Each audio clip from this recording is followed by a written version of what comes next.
Chapter 1. Introduction. The return of class struggle amid an economic crisis that is exacerbating social polarization and rekindling memories of the 1930s Great Depression, condemning millions of people to unemployment, insecurity, constant anxiety about getting by, and even hunger. Essays and articles making reference to the return of class struggle have become more frequent. So had it disappeared? In the mid-20th century, sharply criticizing the dogma of Marx's theory of class struggle, Ralf Dahrendorf summarized the achievements of the capitalist system. Today, the allocation of social positions is increasingly the task of the educational system. Property had lost any influence and been replaced by merit, making a person's social position dependent on his educational achievement. And that was not all. The social situation of people has become increasingly similar, and there was undoubtedly a tendency to a leveling of social differences. The painter of this rosy picture was nevertheless obliged to criticize other sociologists, for whom the world was spontaneously heading towards a state in which there are no classes and no class conflicts, because there is simply nothing to quarrel about. These were years when an enormous number of men, women, and children from the global south and the countryside began to abandon their birthplace to seek their fortune elsewhere. This was also a mass phenomenon in Italy, where, hailing for the most part from the Mezzogiorno, immigrants crossed the Alps or stopped this side of them. Working conditions in North Italian factories can be illustrated in detail. In 1955, in order to suppress strikes and working-class militancy, hundreds of thousands of militants and activists from the CGIL, a trade union accused of unacceptable radicalism, were sacked. Two such practices were not confined to underdeveloped countries. In fact, the model was furnished by the USA, long characterized by yellow dog contracts, whereby, on being hired, workers and employees were forced to pledge not to join any trade union organization. Was it really class struggle that had disappeared? Or was it substantive union freedoms, confirming the reality of class struggle? Subsequent years witnessed the economic miracle. But let us see what was happening in 1969 in the West's model country, giving the floor to a U.S. periodical with an international diffusion, Reader's Digest selection, engaged in propaganda on behalf of the American way of life. Hunger in America was the eloquent title of an article that had this to say. In Washington, the federal capital, 70% of patients in the pediatric hospital suffer from malnutrition. In America, food aid programs cover only about 6 of the 27 million in need. Having undertaken a tour of inspection in the Mississippi countryside, a group of doctors stated before a Senate subcommittee, "The children we saw are obviously lacking in health, energy, and vivacity. They are hungry and sick, and these are direct and indirect causes of death." According to Dahrendorf, what determined individuals' social position was solely or predominantly educational merit. But the U.S. magazine drew attention to an obvious but wrongly ignored fact. Doctors are convinced that malnutrition impacts on the growth and development of the brain. Once again, the indicated question is, did such terrible poverty in a country of capitalist opulence have something to do with class struggle? Subsequently, abandoning his illusory observations predictions of the mid-20th century, Dahrendorf noted an increase in the percentage of the poor, often working poor, in the USA. The most interesting and disturbing observation was consigned to an inconspicuous parenthesis. Even a job was insufficient to avert the risk of poverty. Long forgotten, the figure of the working poor reappeared, and, with it, the specter of class struggle, which seemed to have been exorcised for good. Even so, a famous philosopher, Jürgen Habermas, reiterated the positions now abandoned by the famous sociologist. What refuted Marx and his theory of class struggle was something obvious to everyone: the pacification of class conflict by the welfare state, which had developed in the West since 1945, thanks to a reformism relying on the instruments of Keynesian economics. What is immediately striking here is an initial inaccuracy. While this might apply to Western Europe, it certainly does not to the USA, where the welfare state never flourished, as is confirmed by the distressing picture just seen. But that is not the main thing. Above all, Habermas's claim is marked by the absence of a question that should be obvious. Was the advent of the welfare state the inevitable result of a tendency inherent in capitalism? Or was it the result of political and social mobilization by the subaltern classes in the final analysis of a class struggle? Had the German philosopher posed this question, perhaps he would have avoided assuming the permanence of the welfare state, whose precariousness and progressive dismantlement are now obvious to everyone. Who knows whether Habermas had subsequently had his doubts? In the West, the welfare state emerged not in the USA but Europe, where the trade union and labor movement is traditionally more deep-rooted, and it emerged when that movement was at its strongest because of the discredit which 2 world wars, the Great Depression, and fascism had brought upon capitalism. But is this refutation or confirmation of Marx's theory of class struggle? Habermas points to 1945 as the starting point for the construction of the welfare state in the West and the attenuation and disappearance of class struggle. The previous year, visiting the USA, the Swedish sociologist Gunnar Myrdal reached a dramatic conclusion. Segregation is now becoming so complete that the white Southerner practically never sees a Negro except as his servant and in other standardized and formalized caste situations. 2 decades later, the slave-master relationship between blacks and whites had far from disappeared. In the 1960s, more than 400 men of color in Alabama were used as human guinea pigs by the government. Suffering from syphilis, they were not treated because the authorities wished to study the effects of the disease on a population sample. Historically, the decades from the end of the Second World War to the successful pacification of class conflict also witnessed the explosion of the anti-colonial revolution. The peoples of Asia, Africa, and Latin America threw off the yoke of colonialism or semi-colonialism, while the USA saw the development of the struggle by African Americans to end the regime of racial segregation and discrimination, which continued to oppress and degrade them, relegate them to the bottom rungs of the labor market, and even treat them as guinea pigs. Did this massive revolutionary wave, which profoundly altered the division of labor globally and did not even leave it untouched in the USA, have something to do with class struggle? Or is the latter limited to the conflict pitting proletarians and capitalists, dependent labor, and haute bourgeoisie against one another in a single country? Such is clearly the opinion of a best-selling contemporary British historian, Niall Ferguson, in the major historical crisis of the first half of the 20th century. Class struggle, the supposed struggle between proletariat and bourgeoisie, played a very modest role. Decisive, instead, was what Hermann Göring, with his main focus on the conflict between the Third Reich and the Soviet Union, defined as the Great Racial War. See Chap. 5. Sect. 8. Does Nazi Germany's attempt to reduce Slavs to the condition of black slaves in the service of the master race, and the epic resistance to this war of colonial subjugation and actual enslavement, the Great Racial War undertaken by the Third Reich, mounted by entire peoples, have nothing to do with class struggle? For Dahrendorf, Habermas, and Ferguson. But also, as we shall see, for distinguished scholars of a Marxist or post-Marxist persuasion. Class struggle refers exclusively to the conflict between proletariat and bourgeoisie, in fact, to a conflict between proletariat and bourgeoisie that has become acute and of which both parties are conscious. But was this Marx and Engels' view? As is well known, having evoked the specter of communism haunting Europe, and even before analyzing the existing class struggle between proletariat and bourgeoisie, the Communist Manifesto opened with a statement that was destined to become famous and play a prominent role in 19th and 20th century revolutionary movements. The history of all hitherto existing society is the history of class struggles, Klassenkampf. The transition from the singular to the plural clearly signals that the conflict between proletariat and bourgeoisie is but one class struggle among others, and the latter, running throughout world history, are by no means a feature exclusively of bourgeois industrial society. Should any doubts remain, some pages later the manifesto reiterates, the history of all past society has consisted in the development of class antagonisms that assumed different forms at different epochs. Not only class struggles, but also the forms they take in different historical epochs, different societies, and different concrete situations are declined in the plural. But what are the multiple class struggles or the multiple configurations of class struggle? To answer this question, we must reconstruct the significance of a theory, as well as the alterations and oscillations it has undergone, philologically and logically. But textual history is insufficient. We must also refer to real history. What is required is a disable reinterpretation of a historico-theoretical kind on the one hand. We need to throw light on the theory of class struggle formulated by Marx and Engels, integrating it into the history of their development as philosophers and revolutionary militants, and their active engagement in the political struggles of their time. On the other, we must determine whether this theory is capable of shedding light on the rich, tormented history that starts out from the Communi Manif. Hence, the first reinterpretation concerns the theme of class struggle in Marx and Engels's. But is this conjunction legitimate? I shall rapidly clarify the ream for my approach in the context of a division of labor and distribution of tasks that was jointly conceived and agreed.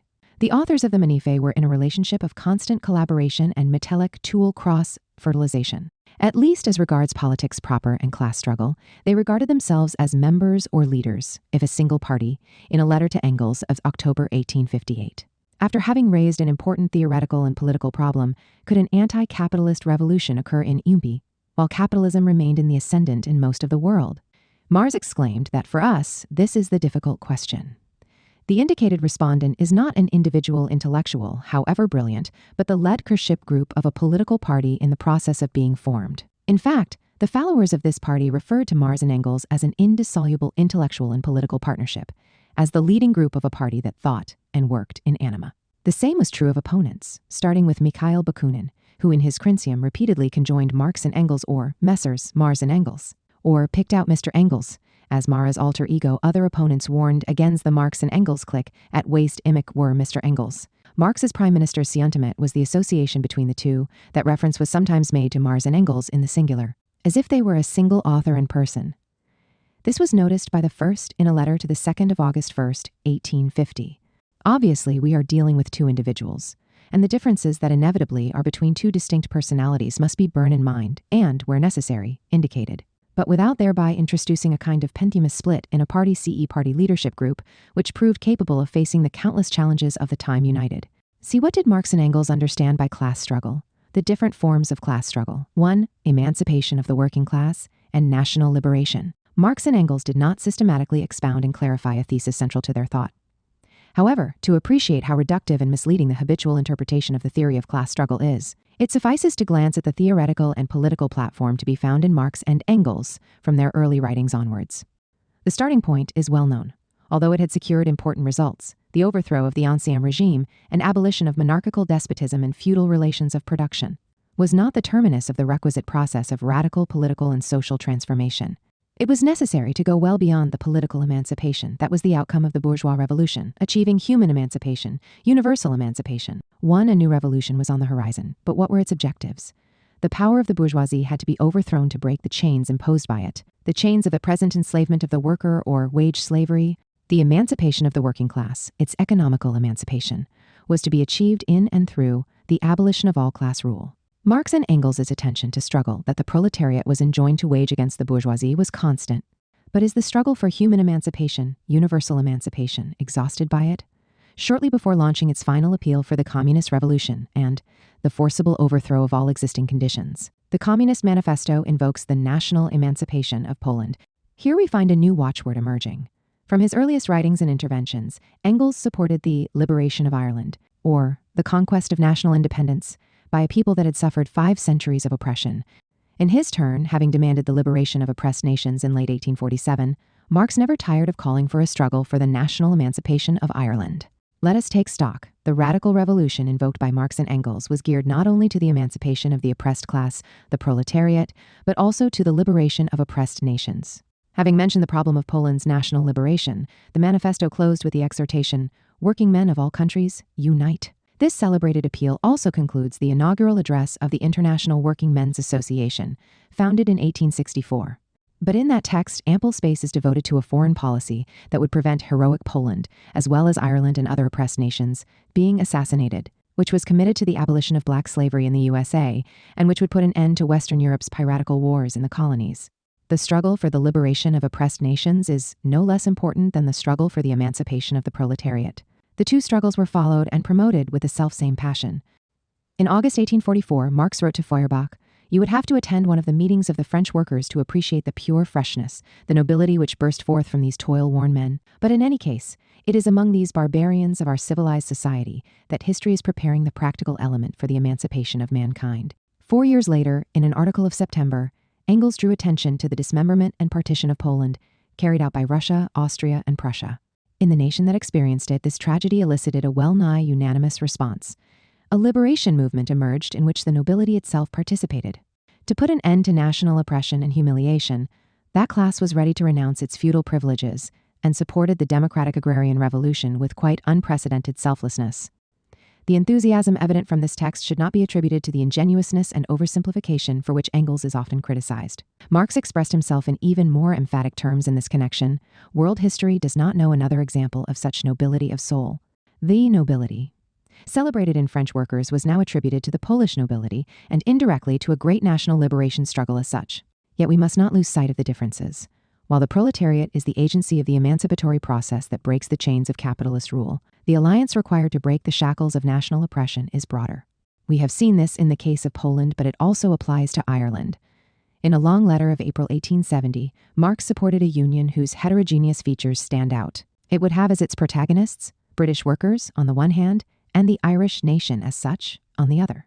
The former were called on to support the Irish national struggle and reject the policy pursued against Ireland as a whole by aristocrats and capitalists. The oppression by the British ruling classes was harsh and ruthless. Fortunately, however, the revolutionary character of the Irish, taken as a whole, could be depended on, and such revolutionary enthusiasm was summoned to find an initial outlet in the national liberation struggle. While the oppressed nation was enjoined to wage its struggle on the widest possible national basis, the task of the proletariat in the oppressor nation was to nurture its antagonism towards the ruling class, thereby furthering its own human emancipation and at the same time contributing to the emancipation of the oppressed nation. Marx and Engels did not arrive at this theoretical platform without fluctuations.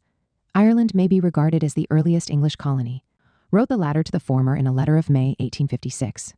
We are thus led to the non-European colonial world, and in particular India, which 3 years earlier had been defined by Marx as the Ireland of the East. India's tragic situation had already been invoked in The Poverty of Philosophy, which drew attention to a reality generally ignored by bourgeois economists intent on demonstrating capitalism's capacity for improving the condition of the working class. They lost sight of the millions of workers who had to perish in the East Indies, so as to procure for the 1.5 million workers employed in the same industry in England 3 years' prosperity out of 10. Here the clash is between workers, and it hinges on the difference in conditions between capitalist metropolis and colony. And now let us see the picture that emerges from an article by Marx dating from July 1853. Having described the tragic condition of India and the unrest in it following the encounter clash with European culture represented by British colonialists, the text continues, "The Indians will not reap the fruits of the new elements of society scattered among them by the British bourgeoisie, till in Great Britain itself the new ruling classes shall have been supplanted by the industrial proletariat, or till the Hindus themselves shall have grown strong enough to throw off the English yoke altogether." 2 different revolutionary scenarios are envisaged here. The first, in Britain, casts the industrial proletariat as the protagonist of anti-capitalist revolution. The second, in the subject colony, has as its protagonist the Hindus. Every time national emancipation or national liberation is at stake, the subject is the oppressed nation as such, the Poles, Irish, and Indians. Has the concern with class struggle vanished? 2. A distraction from class struggle? There has been no lack of interpreters who answer in the affirmative. The author of a very well-documented book on Marx, Engels et la politique internationale, argues that, in the years immediately following the Communist Manifesto, foreign policy and the battle between nations took precedence over class struggle. Indeed, Marx not only analyzed political intrigues of an international kind in detail, but did so without any reference to economic and social forces and factors. To take but one example, the articles published in the Neue Rheinische Zeitung seem completely disconnected from the body of his doctrine. The impression is that where foreign policy and the diplomatic and military intrigues bound up with it begin, class struggle ends and the doctrine of historical materialism falls silent. At this point, a disconcerting conclusion might dictate itself, while they stress that every society is shot through with class struggle throughout the course of its development, and that all historical struggles are class struggles. Marx and Engels resort to their theory only intermittently. But is this how things really stand? It is worth noting the testimony dated summer 1872 of the French socialist Charles Longuet, who, having paid tribute to the martyrs of the Paris Commune, proceeded thus when reporting from the temple of historical materialism, or the Marx household, which he knew well, being Marx's son-in-law. The Polish insurrection of 1863, the Irish rebellions of the Fenians in 1869, the Land League and Home Rulers in 1874. These movements of oppressed nationalities were followed from the battlements of this fortress of the International, with no less interest than the rising tide of the socialist movement in both hemispheres. So interest in the movements of oppressed nationalities was no less lively and constant than that reserved for the agitation of the proletariat and subaltern classes. It would be difficult to challenge the reliability of this evidence. It is enough to leaf through editions of the collected works of Marx and Engels to realize just how many texts are devoted to the struggle of the Irish and Polish peoples and to denunciation of the policy of national oppression pursued by Britain and Russia respectively.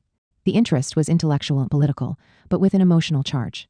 On November 23, 1867, 3 Irish revolutionaries were hanged in Manchester, convicted of having orchestrated the armed liberation of 2 leaders of the independent movement, in an action that involved the death of a police officer. Some days later, Marx wrote to Engels referring to the reaction of his eldest daughter, "Jenny goes in black since the Manchester execution and wears her Polish cross on a green ribbon."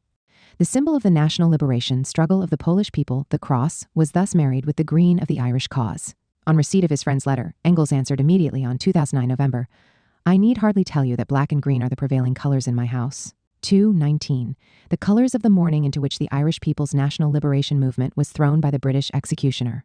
Marx and Engels compared the Mancunian victims to John Brown, the abolitionist who sought to spark a slave revolt in the deep south of the USA and faced the gallows courageously.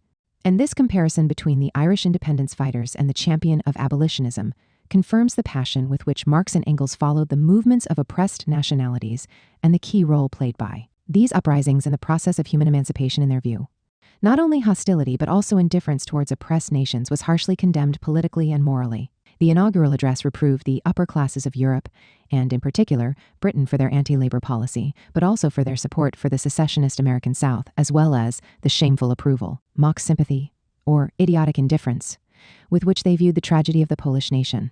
Affecting an air of superiority towards this tragedy, Pierre-Joseph Proudhon merely exhibited cynicism in Marx's view, and cynicism that was quite the reverse of intelligence. See chap. 5. Sect. 1. Does an interest in foreign policy have nothing to do with class struggle? Is it in fact a distraction from the latter? In reality, according to Longuet's testimony, passionate sympathy for the movements of oppressed nationalities burned in the temple of historical materialism, the doctrine that construed history as the history of class struggles. In any event, as early as July 1848, the same year as the publication of the Communist Manifesto, Engels evoked and invoked a democratic foreign policy. 16 years later, via Marx's pen, the newly founded International Working Men's Association stressed that a political economy of labor was imperative, but insufficient. The working classes had to be taught the duty to master, the mysteries of international politics, to watch the diplomatic acts of their respective governments, to counteract them, if necessary, by all the means in their power. They must realize that the struggle for a foreign policy supportive of oppressed nations was an integral part of the general struggle for the emancipation of the working classes. How is so exacting an assertion to be explained? 3. Class struggles and national struggles, genus and species. In addition to the direct exploitation, Ausbeutung of labor, condemning workers to present enslavement in any particular country, the poverty of philosophy, the Communist Manifesto and contemporaneous texts denounce the exploitation of one nation by another, or the exploitation of some nations by others. In the case of Ireland, it must be remembered that the exploitation Ausbeutung of this country was one of the main sources of Britain's material wealth. 25 was the exploitation that occurs in a single country, the sole cause of class struggle? In the same year as the Communist Manifesto, Marx issued an authoritative warning. Those who cannot understand how one nation can grow rich at the expense of another were even less well equipped to understand how in the same country one class can enrich itself at the expense of another. 26. Far from being of minor relevance from the standpoint of class struggle, the exploitation and oppression that obtain internationally are a precondition, at least methodologically, for understanding social conflict and class struggle at a national level. As we know, along with the liberation or economic emancipation of the proletariat, Marx and Engels demanded the liberation or emancipation of oppressed nations. Is the struggle for the liberation, emancipation of exploited classes a class struggle, but not the struggle for the liberation, emancipation of exploited and oppressed nations? Is the struggle whose protagonist is a class that has achieved its political emancipation, but not its economic and social emancipation, a class struggle, whereas the struggle waged by a nation, yet to achieve its political emancipation, is not a class struggle? Not having secured economic and social emancipation, the proletariat is currently subjected to enslavement. This is a phrase that immediately puts us in mind of slavery in the strict sense. And once again a question is tabled. Is the struggle whose protagonists are subject to present enslavement, emancipated slavery or wage slavery, to the indirect slavery of the white man in England, a class struggle, whereas the struggle whose protagonists are subject to real slavery, the direct slavery of the black man on the other side of the Atlantic, is not a class struggle? 7 is the struggle whose subject is defined by the Grundrisse in an unusual phrase as free labor, a class struggle, whereas the struggle whose subjects, in the words of the German ideology, are the insurgent Negroes of Haiti and the fugitive Negroes, slaves of all the colonies, is not. 28. Take the terms in which Marx condemns bourgeois society. First of all, let us attend to the poverty of philosophy. Modern nations have been able only to disguise slavery in their own countries, but they have imposed it without disguise upon the New World. Some years later, with the colonial rule imposed on India by Britain in mind, Marx reiterated, "The profound hypocrisy and inherent barbarism of bourgeois civilization lies unveiled before our eyes, turning from its home, where it assumes respectable forms, to the colonies, where it goes naked. Is it only the struggle challenging masked slavery and camouflaged barbarism that is tantamount to class struggle? I think it would be absurd to answer in the affirmative, and decline to apply the category of class struggle precisely where exploitation and oppression are most overt and brutal. But let us return to Longuet's testimony. Having referred to Marx's interest in and passion for the movements of oppressed nationalities, he continued, his philosophy was not casuistry. He would never have taken refuge in ambiguous quibbling when the clear, frank theory of class struggle was at stake. 31. The nexus between national struggles and class struggles is clear. Is this interpretation correct? In 1849, in Wage, Labor, and Capital, Marx investigated the economic relations which constitute the material foundation of the present class struggles and national struggles, Klassenkampfe und Nationalkampf, and stated his intention to trace the class struggle, den Klassenkampf, in current history.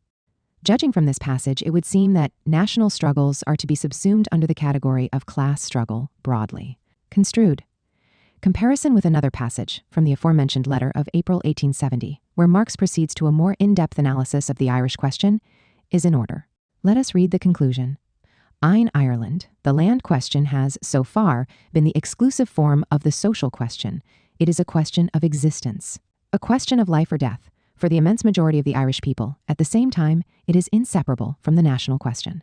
In Ireland, there was no social question apart from the national question. A de facto identity existed between the two, at least for a whole historical period, as long as independence had not been gained.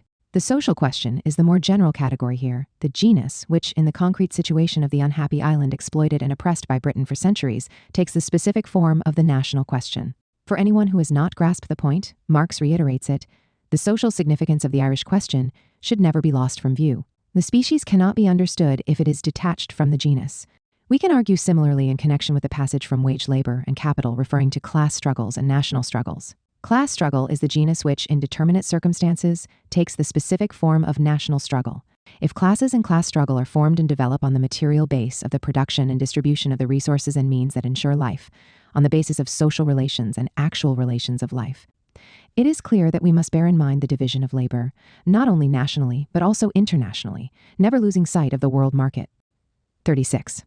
For peoples stripped of their independence, and especially for peoples subject to colonial rule and despoliation, the existing order reserves a particularly revolting division of labor. In the colonies, observed Marx in summer 1853 with reference to India, capitalism drags individuals and people through blood and dirt, through misery and degradation. We know that Ireland, too, was a colony, and in it, observed Engels, there was not a trace of the English citizens' so-called freedom. In no other country have I seen so many gendarmes. 38 to be precise, Marx went further in an article of January 1859. What was involved was oppression evincing genocidal tendencies. The British landlords of Ireland are federated for a fiendish war of extermination against the cottars, or as they call it, they combine for the economical experiment of clearing the land of useless mouths. 39. The specific difference that characterized the social question and class struggle in the colonies by comparison with the capitalist metropolis has to be registered. There, the international division of labor converted the subject peoples into a mass of serfs or slaves over whom a de facto power of life and death could be wielded. Secondly, the victim of this condition was a whole people, the nation as such. Hence Britain, the country that had hitherto ruled the world market, imposed slavery on Ireland and represented the dominant nation. Was one thing, Ireland reduced to simple pasture land to provide meat and wool at the cheapest possible price for the English market, and whose population had been drastically reduced through eviction and forced emigration, was quite another. 40. Perhaps the meaning of the expression class struggles, Klassenkämpfe, used in the Communist Manifesto, is now becoming clearer. The plural is not employed to denote repetition of the identical, the continual recurrence of the same class struggle in the same form. It refers to the multiplicity of shapes and forms that class struggle can assume. We may conclude on this point, Marx did not define the relationship between class struggle and national struggle, social question and national question. Clearly and unequivocally, and only in fits and starts, did he arrive at the more mature formulation which distinguishes between genus and species.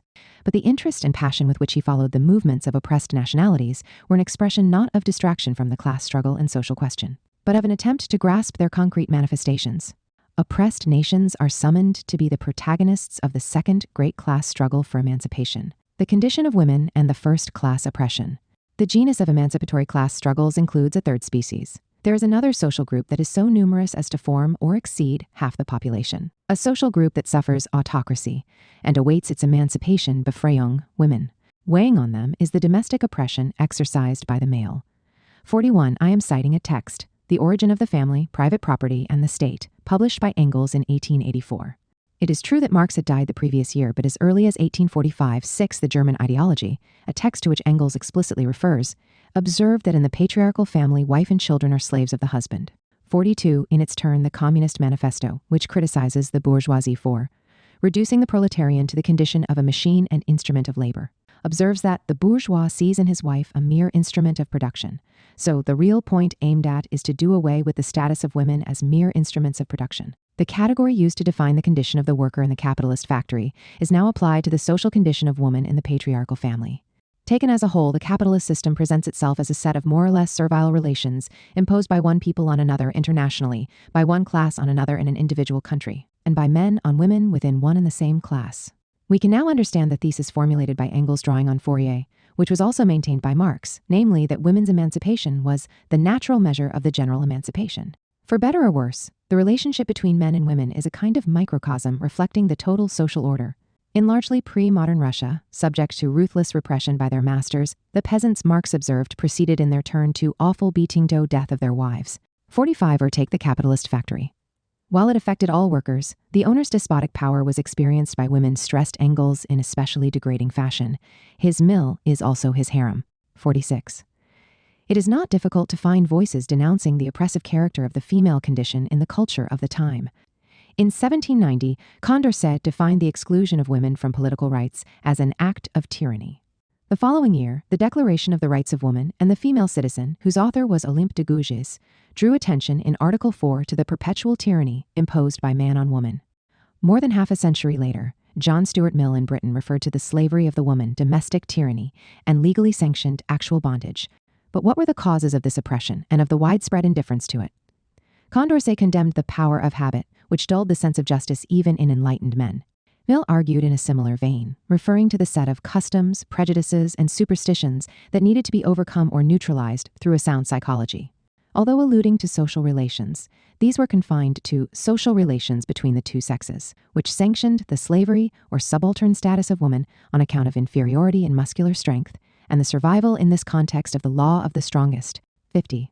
The connection between the condition of women and other forms of oppression was not investigated. In fact, in Mill's view, the man-woman relationship was portrayed as a kind of island where the logic of subjugation, which had largely disappeared in other contexts, persisted. Women now live, that is to say, one or two of the most advanced nations of the world now live, in a state in which the law of the strongest seems to be entirely abandoned as the regulating principle of the world's affairs.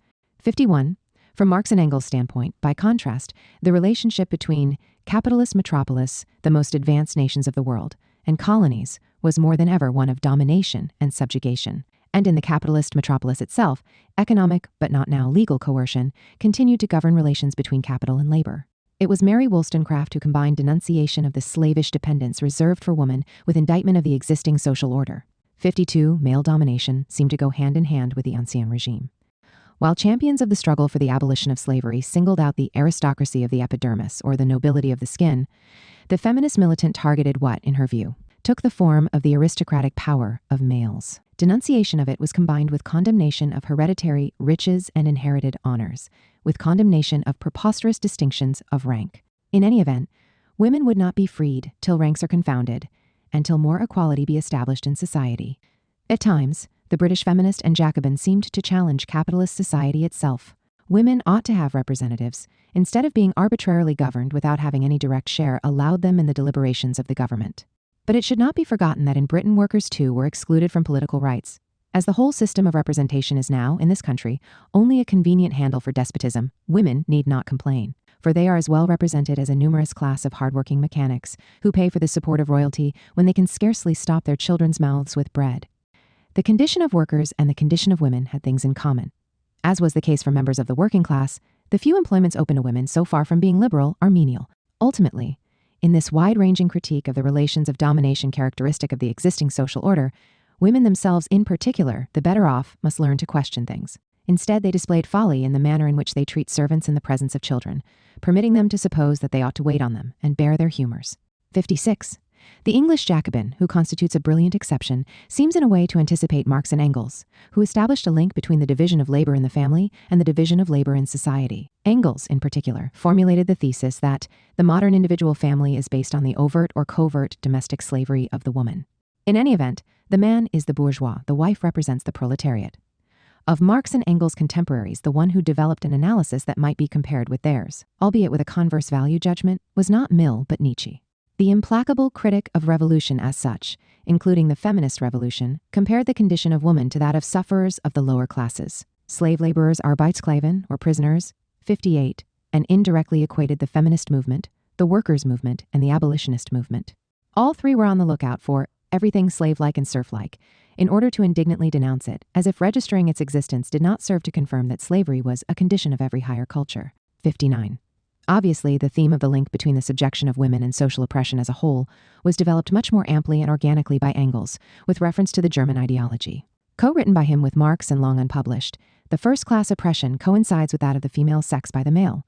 This was a state of affairs with a long history behind it that had not yet arrived at its terminus. The overthrow of Mother Right was the world historic defeat of the female sex. The man seized the reins in the house too. The woman was degraded, enthralled, became the slave of the man's lust, a mere instrument for breeding children, Werkzeug der Kinderzugung. This humiliated position of women has become gradually embellished and dissembled and in part clothed in milder form, but by no means abolished. 60. The class struggles of the exploiting classes. I have hitherto been concerned with the three major emancipatory class struggles, which are set to radically alter the division of labor and the relations of exploitation and oppression that obtain internationally in a single country and within the family. But we must not lose sight of the struggles whose protagonists are the exploiting classes. Let us see how, in November 1848, Marx summarized the key events of that year. Naples the Lazzaroni are leagued with the monarchy against the bourgeoisie. In Paris, the greatest struggle ever known in history is taking place. The bourgeoisie is leagued with the Lazzaroni against the working class. The struggle whereby feudal reaction, availing itself of the support of lumpen elements, suppressed the democratic bourgeois revolution in Naples is likewise class struggle. And so is the ruthless repression with which the French bourgeoisie, thanks again to the support of the urban lumpen proletariat, quelled the desperation and rebellion of Parisian workers in the June days. Finally, let us return one last time to Longuet's testimony, in confirmation of the clear, frank theory of class struggle professed by Marx and his family circle. He added a further detail. In this house, people never hesitate to take sides in conflicts where different fractions of the bourgeoisie can be recognized. As we can see, class struggle is mentioned even in connection with conflicts between different fractions of the bourgeoisie, that is, conflicts pitting exploiting classes, or fractions of them, against one another. As the manifesto stresses, the bourgeoisie finds itself involved in a constant battle. At first with the aristocracy, later on, with those portions of the bourgeoisie itself, whose interests have become antagonistic to the progress of industry at all times, with the bourgeoisie of foreign countries, where the struggle against the aristocracy prompted the revolutions heralding the collapse of the ancien regime.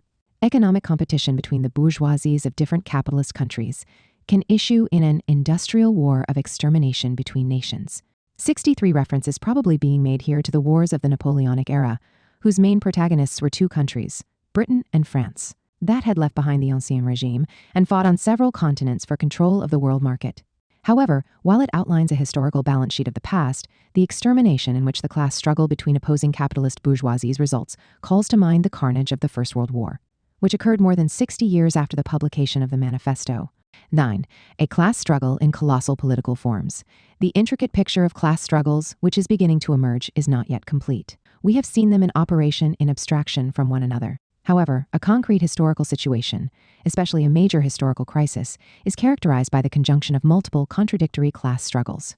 We may take a look at the major historical crises witnessed by the authors of the Communist Manifesto. We possess two balance sheets of the revolutionary years 1848-9, both written on the spur of the moment by Marx. The first, from April 1849, is contained in Wage, Labor, and Capital, which, to judge from its title, should deal with a more strictly economic and trade union subject. In reality, Marx situates everyday class struggle in the context of the upheavals underway, the defeat of the revolutionary workers who had risen in Paris in June 1848, the heroic wars of independence, and the desperate exertions of Poland, Italy, and Hungary, the emergence on the horizon of a possible world war, which would see the proletarian revolution and the feudalistic counter-revolution ranged against one another, the starving of Ireland, the terrible famine that decimated the island's inhabitants, and which was greeted by distinguished representatives of the British ruling class as an act of providence, the contribution made in their different ways by Britain and Russia to the crushing of the revolutionary movement, and hence the relapse of Europe into its old double slavery, the Anglo-Russian slavery, with the commercial subjugation and exploitation of the bourgeois classes of the various European nations by the despot of the world market, England. Thus the world had seen the class struggle develop in colossal political forms in 1848. Nothing was alien to the class struggle and the European Revolution. Rather than presenting itself in directly economic guise, the class struggle had assumed the most varied political forms: working class and popular revolts, national insurrections, repression unleashed by domestic and international reaction with recourse to military or economic tools. Far from disappearing, it had become more acuter. The second historical balance sheet is drawn up in class struggles in France. The date was 1850, and in Marx's view, the crisis had not yet reached a conclusion and might, in fact, open up new, grandiose revolutionary prospects. The defeat of June of the Parisian workers divulged to the despotic powers of Europe the secret that France must maintain peace abroad at any price in order to be able to wage civil war at home. Thus, the peoples who had begun to fight for their national independence were abandoned to the superior power of Russia, Austria, and Prussia. But, at the same time, the fate of these national revolutions was made subject to the fate of the proletarian revolution, and they were robbed of their apparent autonomy, their independence, of the great social revolution. The Hungarian shall not be free, nor the Pole nor the Italian, as long as the worker remains a slave. Finally, with the victories of the Holy Alliance, Europe has taken on a form in which every fresh proletarian upheaval in France directly involves a world war. The new French Revolution is forced to leave its national soil forthwith and conquer the European terrain, on which alone the social revolution of the 19th century can be accomplished. 65. An intervention by the counter-revolutionary powers similar to that of 1792 was to be anticipated. Consequently, the class war within French society turns into a world war in which the nations confront one another. 66. Here, revolutionary impatience tends imaginatively to run ahead of a long and highly complex historical process. But I would mainly like to examine the theoretical and categorical aspect. What is configured as a class war is world war, a nexus of revolutions and international conflicts. Clearly reminded Marx of the historical crisis that began starting from the invasion of France by powers committed to defending the Ancien regime. It too saw revolutions and international conflicts intersect and converge in a global or European war. The most relevant novel factor in the new crisis was that its protagonists were no longer two social subjects, but three. In addition to the aristocracy and bourgeoisie, there was now the proletariat, which Marx hoped might play a decisive role in reversing, over and above the Ancien regime, capitalism itself. At all events, in both historical crises, assuming a different form each time, class struggle exploded in colossal political forms, to borrow the terminology of wage labor and capital, and class war ended up taking the form of a world war, to quote class struggles in France. Class struggle almost never presents itself in the pure state, almost never confines itself to involving directly antagonistic subjects. Above all, it is precisely thanks to this lack of purity that it can issue in a victorious social revolution. Marx envisaged a proletarian insurrection occurring in the most developed capitalist country. Counter-revolutionary intervention would then target Britain, where, however, the weight of the working class was menacing from the perspective of powers determined to preserve the existing order at any cost. In the course of world war or the novel conjunction of revolutions and wars that would detonate it, conditions would thus be created conducive to an event that was destined to signal a turning point in world history. The proletariat is pushed to the fore in the nation which dominates the world market, to the forefront in England. The revolution, which finds here not its end but its organizational beginning, is no short-lived revolution. In its time, the feudal powers' intervention against revolutionary France had prompted the Jacobin radicalization, had presaged the arrival in power of a political and ideological stratum not organically connected to the bourgeoisie, and which in fact, as stressed by the German ideology, the bourgeoisie only managed to reabsorb later, and with difficulty, see chap. 9. Sect. 2. A potential counter-revolutionary intervention against Britain, while it was immersed in a revolutionary crisis, could end up setting in motion a similar process, requiring socialists in that eventuality to direct their energies to the defense of both social conquests and national independence. While the occasionally fantastic character of the scenario sketched by Marx is evident, what is undeniable is the almost prophetic foresight it displays. During major historical crises, which are characterized by a conjunction of domestic and international conflicts, the class struggle intensifies and becomes a revolutionary struggle in a country invested by an unprecedented national crisis. This was a scenario also evoked by the late Engels. In a letter of October 13, 1895 to August Bebel, he underscored the growing dangers of war. What would happen if Germany, where the strongest socialist party was active, were to be attacked by Tsarist Russia supported in the West by its allies, and the nation's existence threatened? It might happen that, in contrast to the cowardice of the bourgeoisie and Junkers, who want to save their property, we should turn out to be the only vigorous war party. Of course, it might also happen that we should have to take the helm and do a 1794 in order to chuck out the Russians and their allies. 68. This is a passage which was invoked by German social democracy in 1914 to justify its support for imperialist war. A decidedly bizarre reference, which indirectly compared the Germany of Wilhelm II with the France of Robespierre.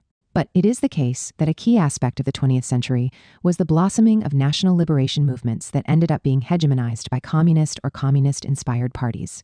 And the development of these movements was precisely punctuated by two world wars, wherein the aspect of counter-revolutionary intervention was more or less massively present. The intervention of the Entente against Soviet Russia was followed more than 20 years later by the aggression of Hitlerite Germany, which simultaneously aimed to liquidate the socialist movement and build a colonial empire in the East, as a result of which defeat of this project provoked an immense wave of anti-colonial revolutions on a global scale. Once again, to adopt Marx's terminology, we witness the class war develop in colossal political forms, and class war configured as World War VII 1861, a crusade of property against labor. More than 2 decades after the revolutionary crisis of 1848-9, Marx and Engels were witnesses of the tragedy of the Paris Commune. In this instance, however, the clash between bourgeoisie and proletariat was obvious to everyone, if only on account of the execution squads mobilized by the former against the latter. We must concern ourselves with a more complex historical sequence, which they followed from an observation post located thousands of miles away. I am referring to the American Civil War, which Volume 1 of Capital, published in 1867, characterized as the one great event of contemporary history. This phrase recalls that used in connection with the Parisian workers' June insurrection of 1848, characterized as the most colossal event, colossal Caesarenus in the history of European civil wars. Capital establishes a parallel between the Civil War and the struggle in Britain and France against working conditions that effectively force workers to work to death. If the abolition of slavery was the result of the American Civil War, analogously, the legal limitation and regulation of the working day had been wrung step by step after a civil war of half a century. While the Emancipation Proclamation banned the purchase and sale of black slaves in the USA in Europe, legal regulation of the working day prevented workers from selling by voluntary contract with capital themselves and their families into slavery and death. If, across the Atlantic, the election of Lincoln, suspected of being an abolitionist, was followed by the secession of the slaveholding states, British capitalists reacted to the reduction and regulation of working hours with a pro-slavery rebellion in miniature, agitating in defense of the maintenance of wage slavery in its pure form. In both instances, we are dealing with a class struggle waged at once from below and from above.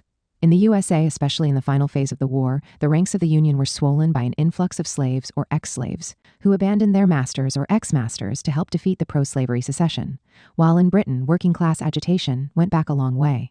In both countries, the reformist bourgeoisie played an important role.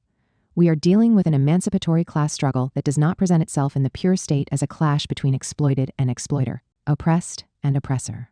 The impure character of the American Civil War was even more marked and manifest.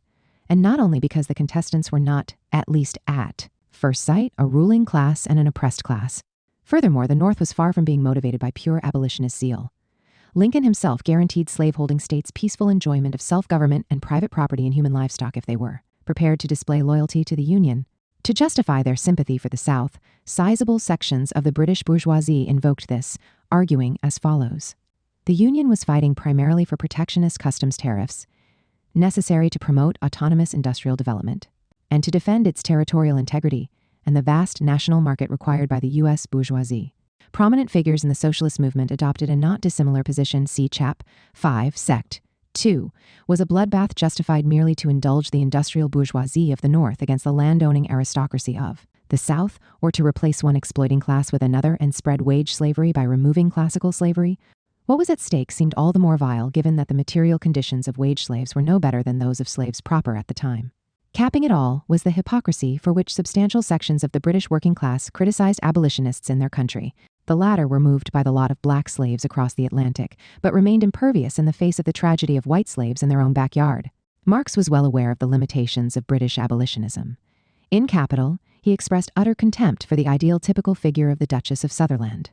The noble lady entertained Mrs. Beecher Stowe, authoress of Uncle Tom's Cabin, with great magnificence in London, to show her sympathy for the Negro slaves of the American Republic.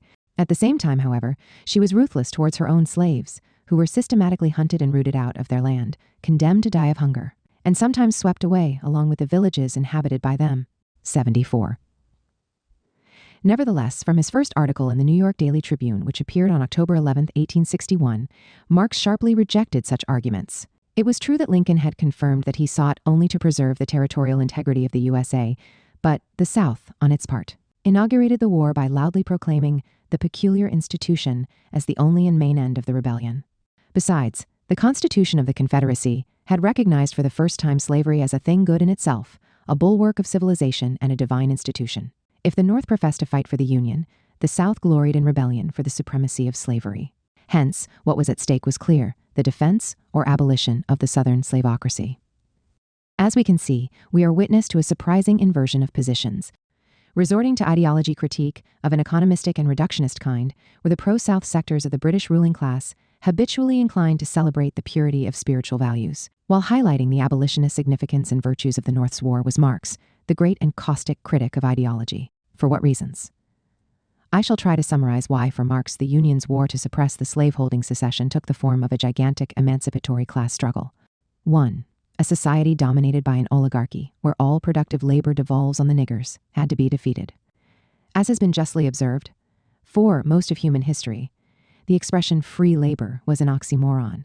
This contradiction in terms was especially crying in the years before the Civil War in the American Deep South, where, in Tocqueville's words, labor is confounded with the idea of slavery.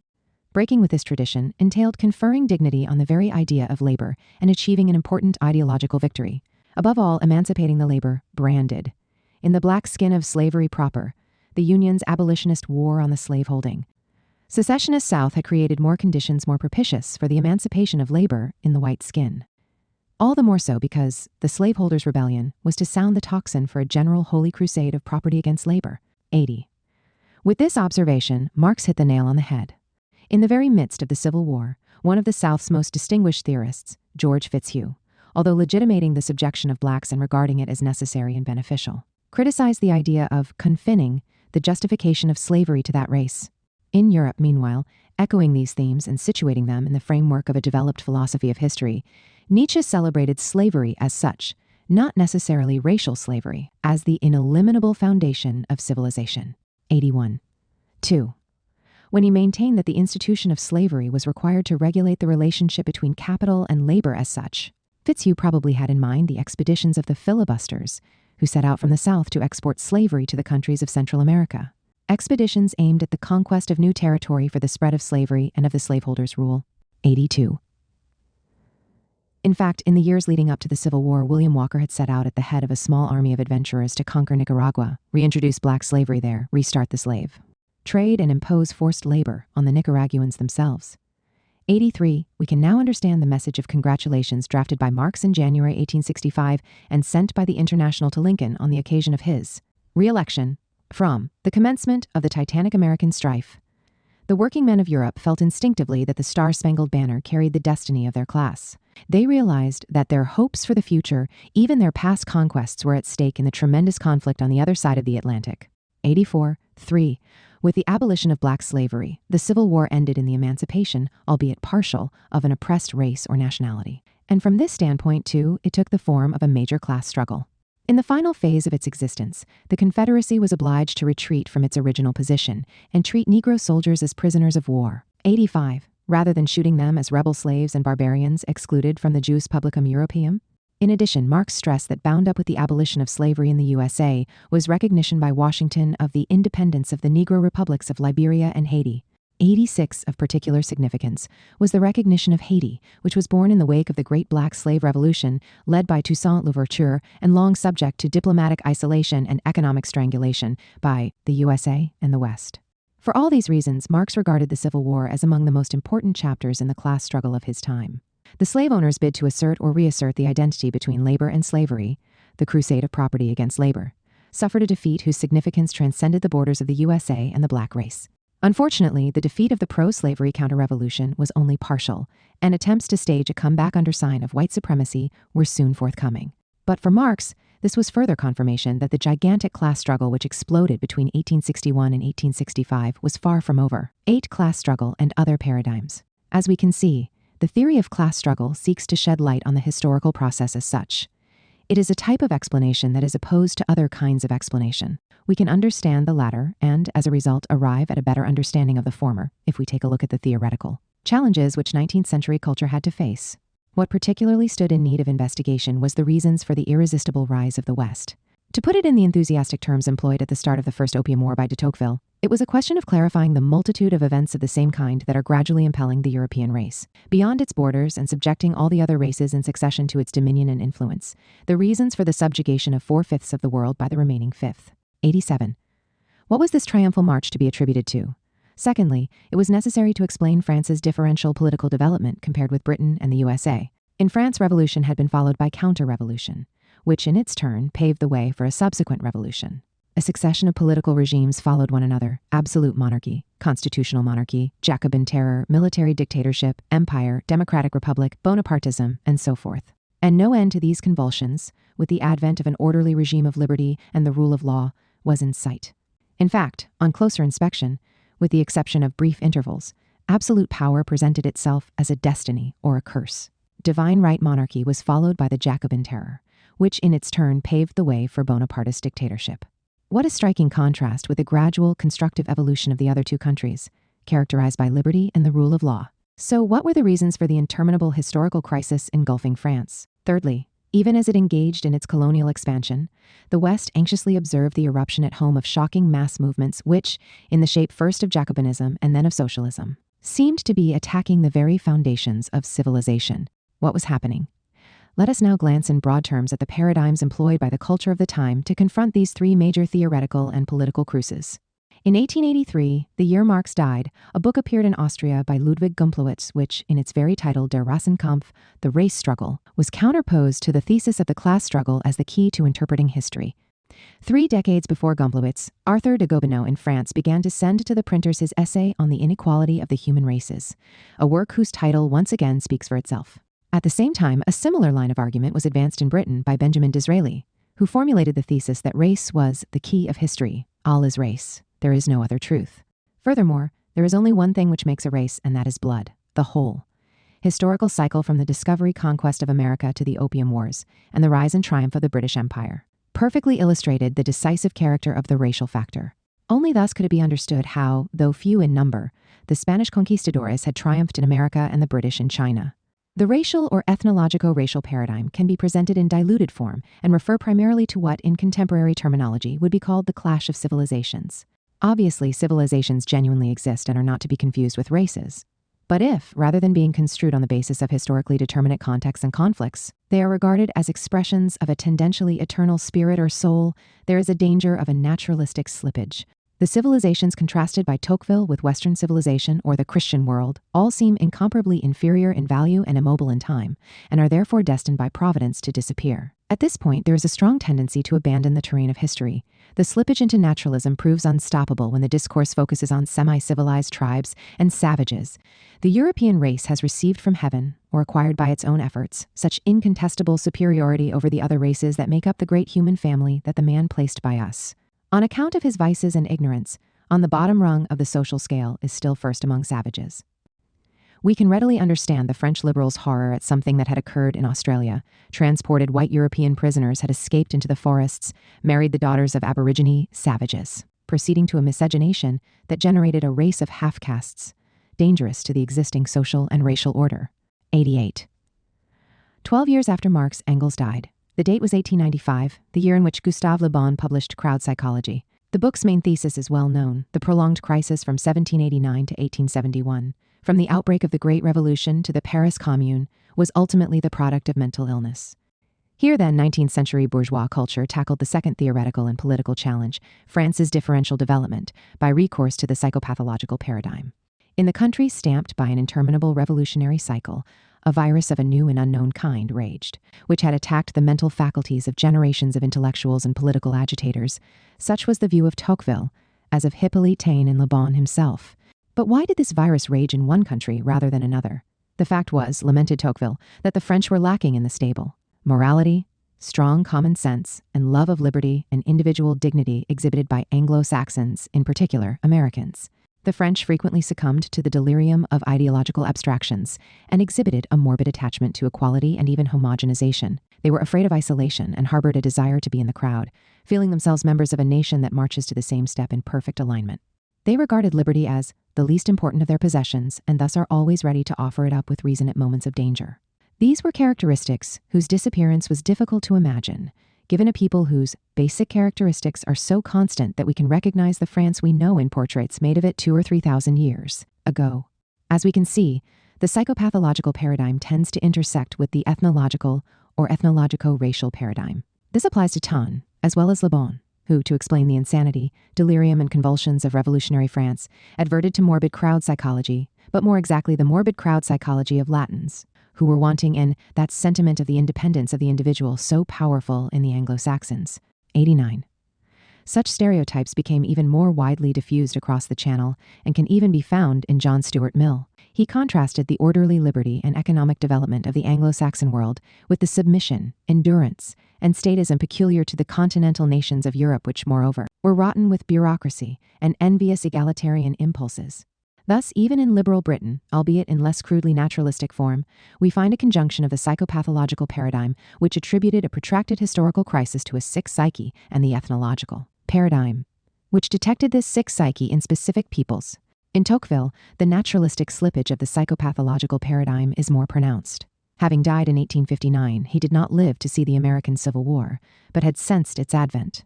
What were the causes of the impending cataclysm? Ideological fanaticism, which had had such devastating effects in the country of radical enlightenment and Jacobinism, was absent across the Atlantic. So what was the cause of the looming Civil War? The French liberal was in no doubt. It was the rapid introduction into the United States of men who were foreign to the English race. It was the sudden arrival of so many alien elements who disastrously altered the natural and economy and health of the original social body. Finally, to explain the eruption of the subaltern classes onto the historical stage, and the emergence of the Jacobin socialist movement. 19th century culture employed the same admixture of psychopathological paradigm and ethnological paradigm. In Tocqueville's view, socialism was the natural disease of the French. And this was Le Bon's position too. At the same time, it availed itself of the racial paradigm to brand the subaltern classes who rebelled against the existing order as barbaric and savage. What was occurring was a new barbarian invasion, this time originating from within the civilized world. Indeed, wrote Nietzsche, commenting on the Paris Commune and condemning it, a barbaric slave class was at work that threatened to visit horrendous destruction on civilization. 1. Or to put the point in the words of Jeremy Bentham this time, nothing good was to be expected of the savage that was the poor man. 92. As we can see, the main paradigms employed by bourgeois culture, especially in the second half of the 19th century, following the failure of the 1848 revolution, Hegel became a dead dog, allotted very little space to history. This explains some extraordinary slips. Tocqueville counterposed the USA to a France incapable of ridding itself of absolute power. We are in a period that predates the American Civil War. The country where black slavery remained alive and well was celebrated as a champion of the cause of liberty, while deafness to that cause was embodied by a country that had abolished slavery in its colonies decades earlier. It was in disputing these paradigms that Marx and Engels developed the theory of class struggle. The formation of the theory of class struggle, tackling the issue of the working class on the terrain of historical and social analysis, the 27-year-old Marx not only ridiculed cries of alarm at the new barbarian invasion, but turned them back against those who uttered them. It was precisely from these barbarians that emancipation was to be anticipated. The barbaric slave class warned against by Nietzsche and the culture of the time was the working class which, breaking the chains of present enslavement to which it was subject, made a decisive contribution to constructing a society and civilization no longer based on exploitation and oppression. The racial and civilizational clash paradigms were refuted in advance, on the grounds that concrete socio-historical analysis disclosed the fluidity of the boundaries between civilization and barbarism. This did not only apply to class relations within the capitalist metropolis. The latter claimed to export civilization to the colonial world. In reality, it was precisely there that the inherent barbarism of bourgeois civilization clearly manifested itself, see sect. 3. During the civilizing war represented by the Opium War according to the dominant ideology in the West and Tocqueville and Mill as well, it was the semi-barbarian China which showed respect for the principle of morality. In any event, colonial expansion was not the triumph, ordained and consecrated by Providence, of the superior civilization and European race about which Tocqueville, among others, fantasized. Rather, it was a key moment in the formation of the world market by the bourgeoisie, which had emerged dripping from head to toe, from every pore, with blood and dirt. With its class struggle, the Western bourgeoisie had imposed an international division of labor based on the enslavement of blacks and the expropriation, deportation, and even annihilation of Native Americans. 94. The class struggle of oppressed peoples did not fail to respond to all this. As regards interpretation of the major historical crisis that began in 1789, from the outset Marx developed an analysis in which race, the stereotypical characteristics attributed to this or that people, and madness played no role. In 1850, he published Class Struggles in France from 1848 to 1850. The methodology clearly formulated in the title also forms the guiding thread of a book published 2 years later, The 18th Brumaire of Louis Bonaparte. It was devoted to explaining why the revolutionary crisis, after having variously invested all classes and parties, resulted in the dictatorship of Bonaparte, that chief of the lumpen proletariat, a princely lumpen proletarian. 95. It made no sense to counterpose Britain and the USA to a France supposedly incurably deaf to the value of liberty. Britain distinguished itself by the indecent haste, with which, prior to anyone else, it recognized the France issuing from Louis Bonaparte's coup d'etat, whose author was deified by the conservative press. As for the North American Republic, even were black slavery to be ignored, it must be remembered that across the Atlantic, the class contradictions are but incompletely developed. Every clash between the classes is concealed by the outflow of the surplus proletarian population to the West. 97. An emigration presupposing the expropriation and deportation of the natives, and hence a ferocious dictatorship over them. Departure from naturalistic paradigms was an essential moment in the process of developing the theory of class struggle. Already in his early writings, Engels criticized Thomas Carlyle, with his prejudice in favor of the Teutonic character, for his exaggerated and one-sided condemnation of the Irish national character, rather than drawing attention to the shameless oppression inflicted by the English. The great writer had wrongly stigmatized the inhabitants of the subjugated island Latins and Celts, members of a race robbed of all humanity, starkly inferior to the Germanic or Saxon race, of which the English formed an integral part. It is also the context wherein to locate Marx's critique of the dominant ideology, which claimed to attribute the tragedy of a people to the aboriginal faults of the Celtic race. 99. What should be put on trial was not some putative Irish nature, but British misrule, and hence the responsibility of the dominant classes. These were the years when the Irish, who occupied the bottom rungs of the labor market in England, seemed to Carlyle to be not only Latins and Celts, but also worse, Negroes, members of the race whose slavery the British writer, with his focus in particular on the USA, justified. 101. Unfortunately, this view was also widespread among British workers who, Marx observed in 1870, tended to adopt towards the Irish a similar attitude to that displayed in the American South by poor whites towards the niggers they despised and hated. 102. But all this had little or nothing to do with race. In a society of the kind to be found in the Deep South, where, even after the formal abolition of the institution of slavery, the ruling oligarchy proudly displayed its odium and saddled blacks with all the productive labor, social arrogance manifested itself as racial arrogance, and contempt for productive labor was, at the same time, contempt for the servile or semi-servile race forced to supply it. Along with Carlyle, Marx and Engels' polemic targeted François Guizot, who, after the workers' revolt of June 1848, like Tocqueville, and probably in his wake, contrasted England and France. The first knew how to combine love of liberty with a robust pragmatism. The second was prey to fanatical subversiveness and lacked any sense of limits. Hence, ironized Marx, everything was to be explained by the superior intelligence of the English. Class struggle, conflict that was always historically determinate, ceded to a mythical, more or less eternal nature of peoples possessing a different degree of pragmatism and sense of reality. Those who argued thus took no account of the radicalism and civil war that marked the first English Revolution, the Puritan Revolution. The latter, however, was attributed by Guizot to a few ambitious, fanatic, and evil-minded people, not content with moderate freedom. 103 directed at the French. The ethnological paradigm gives way to the psychopathological paradigm, which sets off in search of fanatics and lunatics. The terrain of an understanding of history. 104 is abandoned here too. This way of arguing seemed so ridiculous to Marx and Engels that they pointed to adhesion to the ethnological and psychopathological paradigm as evidence of a déclin in les capacités de la bourgeoisie. Terrified by the specter of proletarian revolution, it was no longer capable of interpreting social conflict in historical terms. 105. Whether directly or indirectly, the polemic of the theoreticians of the class struggle ended up encompassing a fair number of the major authors of the 19th century. According to Tocqueville, the vehicle of the virus of a new and unknown kind was a new race of revolutionaries.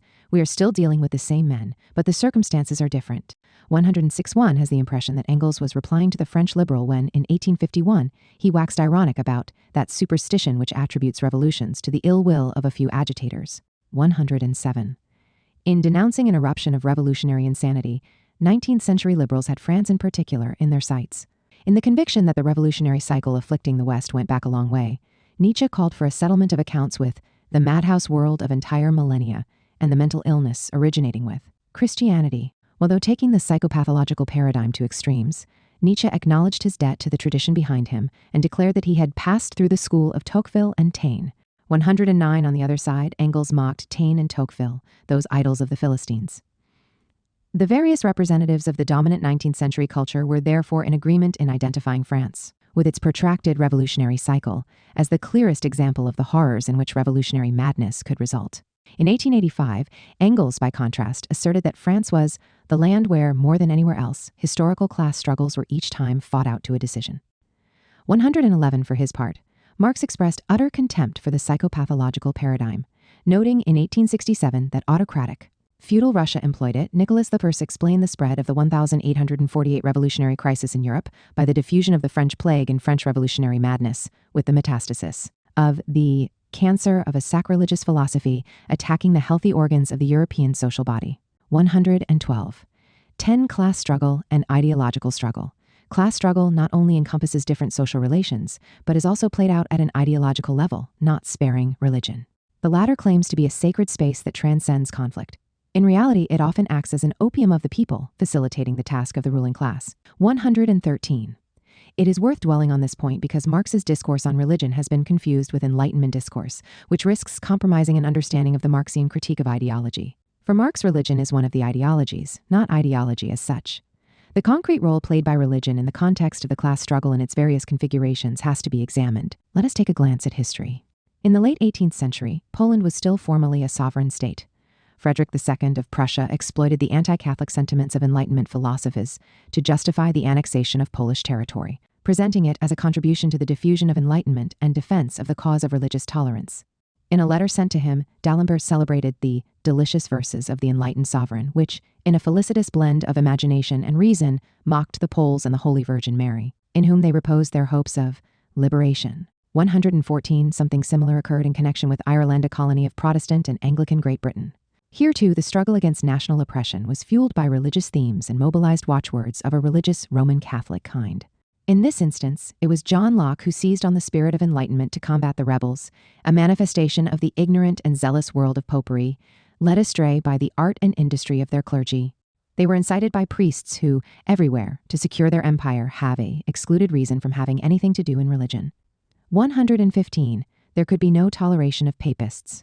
In addition to looking to a foreign hostile power, they harbored dangerous opinions, which are absolutely destructive to all governments but the popes. To hose opinions, and whoever shall spread or publish any of them, the magistrate is bound to suppress. 116. In both cases, the alleged struggle against clerical obscurantism was, at the same time, repression of the national aspirations of the Polish and Irish peoples. Proudhon may be regarded as the inheritor of such Enlightenment ideology. In him, we find a combination of the posture of a free thinker and derision of independence movements, for which defense of national identity and liberation also took the form of defense of religious identity.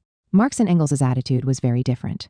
From the outset, commitment to the struggle for the emancipation of subaltern classes, often stupefied and paralyzed by religious opium, was conjoined with support for independence movements which, precisely thanks to religion, achieved initial awareness of the national question. In the eyes of the Irish, noted the young Engels, the Protestant intruders were one and the same as the landlords, and in a way, an integral part of the machine subjugating the people, who had been invaded and subjected to the most brutal plundering. 117. Digging beneath the surface of the religious clash between Catholics and Protestants, we uncover the clash between Irish farm hands, whose land was often expropriated, and the expropriating British colonists. We witness the emergence of the reality of class struggle in its concrete configuration. Religious affiliation can be experienced very intensely and mobilized effectively in political and historical upheaval, but it is not the primary cause of such conflict.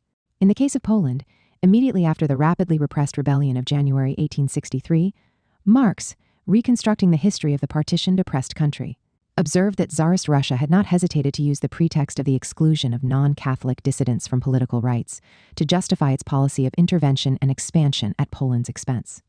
At the time of the country's first party observed by Engels, he observed there was an enlightened public opinion in Europe under the immense influence of Diderot, Voltaire, Rousseau, and the other French writers of the 18th century. In its expansionist march, Tsarist Russia exploited it. Although engaged in ferocious persecution of Jewry, it came soon upon Poland in the name of religious toleration and the rights of Orthodox Christians infringed by a Catholic obscurantist country and government. In so doing, Russia could count on the support and benevolence of the philosophers. The court of Catherine II was made the headquarters of the enlightened men of the day. Especially Frenchmen, the most enlightened principle was professed by the Empress and her court, and so well did she succeed in deceiving them that Voltaire and many others sang the praise of the Semiramis of the North, and proclaimed Russia the most progressive country in the world, the home of liberal principles, the champion of religious toleration. 119. The date was 1866. The following year, we have seen Marx telling Engels about his daughter Jenny paying tribute to the Irish patriots, who had just been hanged, and associating them with the Polish patriots, who were also fighting for their independence. This was not prompted by some fleeting emotion. In 1869, Marx returned to the issue. He sent a photo of Jenny first to Engels and then to Ludwig Kugelmann, and explained in the accompanying letter that the cross she was wearing round her neck was the Polish 1864 insurrection cross. 120 in the house of the philosopher, revolutionary and scourge of the opium of the people, there was no hesitation in expressing solidarity with the liberation struggle of an oppressed people to the extent of displaying its religious symbols. Attention to the concrete significance of religion in a concrete historical situation and in the context of a specific conflict was a constant in Marx and Engels' thinking. During the American Civil War, Marx warmly stressed the vanguard role played by Christian abolitionists like William L. Garrison and Wendell Phillips. The latter, in particular, for 30 years, has without intermission and at the risk of his life proclaimed the emancipation of the slaves as his battle cry, regardless alike of the persiflage of the press, the enraged howls of paid rowdies, and the conciliatory representations of solicitous friends. Indeed, he did not hesitate to criticize Lincoln, reproving him for relying mainly on negotiations from above with the leaders of states situated on the border between North and South, and uncertain about what position to adopt, rather than on mobilization from below of blacks determined to break the chains of slavery. Lincoln is waging a political war, such was the condemnation by Phillips, who wanted to transform the military showdown between the two sections of the Union into a kind of abolitionist revolution, for which Marx likewise hoped. 121. The great opponent of Christian abolitionism was John C. Calhoun, who thundered against the rabid fanatics who regard slavery as a sin and thus regarding it deem it their highest duty to destroy it, even should it involve the destruction of the Constitution and the Union. For them, abolition was a conscientious duty. Only thus, they thought, could they free themselves from the agonizing sense of being complicit with the unforgivable sin allegedly represented by slavery, against which they proclaimed a general crusade. 122. Despite his hatred, or perhaps precisely because of it, Calhoun hit home. In Christian abolitionism, quasi-fundamentalist accents were not lacking, with which the major theorist of the slave-holding South liked to contrast a secular attitude that was enlightened in its way.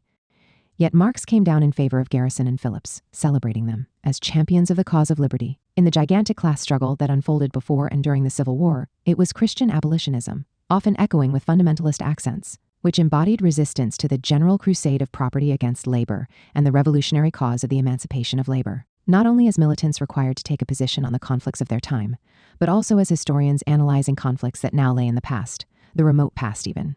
Marx and Engels carefully avoided indiscriminate liquidation of movements inspired by religion in one way or another. In its time, the Spanish uprising against Napoleon's army had been directed against the invading country's cultural tradition, as well as its military occupation. Hence, it had denounced the French Enlightenment and Revolution and, against these more or less satanic ideas, appealed to the religion of its ancestors and the Holy Faith. But all this did not prevent Marx from formulating a balanced judgment in 1854 that, in the Napoleonic era, all the wars of independence waged against France bear in common the stamp of regeneration, mixed up with reaction. 123. Regeneration was represented by the mass struggle for national independence, while reaction consisted in the obscurantist ideology informing the struggle. Immediately after the failure of the 1848 revolution, rejecting tendencies to discouragement and escapism, Engels engaged in reconstructing the German revolutionary tradition, 124, and thus wrote a book on the Peasants' War, the great anti-feudal revolt that had erupted more than 3 centuries earlier in the wake of the Protestant Reformation, with slogans drawn from the Old and New Testaments. Later, at the end of his life in 1895, Engels had no hesitation comparing the irresistible rise of socialism with the triumph of Christianity, notwithstanding Diocletian's persecution and thanks to Constantine's conversion. 125. This stance was all the more significant because it occurred at the same time as Nietzsche's equation and condemnation of Christianity and socialism, in the name first of Enlightenment proper and then, in the final phase of his development, of a new Enlightenment. 126. Finally, it is worth remembering that very early on, Marx polemicized against Gustav Hugo, who, posturing as a complete skeptic even more consistent than the other Enlighteners, ridiculed the ideal of the emancipation of slaves, not infrequently fostered, as we have seen, by Christian abolitionists. 127. In Marx and Engels, then, religion was represented as an opium of the people, inasmuch as it claims to transcend conflict, thereby impeding attainment of revolutionary consciousness and strengthening the chains of oppression. But it may be that religion is the terrain where rudimentary consciousness of the conflict, of class struggle in its various configurations, emerges. This is the case, in particular, with the national question. In such instances, religious representations, which explain the conflict on the basis of a clash between Irish Catholics and British Protestants, or between Polish Catholics and Russian Orthodox Christians, is much less idealistic and much less mystificatory than the view that sees Enlightenment and obscurantism at grips in Ireland and Poland. Transfiguring domination into an expression of the light of reason, such Illuminism, dear to Frederick II, and in part D'Alembert, as to Hugo, Calhoun, and Nietzsche, might well be defined as court enlightenment. And we must then never lose sight of the fact that the critique of religion cannot be separated in Marx and Engels from the critique of court enlightenment. From religion to rustic idyll, recourse can also be had to art as an illusory escape from conflict. In reality, social conflicts clearly emerge from the masterpieces of Aeschylus, Aristophanes, Dante, and Cervantes. 100 in 2008. It sometimes happens against the wishes of the author. Balzac ended up mercilessly describing the inevitable eclipse of a class, the aristocracy, for which he felt sympathy and pining nostalgia.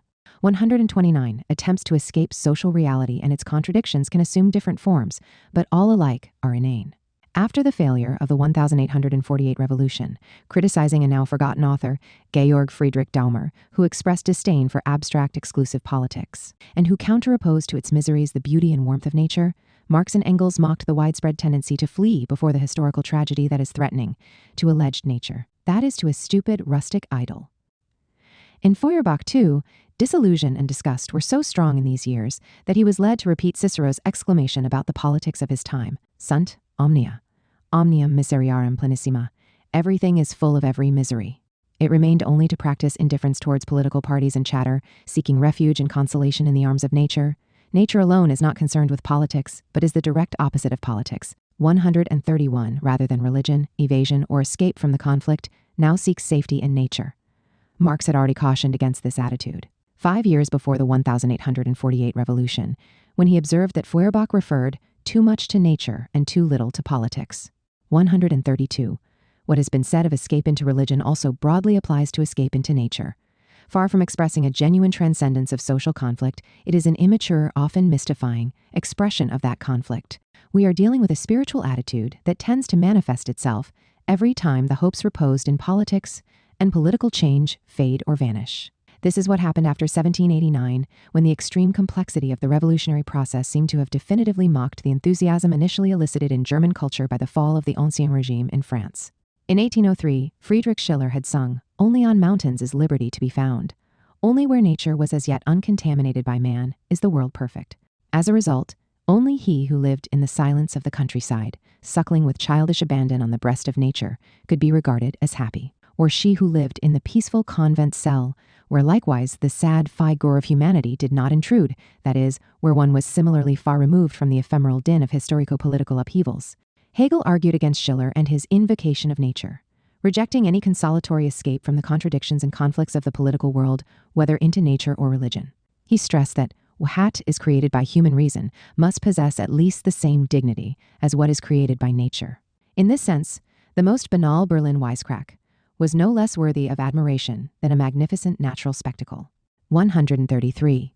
This was a lesson which must have profoundly influenced Marx. According to the authoritative testimony of Paul Lafargue, the philosopher's son-in-law, having married his daughter Laura, he loved to repeat the saying by Hegel, the philosophy master of his youth, "Even the criminal thought of a malefactor is more grandiose and sublime than the marvels of the heavens." 134th in his turn, in a letter of 1893, Engels wrote, "Nature is wonderful. I have always liked going back to her as a change from the movement of history, but history, after all, seems even more wonderful than nature to me." Contact with nature should serve to revive energies, enabling a return with renewed vigor to observing the historical and political world, and participating in building a society based on solidarity and an awareness of common humanity rather than exploitation and oppression, this approaching accomplishment of a thing never before attained in the history of our earth. We have seen Marx wax ironic about the alleged nature, where the Philistine disgusted with historical and political developments thinks to find refuge. Such nature is alleged in two senses. Firstly, it is not, in fact, uncontaminated by political and social conflict. Conservative circles appeal to it to reprove the irrational agitation of the city. Secondly, observes the German ideology in the planet inhabited by humanity, the nature that preceded human history, which is precisely conceived in contrast to human history. Today no longer exists anywhere, except perhaps on a few Australian coral islands of recent origin. 136. The countryside, where Schiller, Daumer, and Feuerbach sought refuge, had behind it a long, tormented history, as well as a gigantic revolution, the Neolithic Revolution, which involved the introduction of agriculture and animal husbandry and the domestication of animals. In practice, everything celebrated is eternal nature, under the sign of order and regularity, and hence in contrast to the class struggles, agitation, and convulsions of the historical and political world is the product of a major historical upheaval. Contrary to Schiller's claim, even mountains are not uncontaminated by the sad figure of humanity. It is enough to think of shepherds and livestock, which pertain to the history just invoked. In any event, to scale heights that are not easily accessible, it is necessary to employ what has been produced by human labor, starting with clothes to protect against cold and storms. The nature evoked and dreamed of by Schiller, Daumer, and Feuerbach is nothing but the mental expression of a pious wish about human affairs, a fantasy projection of ideas that people would like to see realized in human society. Thus, it is a nature from which the dichotomy of life and happiness bemoaned in human society has vanished. In reality, to continue to cite the German ideology, Hobbes had much better reasons for invoking nature as proof of his bellum omnium contra omnis, and Hegel for perceiving in nature cleavage. The only thing that can overcome the dichotomy of life and happiness is political action, class struggle. 12. Nature, between escape and class struggle. Marx and Engels ironized about attempts to seek shelter from the conflict in a nature uncontaminated by human history and celebrated in opposition to it. They criticized the evasion implicit in the cult of nature, as in religion in the strict sense. 139. But all this did not prevent them being among the first to draw attention to what would today be called the ecological question. The first day from the outset, Marx stressed that man lives on nature. Premise of all human history is, of course, the existence of living human individuals, whose physical organization and consequent relation to the rest of nature cannot be ignored almost 30 years later. The critique of the Gatha program, opum, with a caution that sounds prophetic however great and growing labor productivity might be. Labor, the mirror of all wealth. A key point must never be neglected: nature, just as much the source of use values. And it is surely of such that material wealth consists as labor, which itself is only the manifestation of a force of nature, human labor power. We are immediately directed back to class struggle. While capitalism has the merit of promoting an unprecedented growth of the productive forces, it risks doubly jeopardizing real wealth fintly. With its ruthless pursuit of maximum profit and periodic crises, capitalism wolves an enormous dissipation of the natural power that is human labor power, already sacrificed without scruple in children condemned to death from toil and hardship. It could be said that Volume 1 of Capital is, in large part, a critical analysis of the incessant human sacrifices from among the working class and the most reckless squandering of natural labor power. But that not all capital elsewhere underscores that all progress in capitalistic agriculture is a progress in the art, not only of robbing the laborer, but of robbing the soil, thereby mining the stances of its fertility in any event, applied to the relationship between humanity and nature as a while. The idea of private property on which bourgeois society is based proves even more devastating the mere absolute such an idea, the more serious the consequences for nature. In the American Deep South, slave-wielding society was also characterized by brutal spoliation of the soil. As regards Ireland, the potato blight resulted from the exhaustions of the soil. It was a product of English colonial rule and the policy of colonial despoliation pursued by the London government. We may draw a general conclusion. Even a whole society, a nation, or even all simultaneously existing societies taken together, are not the own cis of the globe. They are only its possessors, its usufructuaries, and like be patres familias, they must hand it down to succeeding generations in an improved condition in finure, from the standpoint of higher gnomic form of society. Private ownership of the globe by single individuals will appear quite as absurd as private ownership of one man by another, that is, the relationship of slavery. We can now understand Engels' warning in Dialectics of Nature.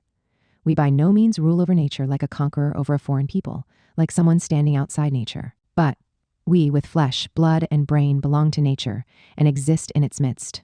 148. To safeguard nature, which makes the continuation and development of human history possible, politico-social conflict, from which the religious cult of nature recommends escape, must be confronted and resolved.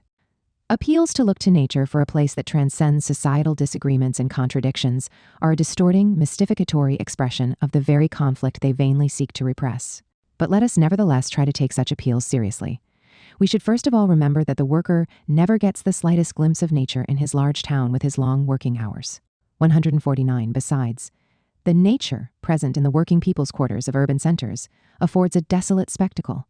They have been constructed without the slightest reference to ventilation, with reference solely to the profit gewin secured by the contractor, and abandoned to the most miserable and filthy condition, and a shocking stench with filth and swarms of vermin. 150 furnishing one of the very first analyses of the ecological and environmental question, Engels noted how the logic of profit explained the pollution of the atmosphere. Witness a city enveloped in a gray cloud of coal, smoke of waterways. Here we have a coal-black, foul-smelling stream, and there a dark-colored body of water, which leaves the beholder in doubt whether it is a brook or a long string of stagnant puddles. 151. The text just quoted dates from 1845. 2 years earlier, Herbert Spencer had ironized as follows. If the state is to be assigned the task of intervening against industry's polluting discharges, why deny it competence as regards the spiritual sanity of the nation? 152. Some decades later, the English liberal had a rethink and felt obliged to come to terms with the problem of air pollution. He made some very modern-sounding observations about the foul air people were sometimes forced to breathe on trains.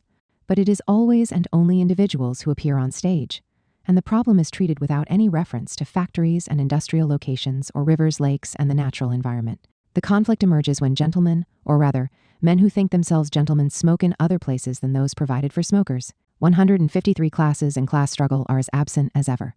13. A general theory of social conflict. We can draw some conclusions. Firstly, by virtue of its ambition to encompass the whole historical process. The theory of class struggle is configured as a general theory of social conflict. According to the Communist Manifesto, it is the history of all aller hitherto existing society, the history of all ganz and past society, which is characterized by class struggles and class antagonisms. 154 decades later, in 1885, Engels reverted to the theme, it was Marx who had first discovered the great law of motion of history, the law according to which all alle historical struggles are in fact only the more or less clear expression of struggles between social classes. 155. I have emphasized the keyword which identifies social conflict as such with class struggle, whoever its protagonists are and whatever form it takes.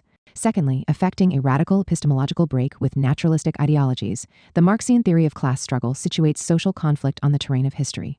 Thirdly, precisely because it seeks to supply an interpretative key to the historical process, it strives to take into account the multiplicity of forms in which social conflict manifests itself.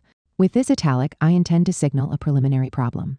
Obviously, existence is marked by an infinity of conflicts that develop between individuals for a whole variety of reasons. But what is involved here is analyzing conflicts whose protagonists are not single individuals, but social subjects who directly or indirectly pertain to the social order, to some essential articulation of the division of labor and the social order. This is how the object of Marx's theory of class struggles is defined. We are dealing with a general category, a genus, which can subsume different species. We may venture a typology starting, obviously, not from world history, but from the historical time in which the authors of the Communist Manifesto lived. An initial distinction is indicated. On the one hand, there are conflicts that oppose exploiting classes, class struggles that see the bourgeoisies of different countries rise up against the landed aristocracy and the ancien regime, and then confront one another in more or less fierce competition liable to result in war. On the other hand, we have struggles for emancipation, which are class struggles from the standpoints of the social subjects engaged in achieving it and of those intent on preventing or impeding it. At this point, we must make a second distinction, to be exact, a tripartite distinction, between the struggle whose protagonists are peoples in colonial or semi-colonial conditions, the struggle waged by the working class in the capitalist metropolis, the one on which Marx and Engels were particularly focused, and the struggle of women against domestic slavery. Each of these three struggles challenges the prevailing division of labor internationally, nationally, and within the family. A relation of compulsion, zwangsverhältnis, obtains between capital and labor in bourgeois society. 156. But the same is true of the other two relations. The three struggles for emancipation challenge the three fundamental relations of compulsion constitutive of the capitalist system as a whole. Benedetto Croce took no account of all this when, in September 1917, with reference to the war that was raging, he declared, "The concept of power and struggle, which Marx transported from states to social classes, now seems to have reverted from classes to states." 157. It is true that, at least in the early stages of the patriotic Union sacrée, the gigantic conflict was regarded and theorized by not a few European intellectuals as further confirmation of the crisis of historical materialism, or as an instrument to abolish class structure. 158. However, only a few weeks after the class struggle had been declared dead by Croce, the October Revolution and the insurrection of the popular masses against the war, and the privileged classes who ruled the country and army, occurred in Russia. But that is not the only reason why the terrible trial of strength between the great powers which erupted in 1914 was far from being the termination or suspension of class struggle. We should take special note of the observation made by an eminent contemporary historian, Arno J. Mayer. No war has ever been so ardently invoked as prophylaxis, as an instrument of domestic politics, as a lifeline for a political and social order that felt ever more imperiled by the rise of the labor and socialist movement. To cite the example of a figure not far removed from Croce's circle, 10 years before its outbreak, the war was invoked and summoned by Vilfredo Pareto to set socialism back for at least half a century. In a similar vein, in Germany, Admiral Alfred von Tirpitz also justified his policy of naval rearmament by the need to discover an antidote to Marxism and the political radicalization of the masses. And this is not to mention the conviction, widespread among the dominant classes and their ideologues, that colonial expansion alone could diffuse the social question in the metropolis and weaken or contain the socialist movement. 159. On closer inspection, the First World War was not merely an expression of the class struggle, but was so in a triple sense. It pertained A, to the struggle for hegemony between the capitalist bourgeoisies of the great powers. B, to the social conflict in the metropolis, which the dominant class hoped to neutralize and deflect via international confrontation and colonial conquest. And C, to the oppression and exploitation of peoples in colonial or semi-colonial conditions, for whom, to adopt Marx's terminology on the subject of Ireland, the social question was posed as the national question. In each individual country, the ruling class certainly seized the opportunity to commend or impose social peace and national unity, to suppress strikes and, if need be, extend working hours. However, far from betokening its end, such behavior was a manifestation of the class struggle waged by the bourgeoisie, which subsequently, with the intensification of the sacrifices required by the war and the progressive loss in credibility of patriotic rhetoric, the proletariat countered with a class struggle that could even take revolutionary forms. In the light of such considerations, Karl Popper's summary cannot but raise a smile. He expounds as follows the thesis that fascism and communism share an evil. Obviously, German father, the left wing represented by Marx, replaces the War of Nations, which appears in Hegel's historicist scheme, by the War of Classes. The extreme right replaces it by the War of Races. 160. In fact, social and class conflict is very much present in Hegel, who constantly referred to it to explain the fall of the monarchy in ancient Rome. Overthrown by an aristocracy determined to strengthen its hold over the plebs, or to shed light on the modern process that saw the absolutist monarchy progressively limit the power and privileges of a feudal aristocracy, stubbornly attached to its privileges and the serfdom and exploitation imposed on the peasant mass. With the advent of the modern representative state derived from the French Revolution, social conflict had far from disappeared for Hegel. The proletarian who was unemployed or incapable of working, or the poor man who risked dying of starvation, was in a similar condition to the slave, and hence fully entitled to rebel. 161, on the other hand, the War of Nations, a reality obvious to everyone, features prominently in Marx and Engels. Capitalism was also condemned by them because it secreted an industrial war of extermination between nations and waged piratical wars against colonial peoples, who responded with legitimate wars of resistance and national liberation. As for the War of Races, Marx and Engels certainly rejected interpreting history in racial terms. In so doing, they were compelled to argue not only against the phantom Hegelian extreme right fantasized by Popper, himself a prisoner of the ethnological paradigm in a way he pointed to Germany as the source of all evil, but also against figures and newspapers in liberal America and Britain. However, what at first sight presents itself as a racial war is in reality a class struggle. For example, it is clear that in the USA of black slavery and white supremacy, the fate of African Americans was sealed primarily by racial affiliation. In such circumstances, to raise the racial or national question did not in fact mean repressing social conflict, but confronting it in the concrete, particular terms in which it manifested itself. Only if we appreciate this can we understand the 20th century, which, as we shall see, was marked by epic class struggles and national resistance struggles against attempts by the Third Reich and the Empire of the Rising Sun to revive the colonial and even slave-holding tradition in Eastern Europe and Asia, respectively. In short, what escapes Croce, Popper, and Ferguson is the role played by class struggle in contradictions, clashes, and confrontations that seem purely national and racial in character. None of them appreciates that Marx and Engels' theory of class struggle is a general theory of social conflict, even if it is not organically and systematically expounded. We may proceed to a comparison. Likewise, benefiting from the extraordinary cultural season that witnessed the blossoming of German classical philosophy, Karl von Clausewitz wrote his celebrated book on war, which encompassed the most varied armed conflicts, interpreting them as the continuation of politics by other means. Marx and Engels, in principle, composed a treatise on social and political conflict, which, rising to a higher level of generalization and abstraction, on the basis of the division of labor into antagonistic classes and class struggle, interprets the various forms of social conflict, including wars and different types of war, in a unitary key. It should at once be added that, while Clausewitz adopted an at least partially objectivist attitude, the two philosophers and revolutionary militants explicitly declared that they did not seek to rise au-dessus de la mêlée. confining themselves to observing it with detachment, but were actively engaged in changing the world in a very precise direction. A protracted positive-sum struggle, one universal leveling or great divergence. The Communist Manifesto theorizes class struggle on the basis of an analysis of the bourgeois society that was increasingly becoming established in the West. But had such a view not already been refuted by the disappearance of the Ancien regime, organized as it was into stable, naturally fixed estates, and its replacement by a social order characterized by social mobility? In Tocqueville's view, the advent of industrial democratic society rendered struggles belonging to a superseded social stage obsolete. Democracy in America asserts that castes disappear and the classes of society draw together. In fact, so to speak, there are no longer any classes.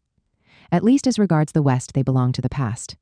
And in any event, societies where the members of a community are divided into castes and classes were destined to fade away.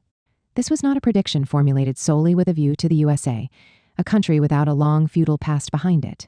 In fact, we are dealing with a sociological analysis conjoined with a discourse in the philosophy of history. According to the French liberal, from the 11th century onwards, a twofold revolution in the state of society had been underway in the West. Indeed, T. Noble has gone down the social ladder, and the commoner has gone up. The one descends as the other rises. Every half-century brings them nearer to each other, and they will soon meet. Everything was working in concert to this end. Now, not only landed wealth, but also personal property could confer influence and power. This already served to undermine the privileges and domination of the aristocracy. Along with property in its various forms, the exercise of the intellect became a source of strength and of wealth, so that every discovery in the arts, every improvement in commerce and manufactures, created so many new elements of equality among men. All the various factors of the modern world seem to cooperate to enrich the poor and impoverish the rich. In conclusion, the tendency towards universal leveling was irreversible. It could not be blocked or even slowed down, especially given that the wealthy were few and powerless and therefore incapable of mounting effective resistance. There was no doubt that a higher will was presiding over this. The gradual development of the principle of equality is a providential fact. It has all the chief characteristics of such a fact. It is universal, it is lasting, it constantly eludes all human interference and all events, as well as all men contribute to its progress.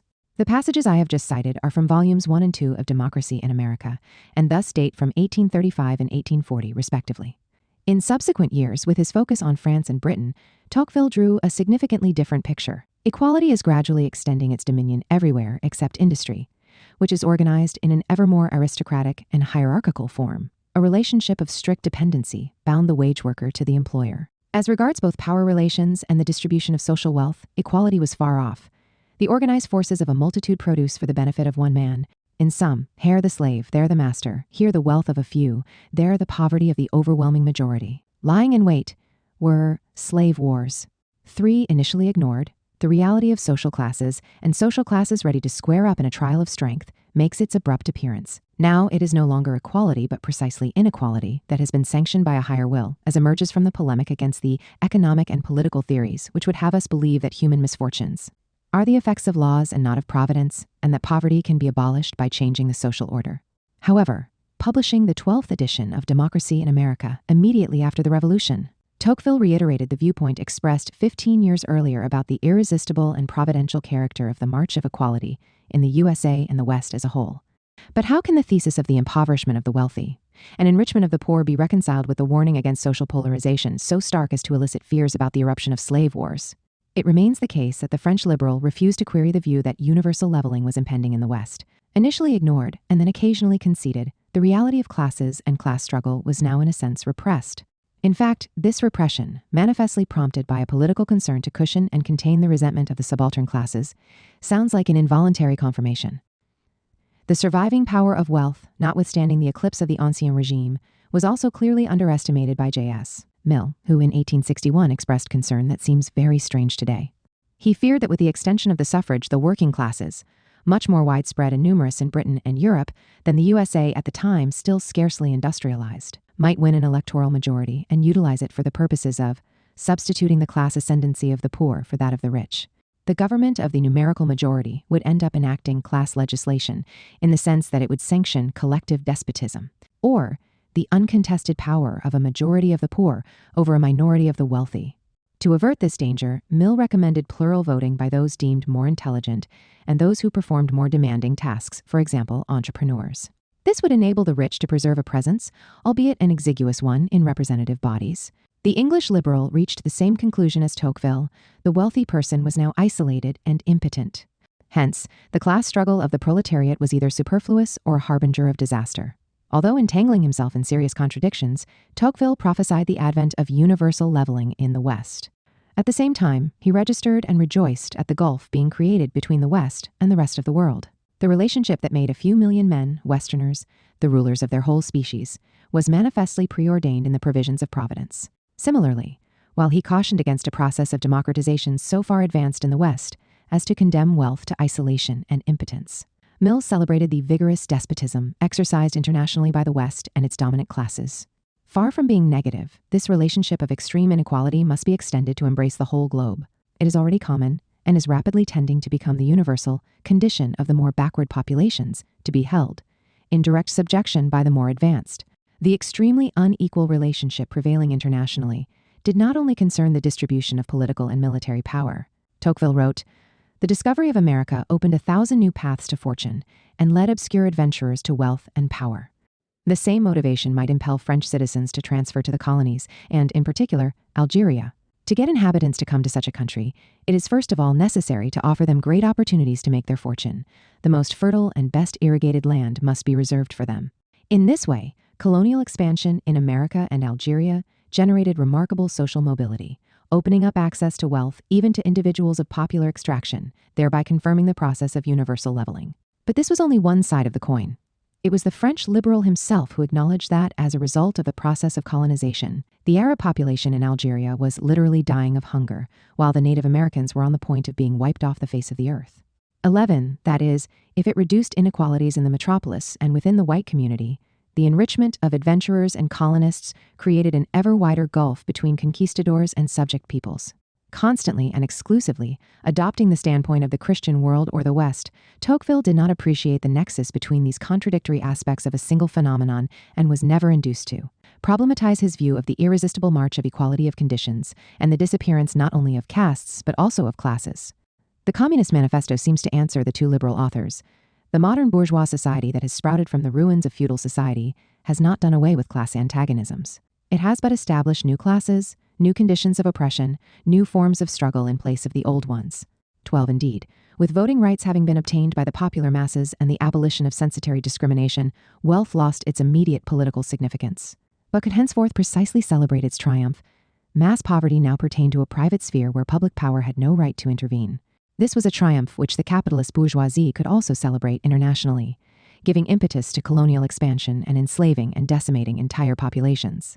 By way of confirmation of the irresistible tendency to universal leveling and equality between commoner and noble, Tocqueville asserted that literature became an arsenal open to all. The German ideology argues very differently. The class which has the means of material production at its disposal consequently also controls the means of mental production, so that the ideas of those who lack the means of mental production are on the whole subject to it. 14, far from being synonymous with universal leveling. The bourgeois revolution involved the accentuation of inequalities at many levels. Internationally, what has been called the Great Divergence between the prosperous West and the rest of the planet derived from it. 15. In 1820, China, for centuries or millennia eminently placed in the development of human civilization, still boasted a GDP amounting to 32.4% of the world GDP. While Chinese life expectancy, and thus nutrition, was at roughly English levels and so above continental ones even in the late 1700s. At the time of its foundation, the People's Republic of China was the poorest country in the world, or among the poorest. The history of India is not very different. It still accounted for, of global GDP, before likewise succumbing to desperate poverty. This is a process that can be understood starting from Marx, and the section of Capital devoted to primitive accumulation, but which is far beyond the range of Tocqueville, who tended to offer an apologetic description of the world he inhabited. In any event, far from rendering class struggle obsolete through universal leveling, bourgeois society aggravates national and international inequalities, which can only be contested through class struggle. 2. Obsolescence of war. With the advent of industrial democracy, is the phenomenon of war destined to disappear along with class struggle? Kant's hopes that the end of the Ancien Regime and the patrimonial conception of the state would lead to an international order marked by peace were dashed by the post-Thermidorian and Napoleonic Wars, but they seem to enjoy a new lease of life after the July Revolution. With the fading of the antagonism between France and Britain and the consolidation of the Pax Britannica, this is the context in which to locate Tocqueville's thesis that modern democratic society lacks the objective basis for war, even if the ambition of military men of modest social origin, eager to forge a career by distinguishing themselves on the battlefield, invariably played a role. 17 other authors, rather than assigning it to the representative regime, entrusted the realization of the ideal of perpetual peace to the development of industrial and commercial society. The world market supposedly rendered state and national borders less significant and bound peoples in ever closer, ultimately indissoluble links of interest, mutual respect, and friendship. Such was the argument of Benjamin Constant and, above all, Herbert Spencer.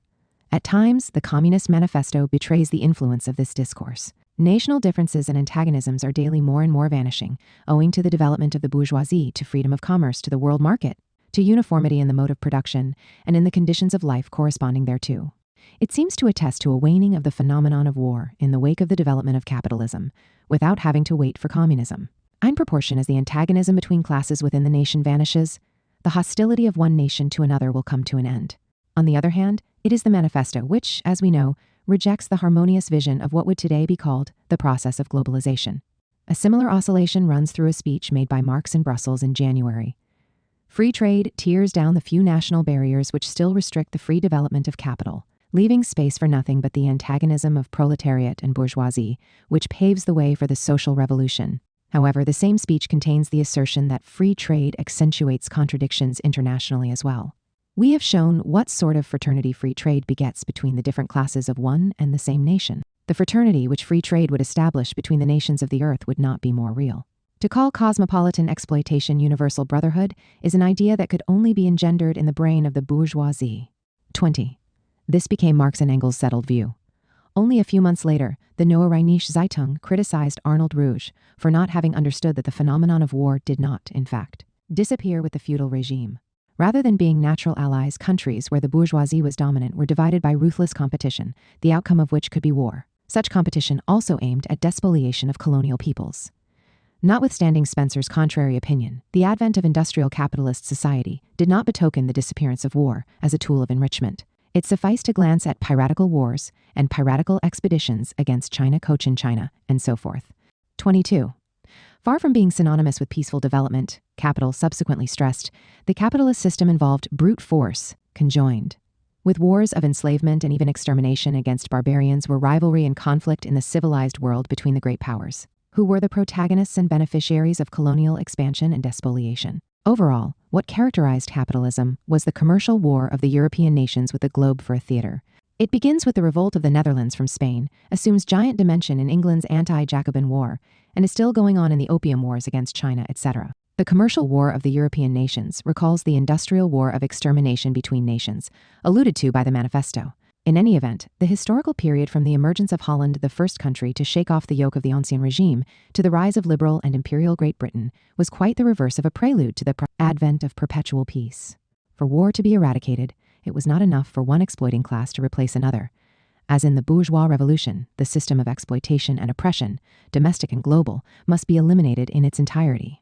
This is the sense in which, in July 1870, taking a position on the Franco-German war that had just broken out, a text written by Marx for the International Working Men's Association called for a struggle for a new society, whose international rule will be peace because its national ruler will everywhere be the same, labor. This analysis is virtually contemporaneous with that of J.S. Mill, who celebrated the British Empire as a step towards universal peace and general friendly cooperation among nations. In support of this thesis, a peculiar argument is advanced. The gigantic, albeit unequal, federation that was the British Empire embodied the cause of liberty and international morality to a greater extent than any other great nation seems to conceive as possible or recognize as desirable. Hence, backward populations had an interest in becoming part of it, so as to avoid being absorbed into a foreign state and becoming a source of additional aggressive strength to some rival power. 25. Homage to universal peace fails to conceal the reality of colonial wars, set to absorb this or that colony, and the rivalry which was a harbinger of larger-scale wars between Great Britain, celebrated as the embodiment of the cause of peace and some rival power, suspected of the worrying design of seeking to enhance its aggressive strength. While Mill sought to demonstrate the disappearance of war on the basis of the imperialist rivalry actually priming it, Tocqueville, in the very title of a key chapter of Volume 2 of Democracy in America, claimed that great revolutions will become more rare. In the event, the century and a half since such predictions were ventured represent what is perhaps the historical period richest in wars and revolutions. And now let us read Marx. A few years after the publication of the text just cited, in a letter of December 28, 1846, starting from the conflict between the productive forces already acquired by man and his social relations, which no longer correspond to those productive forces. He evoked the terrible wars now imminent between the various classes of a nation and between the various nations.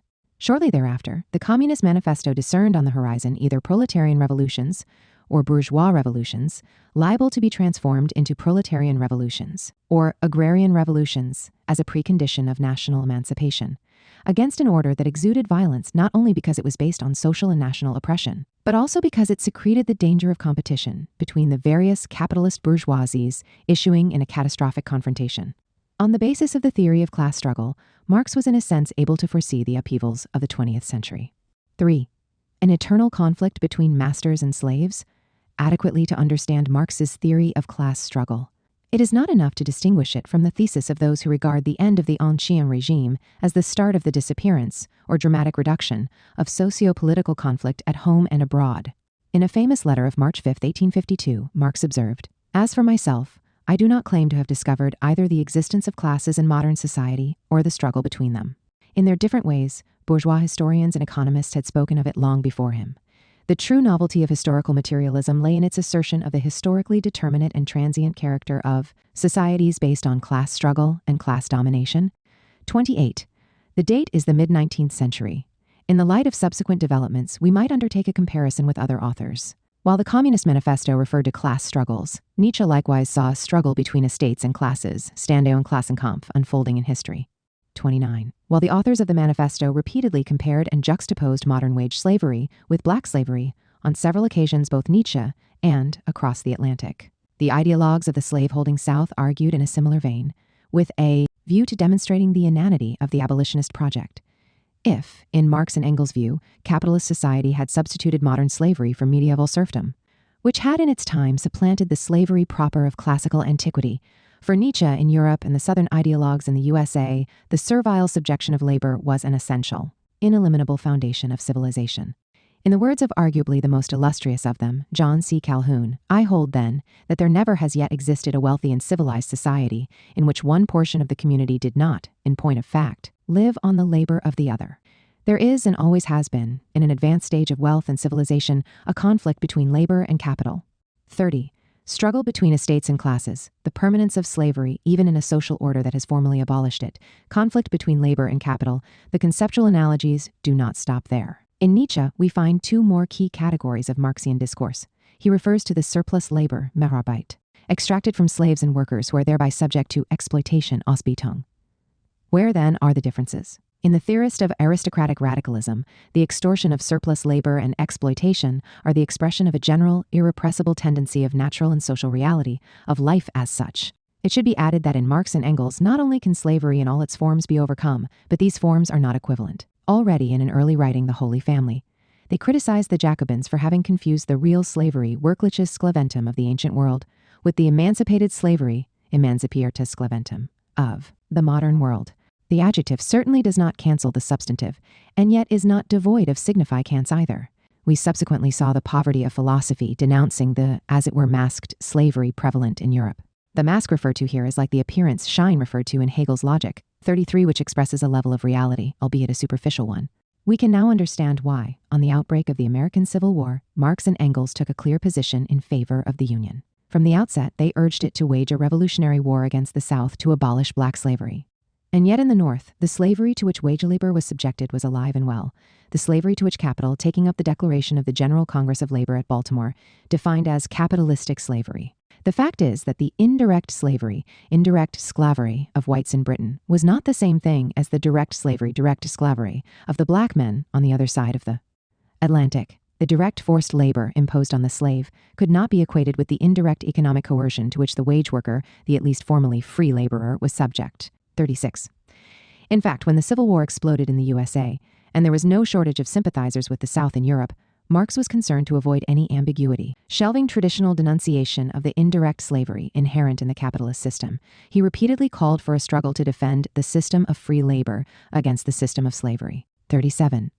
Certainly, Engels observed in 1885, with the end of the Civil War, an attempt was made to replace open Negro slavery, formally abolished, with the disguised slavery of Indian and Chinese coolies.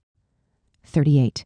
Here, in the context of a discussion of the slavery affecting labor to different degrees, we find a dual differentiation. On the one hand, there is a distinction between open and disguised forms of slavery, respectively imposed on blacks and Indians and Chinese, but always on colonial populations or populations with colonial origins. On the other, in the capitalist metropolis, the struggle for the reduction and regulation of the working day seemed to have attenuated what remained slave-like in the condition of labor in capitalist society, and be capable of further attenuating it. Hence, in Nietzsche, as in Calhoun, we can indeed find key categories of Marx's discourse. In the latter, however, analysis of the conflict between capital and labor is a history of the progressive emancipation of labor which, albeit partially, does occur, and which it is possible to achieve through class struggle in the framework of existing society.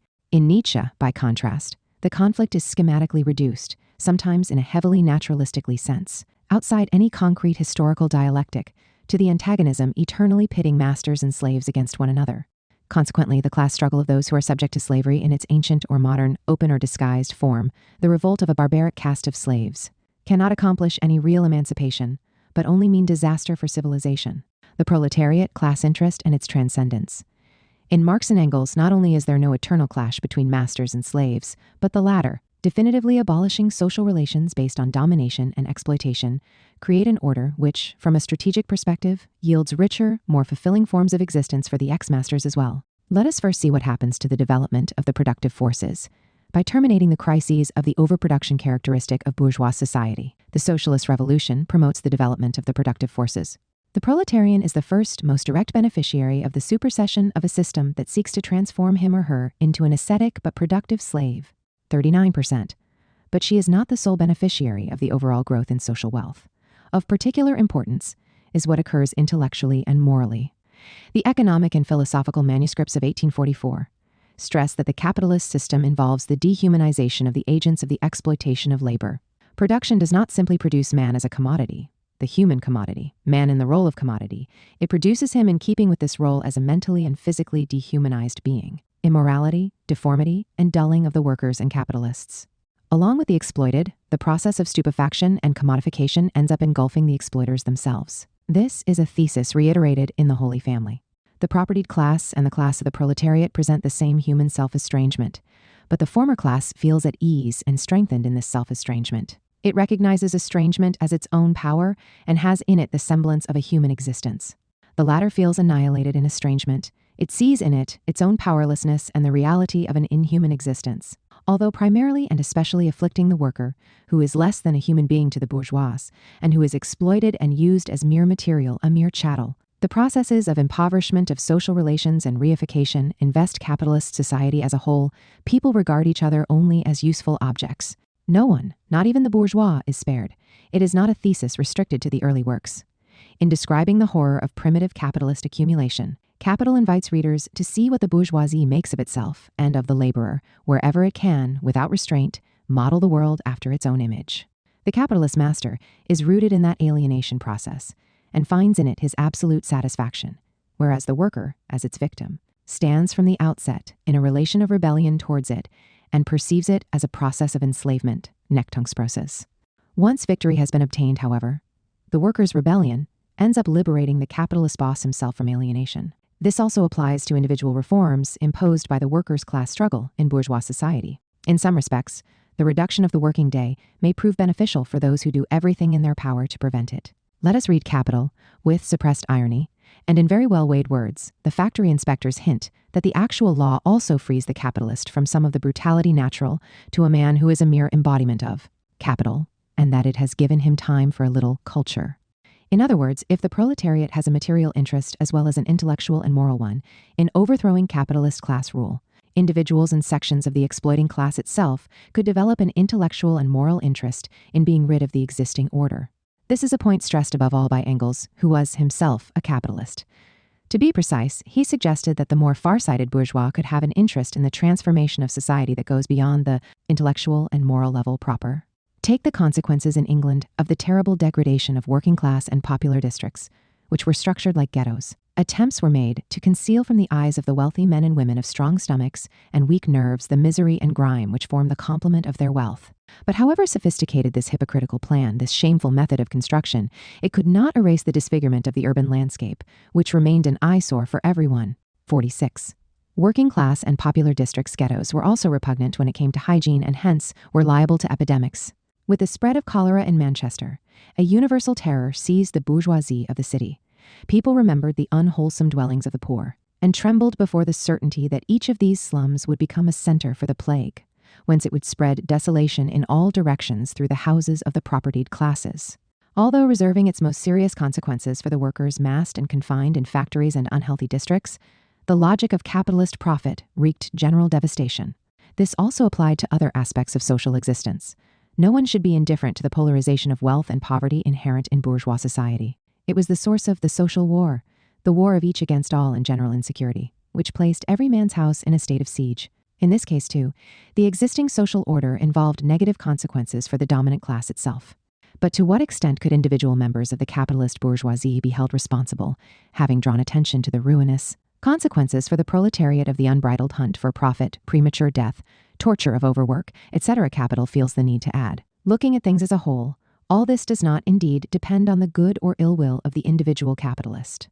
Free competition brings out the inherent laws of capitalist production, in the shape of external coercive laws having power over every individual capitalist. While it mainly impacted upon the proletarian, the relation of compulsion between capital and labor did not spare the individual capitalist, likewise subject to a coercive law imposed on him from without. He was but one of the wheels of the social mechanism. Going yet further, the young Engels wrote that communism applies the principle of the irresponsibility of the individual when analyzing the modus operandi of the social order. For this very reason, the more the English workers absorb communistic ideas, the more superfluous becomes their present bitterness towards their oppressors as individuals, with a commensurate reduction in the violent charge of the anti-capitalist revolution. 52. For Marx and Engels, it was a question of abolishing not only class exploitation in a single country, but also national oppression. And we once again encounter the baseline with which we are already familiar. While they primarily and directly addressed the oppressed, they not only called upon the proletariat of the oppressor country not to make common cause with the privileged classes, but did not even close the door to the most enlightened members of those classes.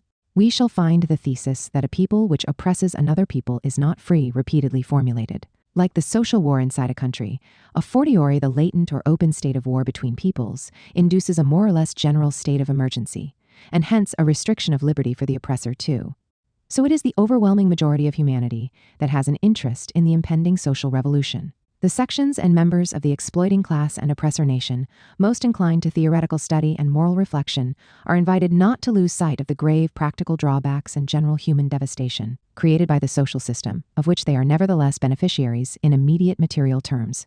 Being a communist certainly means appealing to the class struggle waged by the oppressed internationally, nationally, and within the family. But it also means having developed the capacity to see things in the round. In this sense, the young Engels asserted that communism stands above the strife between bourgeoisie and proletariat, and thus was different from purely proletarian Chartism, which contained residues of corporatism. 53. Marx against Nietzsche and Foucault. Something remarkable has emerged. On the one hand, there is no escaping the class struggle. On the other, it has a tendency to transcend itself, pursuing and realizing objectives liable to be universally welcomed. How is this possible? The authors of the Communist Manifesto evinced an ethos of reason and science throughout their careers. Truth is general. It does not belong to me alone. It belongs to all. It owns me. 54. When he expressed himself thus, in manifestly Hegelian accents, Marx was only 24 years old, but he remained loyal to this view to the end. Capital forcefully asserts that the outward appearance or delusive appearance of a phenomenon does not coincide with its essence, and hence a prolonged laborious intellectual engagement was required to achieve scientific truth. Has conflict disappeared? That is not the point. The ethos of reason and scientific truth does not prevent Marx from stressing that in bourgeois society, science is pressed into the service of capital. The history and critique of the capitalist employment of machinery in capital are precisely the history and critique of the capitalist use of science. Engels declared that he sought to respect the principle that military science, like mathematics or geography, has no particular political opinion. Obviously, in saying this, he was not unaware that military science played a key role in the class struggle, be it in wars between opposed capitalist bourgeoisies or civil wars and colonial wars. But those capable of analyzing and evaluating the logic, internal consistency, and efficacy of the various sciences could also condemn their utilization in the service of capitalism and colonialism, or other causes. This is a discourse that does not only hold good for the applied sciences, as is clear from their critique of what I have characterized as court enlightenment. Marx and Engels were perfectly well aware that reason and the light of reason can be employed to justify domination and oppression.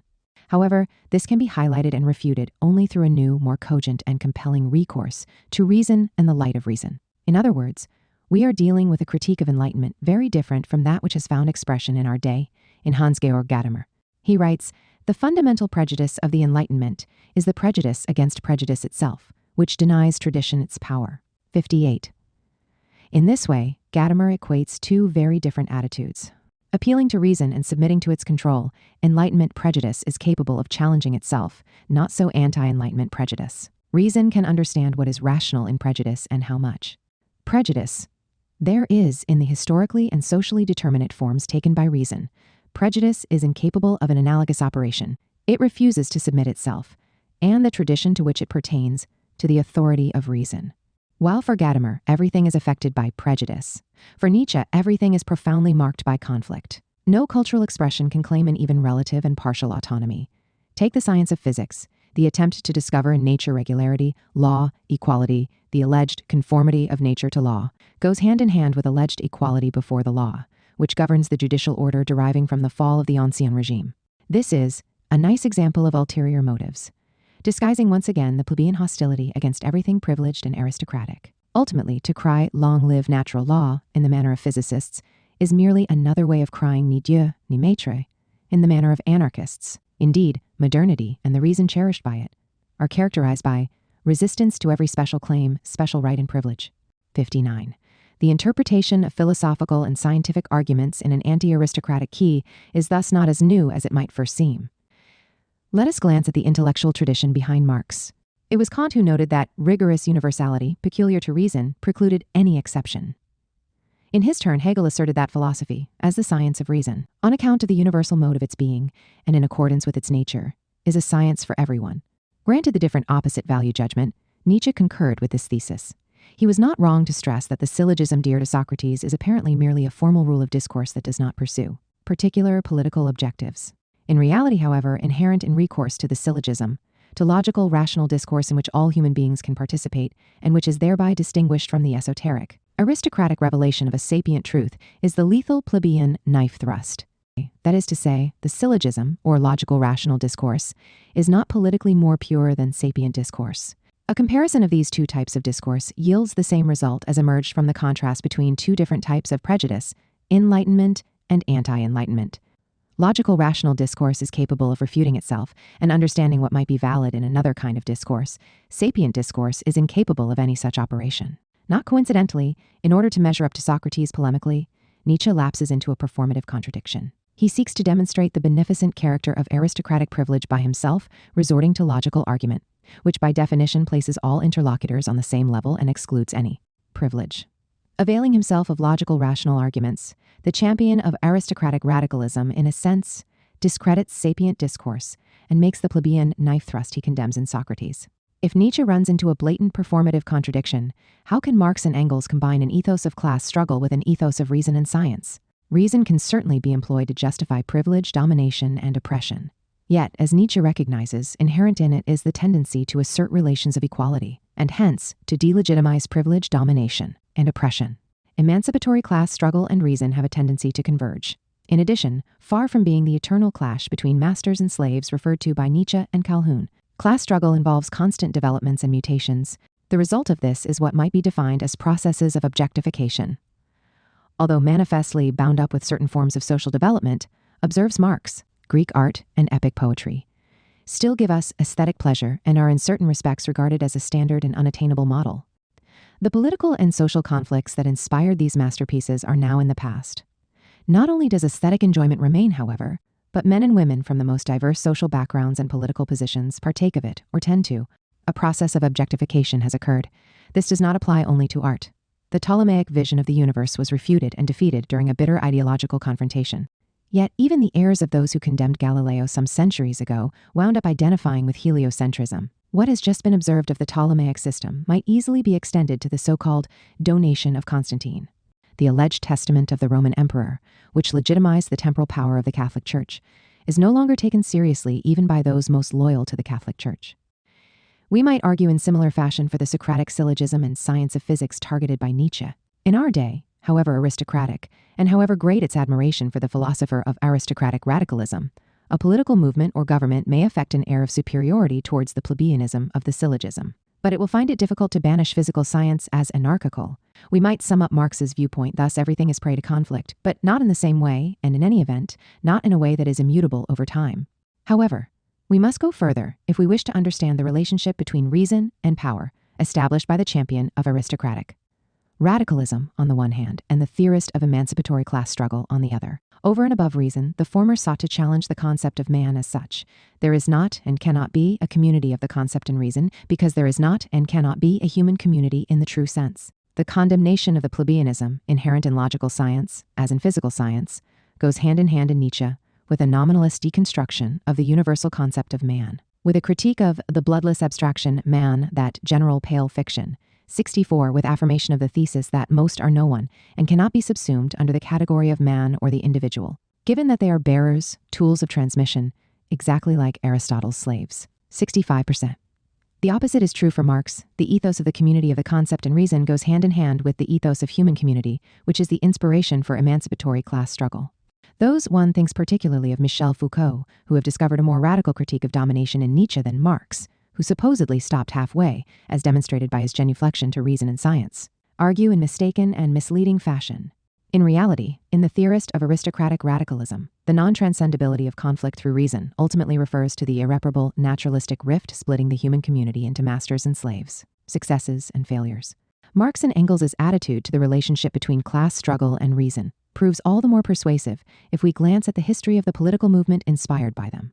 In the course of that history, prompted by horror at the carnage of the First World War and the need to break radically with the past, a kind of spontaneous Foucaultianism avant la lettre emerged, which set off in search of power relations to unmask and condemn in any and every context. The result was far from positive. The direct identification of reason with domination encouraged the emergence of a hermeneutic of universal suspicion and greatly compromised the space of intersubjective communication.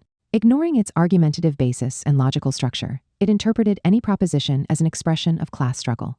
Furthermore, the construction of post-capitalist society was rendered even more difficult by a microphysics of power that denounced the advent of new forms of power and domination in the regulation of any relationship or institution, in the judicial order as such.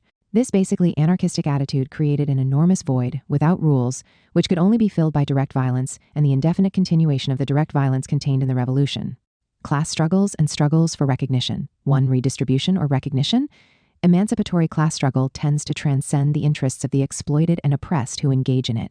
In view of this, the thesis that income redistribution represented the dominant paradigm for 150 years, until the demise of communism, one proves extremely reductive. Has the movement that set out from the Communist Manifesto exclusively, or primarily, raised the banner of redistribution? In fact, from its inception, it engaged on all three fronts of emancipatory class struggle, on a platform that certainly includes economic demands, but which goes far beyond them.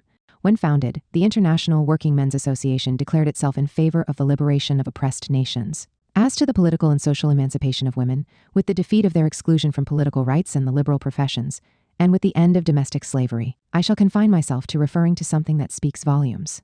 In a preface to Woman and Socialism, August Bebel, interlocutor of Engels and leader of German social democracy, noted that his book, which had been published 30 years earlier, gone through 50 editions and been translated into 15 languages, had begun its triumphant progress thanks to the clandestine distribution undertaken by members of the Socialist Party outlawed by Bismarck. 2.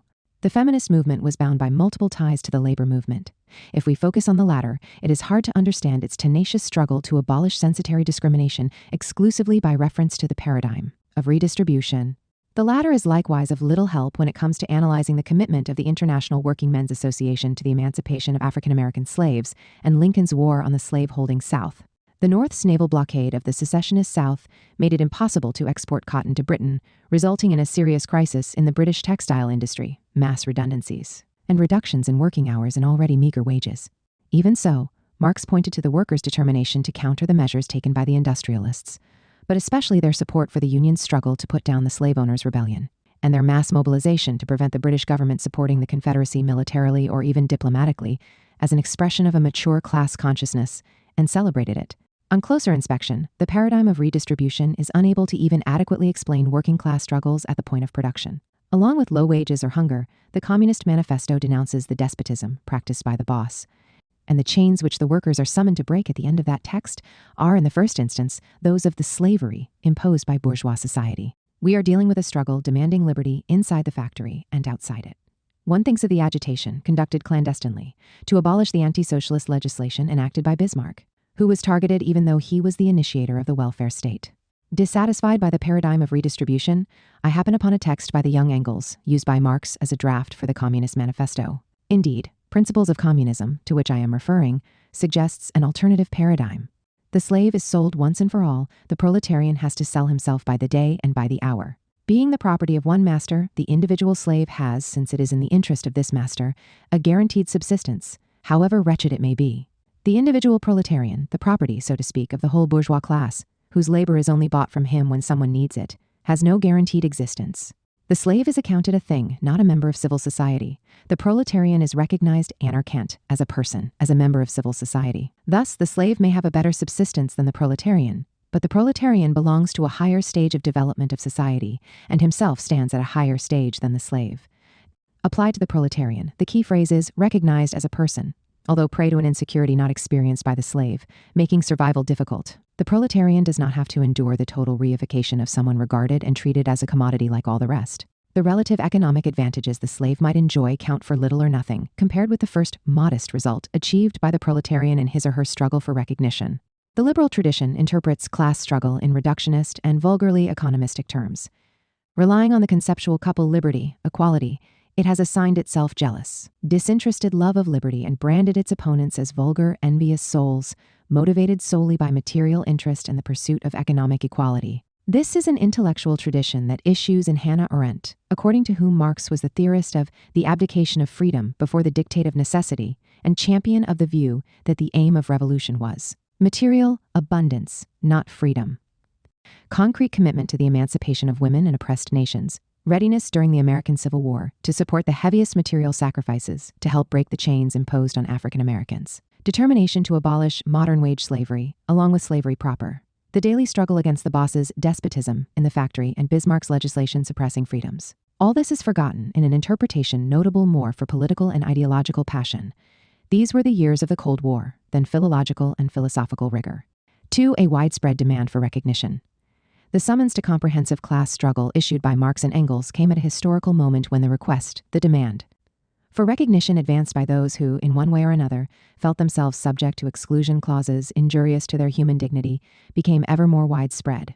A famous cartoon from the abolitionist campaign portrayed a black slave in chains exclaiming, "Am I not a man and a brother?"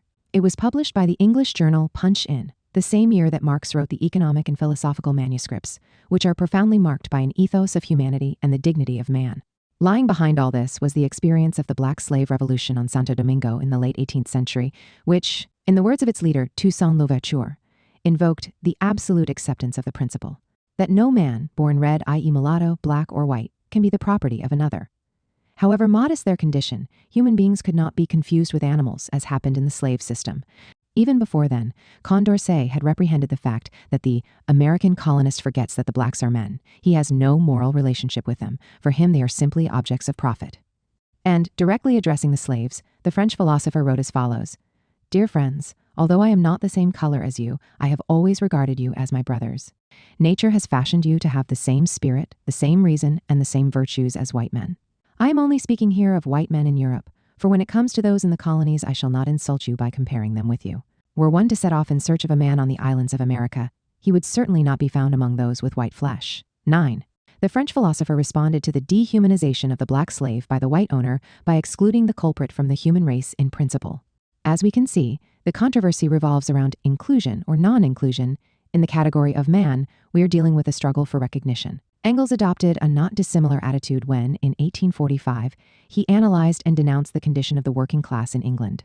Addressing English workers whom he was glad and proud to have frequented, who were degraded to machines and worse slaves than the Negroes in America by existing social relations, Engels exclaimed, "I found you to be men, members of the great and universal family of mankind, who represented the cause of humanity, trampled underfoot by capitalists engaged in an indirect trade in human flesh, in a barely disguised slave trade."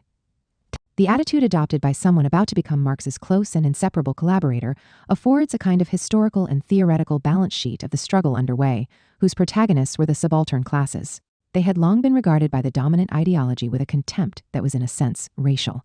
An illustrious historian has observed that between 1660 and 1760, there developed in England an attitude towards the new, industrial proletariat, noticeably harsher than that general in the first half of the 17th century, and which has no modern parallel except in the behavior of the less reputable of white colonists towards colored labor.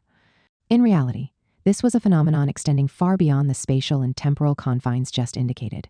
It is enough to think of Edmund Burke and Emmanuel Joseph Cites, who defined the wage worker as an instrumentum vocale, or bipedal machine. Such oppressive and explicit dehumanization certainly fell into crisis with the French Revolution and the entry of the putative instruments of labor onto the historical stage. But it did not disappear, so that at each step of the class struggle we find the demand for recognition emerging. In June 1790, Marat had a representative of the unfortunates, to whom political citizenship was denied, argue, thus against the aristocracy of the rich, "In your eyes we are still scum." Excluding the propertyless from political rights, declared Robespierre in April of the same year, meant seeking to expel them into a class of helots. No less than the feudal aristocracy, the aristocracy of the rich projected a certain idea of inferiority and contempt onto members of the lower classes. In Paris, immediately after the July Revolution, the popular newspapers, indignant at the survival of censitary discrimination and the proscription of trade union coalitions and organization, accused the bourgeois nobles of insisting on regarding workers not as men but as machines, nothing but machines required to produce solely for the needs of their bosses. After the February 1848 revolution, the attainment of political rights by proletarians proved, in their view, that thanks to their struggle they were finally beginning to be elevated to the rank of men. Finally, similar themes and accents echo in the agitation and struggle of women. In one of the very first feminist texts, Wollstonecraft accused the society of her time of regarding and treating women like slaves, who were not allowed to breathe the sharp, invigorating air of freedom, or worse, like gentle domestic brutes. In fact, the dominant culture went so far as to allude to the female soul like that of animals. However, it was time to restore to women their lost dignity. They must finally be recognized as rational creatures, as a part of the human species. In the same year, 1792, a French feminist, Pierre Manuel, argued in similar fashion, there was a time when human male society asked itself whether women had a mind. Once again, the demand for recognition emerges from such indignation. Almost a century later, it was the turn of Marx's daughter Eleanor, in her capacity as a militant in both the labor and feminist movements, to denounce the fact that in bourgeois society women, like workers, were denied their rights as human beings. The struggle for recognition was far from over. Hence, the summons issued by Marx and Engels had an enormous echo for a very simple reason. They proved capable of registering and elaborating, theoretically and politically, a very widespread request for recognition. The starting point may be identified in Hegel's phenomenology of spirit and the dialectic of lord and bondsman expounded in it. Over and above explicit references to this text, which must have been profoundly influential in Marx's intellectual formation in particular, its influence makes itself clearly felt terminologically. The economic and philosophical manuscripts stress that, under the semblance of recognizing man, anerkennung der Menschen, political economy, bourgeois society, carries to its logical conclusion the denial of man. The anerkennung, or recognition, sought by the kind of modern slave represented by the wage worker, did not follow the fall of the ancien regime. The same applies to the other protagonists of class struggles and struggles for recognition. We can now understand the terms in which the manifesto addresses the bourgeoisie, who pose as champions of the person and her or his dignity. By individual, you mean no person other than the bourgeois, than the middle-class owner of property. 3. Positive humanism and the critique of processes of reification. The various social and national subjects whom we have seen demanding recognition bemoan the fact that they are not fully subsumed under the category of person and human being. This is the context in which to situate the young Marx's indictment of capitalist society. It inflicted severe mutilation on the proletarian, confining and isolating him in the abstract existence of man as a mere workman who may therefore daily fall from his filled void into the absolute void, into his social and therefore actual non-existence. The wage worker was forced to sell himself and his humanity, seine Menschheit, reduced to a machine and treated like a horse. And the truth was that political economy knows the worker only as a working animal, as a beast reduced to the strictest bodily needs. Notwithstanding magniloquent talk about liberty having finally been attained with the fall of the Ancien regime, the social order was characterized by the oppression of a slave class, Sklavenklasse. The following year, in 1845, Engels expressed himself in similar terms. He too was of the opinion that, along with blacks in the American Deep South, the very workers who were free in theory were subject to de facto slavery. This signified something very precise. Bourgeois society publicly proclaimed that proletarians are not human beings and do not deserve to be treated as such. In any event, the condition they were condemned to was not one in which a man or a whole class of men can think, feel, and live as human beings. Hence, the workers must strive to escape from this brutalizing condition. This was only possible in and through class struggle. The worker can only save his humanity in hatred and rebellion against the bourgeoisie. For the proletarian, fighting against the bourgeoisie ultimately meant fighting for his humanity. 27. Marx and Engels did not as yet know one another, but were already speaking the same language, a language that blends an ethos of humanity with a powerful demand for recognition. We can now understand why the young Marx indicted existing society as a negation of positive humanism, positiver humanismus, and fully developed humanism, vollendetter humanismus, of real humanism, realer humanismus. He formulated his revolutionary program articulating the categorical imperative to overthrow all relations in which man is a debased, enslaved, forsaken, despicable being. An end had to be put to a social order where man is under the rule of inhuman conditions and elements, and not yet a real species being. In Louis Althusser's view, these formulations are ideologically naive, and fortunately were surpassed by the mature Marx, from roughly 1845 onwards, when an epistemological break supposedly occurred in humanist rhetoric. Neglectful of the class struggle was supplanted by historical materialism, or rather, the science of history. This is a reading which, philosophically, commits the error of confusing the struggle for recognition and for the real subsumption of the slave or semi-slave under the category of man, with an edifying humanism that ignores or represses social conflict. In reality, we have seen the young Engels enjoining the worker to save his humanity in and through rebellion against the bourgeoisie. That is, not with generic, vague moral appeals, but with concrete political action, with a challenge to a specific social system. And the German ideology mocks Max Stirner for his view that the insurgent Negroes of Haiti and the fugitive Negroes of all the colonies wanted to free not themselves but man. Humanism is real insofar as it can identify and realize universality in specific struggles. To Rouge, who celebrated the 1848 revolution as most humane in its principles, Engels objected that it was such because these principles have arisen as a result of the glossing over of the most contradictory interests and the conflict between proletariat and bourgeoisie. On the other hand, he repeated in September of the same year, philanthropical fantasies and sentimental phrases about fraternity served only to wipe the slate clean of the ferocious cruelties committed in Paris by the victors of June and the antagonisms that were continuing to explode. 2. In Marx and Engels, reference to the universal concept of man and the struggle for recognition went hand in glove with a critique of edifying humanism. Althusser's thesis is also unconvincing in more narrowly philological terms. Humanist rhetoric continues to echo strongly in the speech on free trade made by Marx in Brussels in early 1848, which condemned capitalism because it sought to reduce to a minimum the cost of the maintenance of this machine, called workmen. In its turn, the Communist Manifesto called for the overthrow of a system that slighted the human dignity of the overwhelming majority of the population. Under attack were socio-economic relations that involved the training to act as a machine of proletarians, who were degraded from childhood into simple articles of commerce and instruments of labor, an appendage of the machine, of capital which is independent and has individuality, while the living person is dependent and has no personality. It is true that according to Marx's French interpreter, the manifesto pertains to the transitional works, not the fully mature works. Let us now glance at the terms in which, in 1865, value, price, and profit criticized the capitalist system. Time is the room of human development. A man who has no free time to dispose of, whose whole lifetime, apart from the mere physical interruptions by sleep, meals, and so forth, is absorbed by his labor for the capitalist, is less than a beast of burden. He is a mere machine for producing foreign wealth, broken in body and brutalized in mind. We are dealing with a system, Capital maintained, which does not hesitate to sacrifice young lives that are incapable of self-defense. Witness the extensive kidnapping of children practiced by capitalists in the infancy of the factory system, in workhouses and orphanages, by means of which robbery, unresisting material for exploitation was procured. But the human costs of capitalism are terrible. One thinks of the creation of the textile industry in England. The requisite raw material was procured by enclosing and allocating to pasture, the common land that previously ensured the subsistence of large masses who now expropriated were condemned to hunger and desperation, so that, in Thomas More's phrase taken up by Marx, the sheep eat up the very men. This was not a closed chapter of history, involving only the process of formation of capitalism. Even in its mature form, the system was marked by a hunt for profit that involved a Tamerlanish prodigality of human life. Indeed, despite all its niggardliness, capitalist production is altogether too prodigal with its human material, squanders human lives, and destroys the life and limbs of laborers. To summarize, capitalism sanctioned the rule of the object over the human.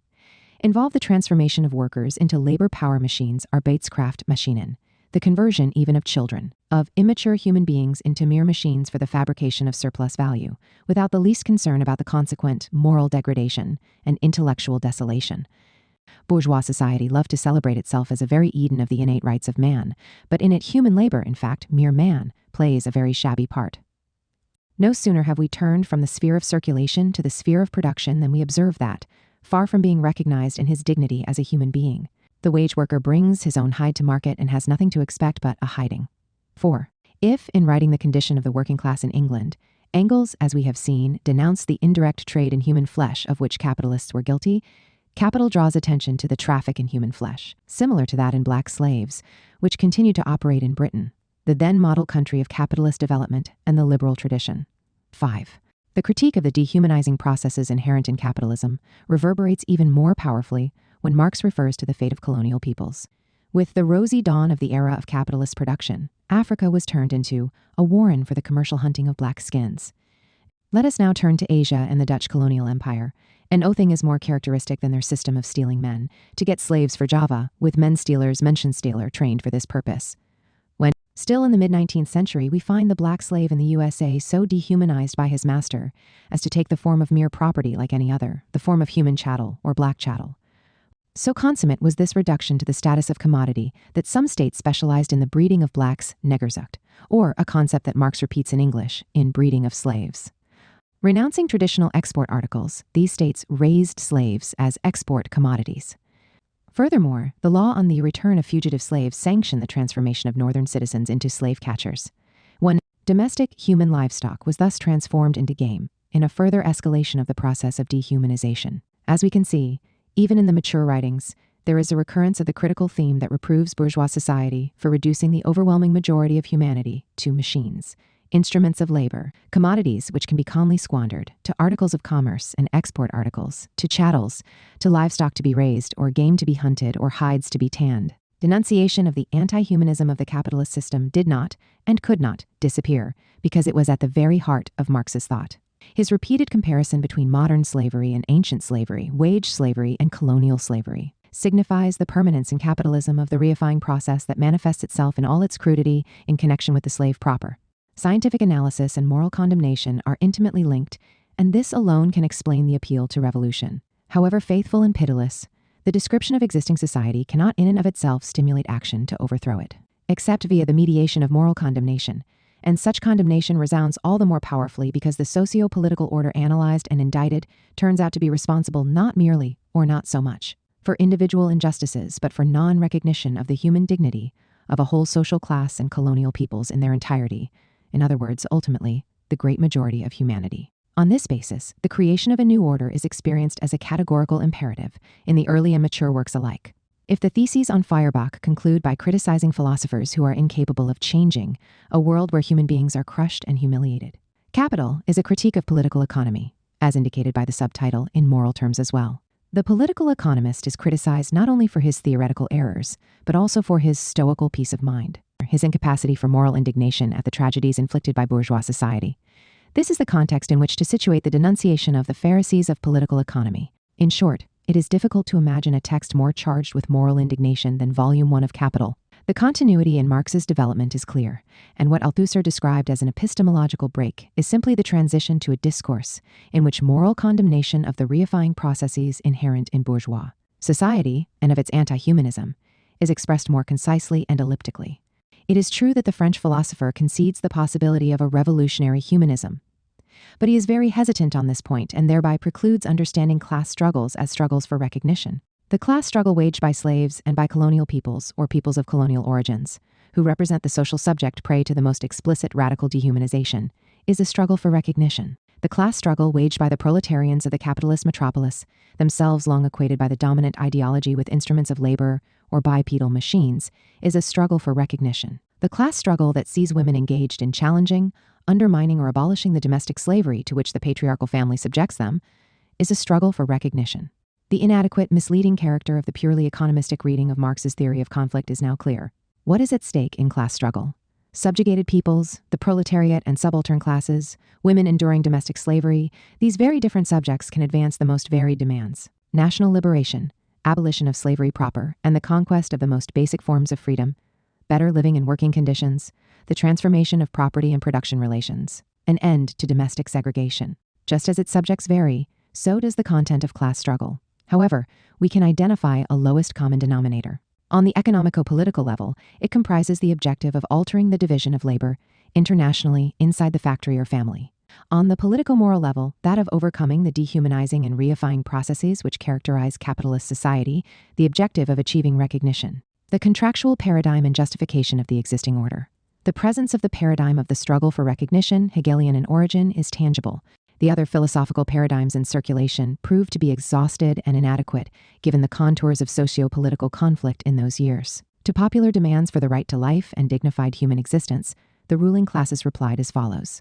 However low the level of wages, they are the fruit of a freely negotiated contract. As for the unemployed and invalids, no contract requires them to be afforded aid, and to claim or invoke it exhibits the mentality of a slave who expects subsistence from his master, not a free man who knows how to take responsibility for his free choices and their consequences.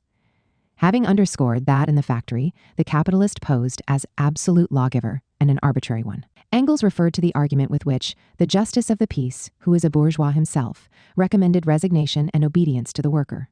You were your own master. No one forced you to agree to such a contract if you did not wish to. But now, when you have freely entered into it, you must be bound by it. 56. At the heart of capital is precisely the critique of the contractual paradigm. The isolated laborer, the laborer as free vendor of his labor power, when capitalist production has once attained a certain stage, succumbs without any power of resistance. That is why Marx regarded legal regulation of working hours as a measure to prevent workers from selling themselves as slaves in a voluntary contract with capital. See Chap. 2, Sect. 7. The tendentially slave-like logic of the contract could be checked only by class struggle, trade union action, and working class politics, and state intervention demanded by the working class. On the other side, capitalists condemned attempts to regulate working hours and practices as a violation of freedom of contract. Whether hailing from above via industrial relations legislation or below via trade union action. Indeed, reference to contract and the free, unimpeded operation of the labor market also serve to justify the prescription of coalitions and trade union organization. Enlarged monopolies, in Adam Smith's definition, which illegitimately prevented free individual contracting of the terms of labor. From Burke's viewpoint, the only contract that could be regarded as genuinely free and valid was one made in the absence of any combination or collusion, the allusion to and support for the Combination Acts, which outlawed and penalized working-class coalitions, is manifest. 9. This was a highly dynamic ideology. Passed in the USA in 1890, the Sherman Antitrust Act was especially, and very effectively, deployed against workers guilty of combining in union monopolies, disrespectful of individual initiative and liberty. By contrast, contracts whereby, on being hired, workers and employees pledged were compelled to pledge not to join any trade union organization were long regarded as perfectly legal. From the standpoint of legislators and the dominant ideology, the clauses of the contract respected the rules of the market and individual liberty. To confirm its unsuitability for the emancipatory struggle of the working class, let us glance at the history of the contractualist paradigm. Hugo Grotius employed it to explain and justify the institution of slavery. A prisoner of war at the victor's mercy, or a poor wretch on the point of dying of starvation, was committed to serving his master unremittingly. By virtue of an implicit or explicit contract, both were guaranteed subsistence in exchange. Reference to the contract served to legitimate slavery. In a theorist of contractualism like John Locke, we read that the plantation owners in the West Indies owned slaves or horses on the basis of legal purchase, that is, by bargain or money. In the mid-19th century, the slave owners in the American South argued in the same way, something to which Marx indignantly drew attention in Capital. The slave owner buys his laborer as he buys his horse. 62 in accordance with a legal contract. In addition to legitimizing slavery in the strict sense, the contractualist paradigm was invoked to counter the struggle against more or less servile labor relations. In France, Size proposed to transform the slavery of need, afflicting the poor and miserable, into a servile engagement, engagement serve, into a legally sanctioned slavery. In accordance with the model adopted in America for white indentured servants who were in fact semi-slaves, often subject to purchase and sale like black slaves, it might be objected that the servant loses part of his liberty. But Size had a ready reply. It is more accurate to say that when the contract is drawn up, far from being impeded in his liberty, he exercises it in the way that best suits him. Any agreement is an exchange whereby each likes what he receives more than what he surrenders. It was true that, for the duration of the contract, the servant could not exercise the liberty ceded by him.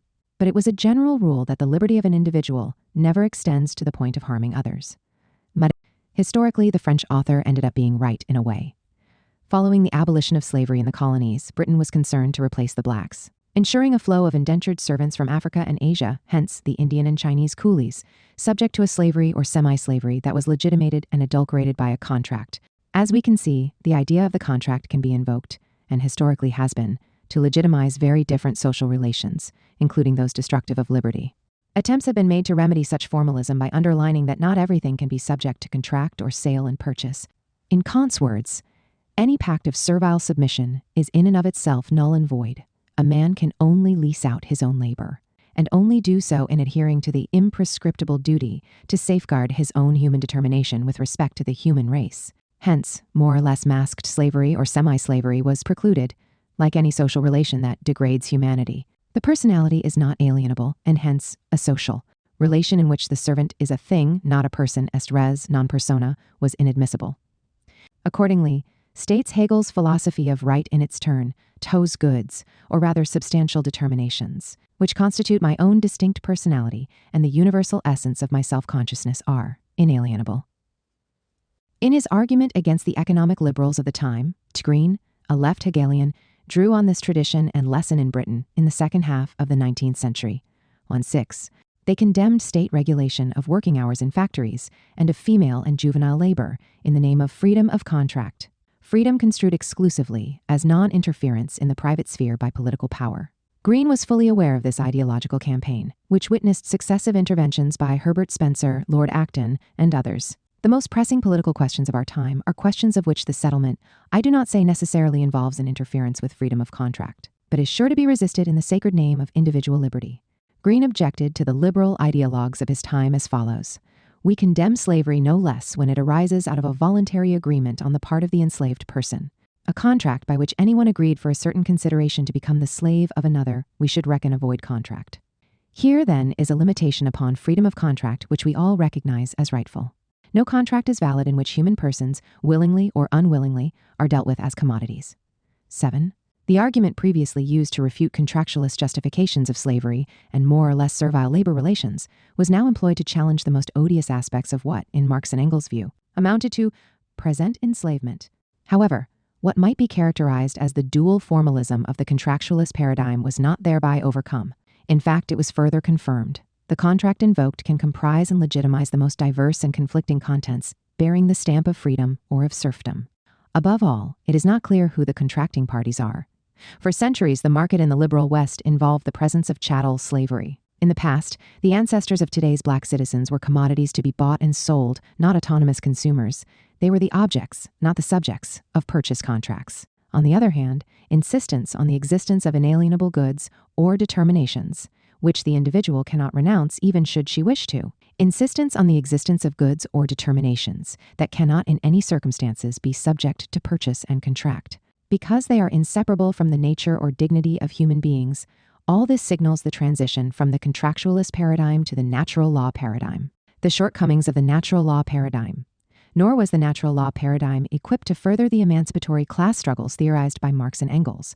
It betrayed its problematic and inadequate character as early as its triumph, when it inspired the Declaration of the Independence of the United States of America in 1776 and, 13 years later, the Declaration of the Rights of Man and the Citizen in France. The first of these solemn documents proclaimed that all men are created equal and were the bearers of unalienable rights. With even greater eloquence, the second paid tribute to the natural, inalienable, and sacred rights of man, and affirmed that neglect and scorn for the rights of man are the sole cause of public calamities and the corruption of rulers. But this did not prevent slavery from flourishing in the USA, where the post of president was held by slave owners for 32 of the country's first 36 years of existence, and in France's colonies. A violent crisis erupted over slavery in the French colony of Santo Domingo, early as 1791, and the years of Marx and Engels' intellectual formation saw the Civil War that eventually erupted in the USA brewing. In both cases, the problem was the same. Were blacks to be counted among the bearers of natural, inalienable rights? The answer was far from self-evident. Grotius, who employed the contractualist paradigm, but who in general is rightly regarded as the father of natural law theory, had no difficulty in justifying the institution of slavery. Although resorting to the natural law paradigm, the principal authors of the Declaration of Independence and the 1787 U.S. Constitution were Thomas Jefferson and James Madison, respectively, both of them slave owners. The verdict of Engels' anti-Düring is readily intelligible. The American Constitution, the first to recognize the rights of man, in the same breath confirms the slavery of the colored races existing in America. 68. What happened in France is especially significant. A particular opponent of the Declaration of the Rights of Man was Pierre Victor Malouet, a plantation and slave owner, subsequently in the forefront, with the Massiac Club, of the struggle against abolitionist plans. When he spoke in the National Assembly on August 2, 1789, he cautioned against the incendiary impact that the discourse of the rights of man might have on the immense multitude of propertyless men, engaged as they were in an arduous struggle for subsistence, and inclined to be angered by the spectacle of luxury and opulence. No reference was made to slaves. In other words, for Malouet, black slaves could unquestionably not be included among the bearers of the rights of man. There was a danger that such rights would be invoked by the menu people of Paris, not the human livestock of Santo Domingo. What sparked the second serious critical moment for the natural law paradigm was the feminist movement, which began to take shape in France in wake of the overthrow of the Ancien regime. Declining in the feminine the rights of man and the citizen proclaimed by the French Revolution, Olympe de Gouges elaborated her Declaration of the Rights of Woman and the Female Citizen in 1791, the same year as the Black Slave Revolt on Santo Domingo. Once again, we are referred to a problem with which we are familiar. Is woman to be included among the bearers of natural, inalienable rights? Here, too, the answer was far from self-evident, as demonstrated by the tragic fate of Gouges, who was guillotined in 1793, at a time when a convinced supporter of the natural law paradigm, Robespierre, was in power. By contrast, the Jacobin leader had no difficulty in appealing to this paradigm when, even before sanctioning the abolition of black slavery, he proclaimed the political rights of men of color and demanded respect for the rights of humanity in their case, too. Over and above this exemplary sequence of events, in the liberal tradition, the exclusion of women, along with children and minors, from political rights was long regarded as obvious. Both cases involved calmly registering a lack of the maturity required to participate in political life. In Marx and Engels' view, this confirmed that the appeal to natural, inalienable rights in the natural law tradition was not a suitable instrument for genuinely challenging black slavery, wage slavery, or female domestic slavery, and supersession of the view of its victims as mere instruments of production. Finally, the third moment in the crisis of the natural law model comprises the labor movement's entry onto the stage of history. Marx dwelt at some length on the French law of June 1791 that outlawed workers' coalitions as an attack on liberty and the Declaration of the Rights of Man. The proposer, Isaac Urge Le Chapelier, acknowledged that workers in effect found themselves in a state of absolute dependence due to the want of the necessities of life, which amounts to slavery. Yet, he considered the protection of a right of man, which the nascent trade unions sought to obstruct, to be the priority. What emerges ever more clearly is what the natural law banner was raised for by the opposing parties and classes. The popular masses demanded the right to existence, defined by Robespierre as the first of the imprescriptible rights of man. 2. It should be guaranteed by the intervention of political power in existing property relations. However, such intervention was immediately branded as an intolerable violation of the natural right to peaceful enjoyment of property by the affluent classes. On the basis of this final position, we can understand the balance sheet drawn up by the Holy Family. The recognition of the rights of man by the modern state has no other meaning than the recognition of slavery by the state of antiquity had. 7-3. Or, to cite on the Jewish question, the practical application of man's right to liberty is man's right to private property. And this in turn was the right of man to enjoy his property and to dispose of it at his discretion, without regard to other men, e.g., the slaves or semi-slaves whose existence Le Chapelier himself was compelled to note. 4. Like the contractualist paradigm, the natural law paradigm suffers from a dual formalism. The category of rights of man can subsume different conflicting contents: the right of the property owner to enjoy and dispose of his property at will, or, on the contrary, the right to a dignified life or existence, to be realized through the intervention of political power in existing property relations. That is, by means of intervention, which is a patent violation of the rights of man in the property owner's eyes. But the more serious formalism is the second one, which concerns the figure of the bearer of the rights of man. Which social subjects are really encompassed by this figure? Locke, a foremost representative of contractualism, raised no objection to the figure of the black slave, who thus is the object, not the subject, of the contract. Grotius, father of natural law theory, likewise did not challenge the figure of the black slave, who thus is not included among the bearers of inalienable rights. In fact, can be the object of the inalienable right to property and the untrammeled enjoyment of property by free citizens. An example from history serves to illustrate the problem. In the USA recently, created in the wake of a rebellion fueled by ideological motifs derived from contractualism and natural law theory, Virginia and other states rewarded veterans of the War of Independence with land and black slaves. 7-5. not being a signatory to the contract or the bearer of inalienable rights, the slave aspiring to freedom could not appeal either to contractualism or natural law. In other words, both paradigms wrongly take the main thing for granted, take as read what is in fact the result of a protracted struggle, sometimes so bitter as to take the form of armed struggle. This presupposition is the recognition that occurs between the signatories of the contract or the bearers of inalienable rights. More precisely, between those who mutually recognize one another as signatories of the contract or bearers of inalienable rights. Hegel, Marx, and the paradigm of the struggle for recognition. Hence, we must base ourselves on the struggle for recognition. If we confine ourselves to the capitalist metropolis, the proletarian struggle promoted by Marx and Engels goes far beyond the existing distribution of income, targeting the dehumanizing processes constitutive of capitalist society. Moreover, it is not possible to make a clear distinction between the struggle for redistribution and the struggle for recognition. A man who risks dying of starvation, observes Hegel in Elements of the Philosophy Aufright, is reduced to a condition of forfeiting all his rights. A condition, in other words, which is akin to the slave's, and what defines the figure of the slave is non-subsumption under the universal concept of man, non-recognition as a man. But is Hegel's influence on Marx and Engels clearly documented? Paradoxically, the presence of the Hegelian paradigm of the struggle for recognition manifests itself with particular clarity in connection with the relationship, not between empirical individuals, but between peoples, in connection, that is, with a context which Hegel did not explicitly consider when he developed his analysis of the struggle for recognition. We shall see that on several occasions Marx and Engels asserted that a nation cannot be free and at the same time oppress other nations. We are immediately reminded of the phenomenology of spirit, which summarizes the result of the dialectic of lord and bondsman thus: they recognize themselves as mutually recognizing one another. Or, in the words of the encyclopedia, 431z, I am truly free only when the other is free as well and is recognized as free by me.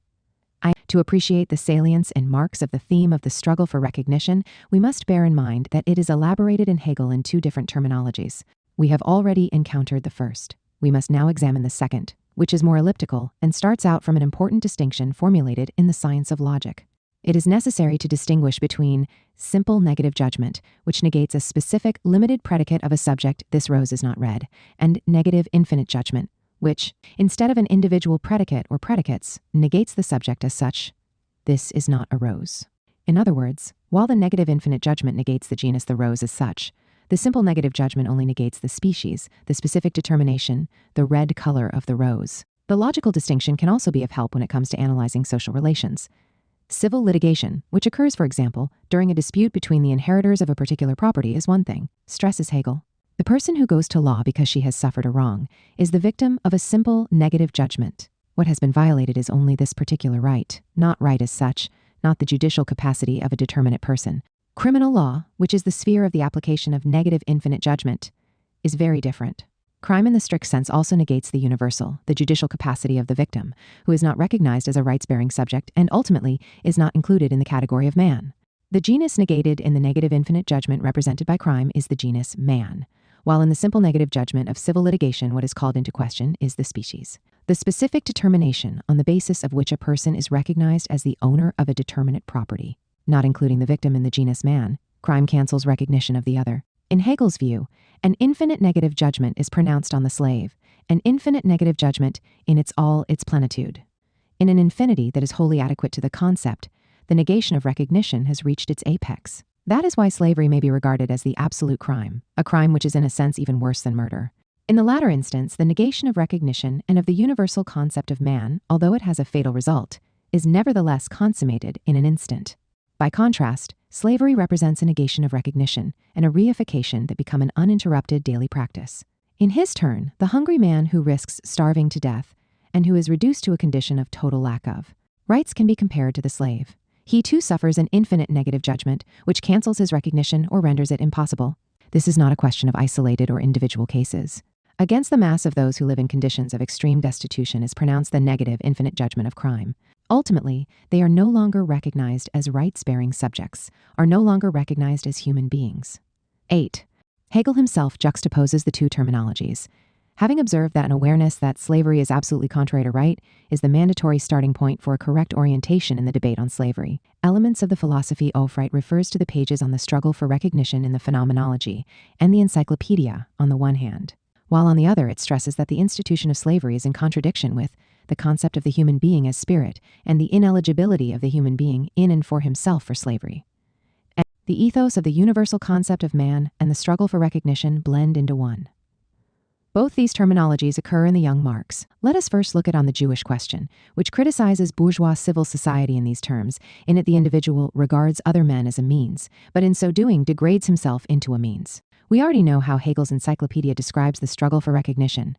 I am truly free only when the other is free as well, and is recognized as free by me. In the words of the young Marx, I cease to be a means, and am recognized as a man and a free man, only when I refuse to degrade other men to a simple means. The thesis, stated many times by Marx and Engels, that the alienation and reification imposed on the proletariat by the bourgeoisie end up investing the dominant class itself, can be situated in the same context. See chap. 3, sect. 4. It is the viewpoint of the Holy Family, which also employs the second type of terminology, when it identifies the watchword of Égalité as the French expression for the unity of human essence, menschliche Wesenheit, for man's consciousness of his species, and his attitude towards his species, Gattungsbewusstsein und Gattungsverhalten, for the practical identity of man with man, i.e., for the social or human relation of man to man. Celebration of the human race and its unity is tantamount to condemnation of the non-recognition suffered by a huge mass of human beings in bourgeois society. The basic thing about the paradigm of recognition, then, is this.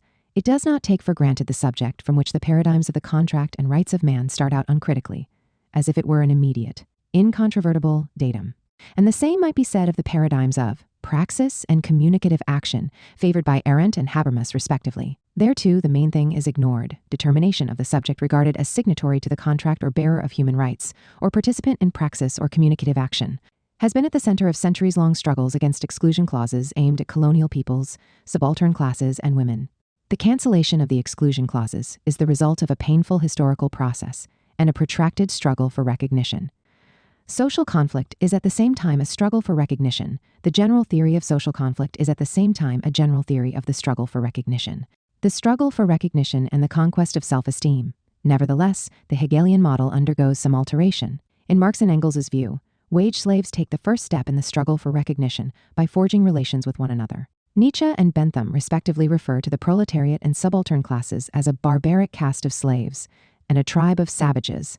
The victims of the capitalist system begin to shake off the sense of culpability and consequent lack of self-esteem with which the dominant ideology saddles them when, overcoming isolation, they engage in a joint struggle and in building organizations to foster it.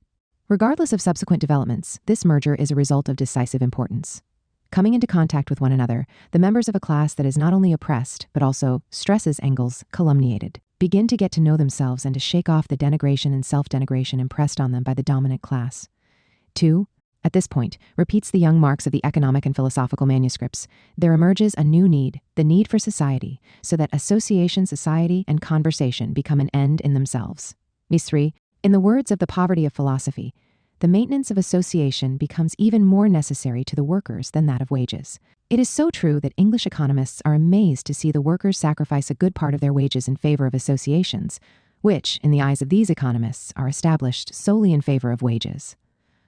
Wage demands have become less important than trade union combination or the workers' political party, and not only because the latter confer regularity and strategic depth on the struggle for wages. Combination as such is an initial major victory won by the workers.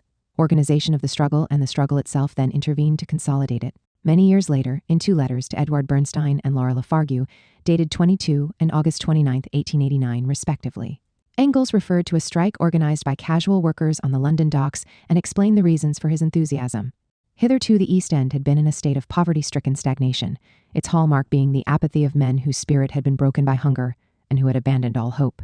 Anyone who found himself there was lost, physically and morally, because of the lack of organization and the passively vegetable existence of the real East End workers. The lumpen proletariat has hitherto had last say there, purporting, and indeed being held, to be the prototype and representative of the million starvelings in the East End.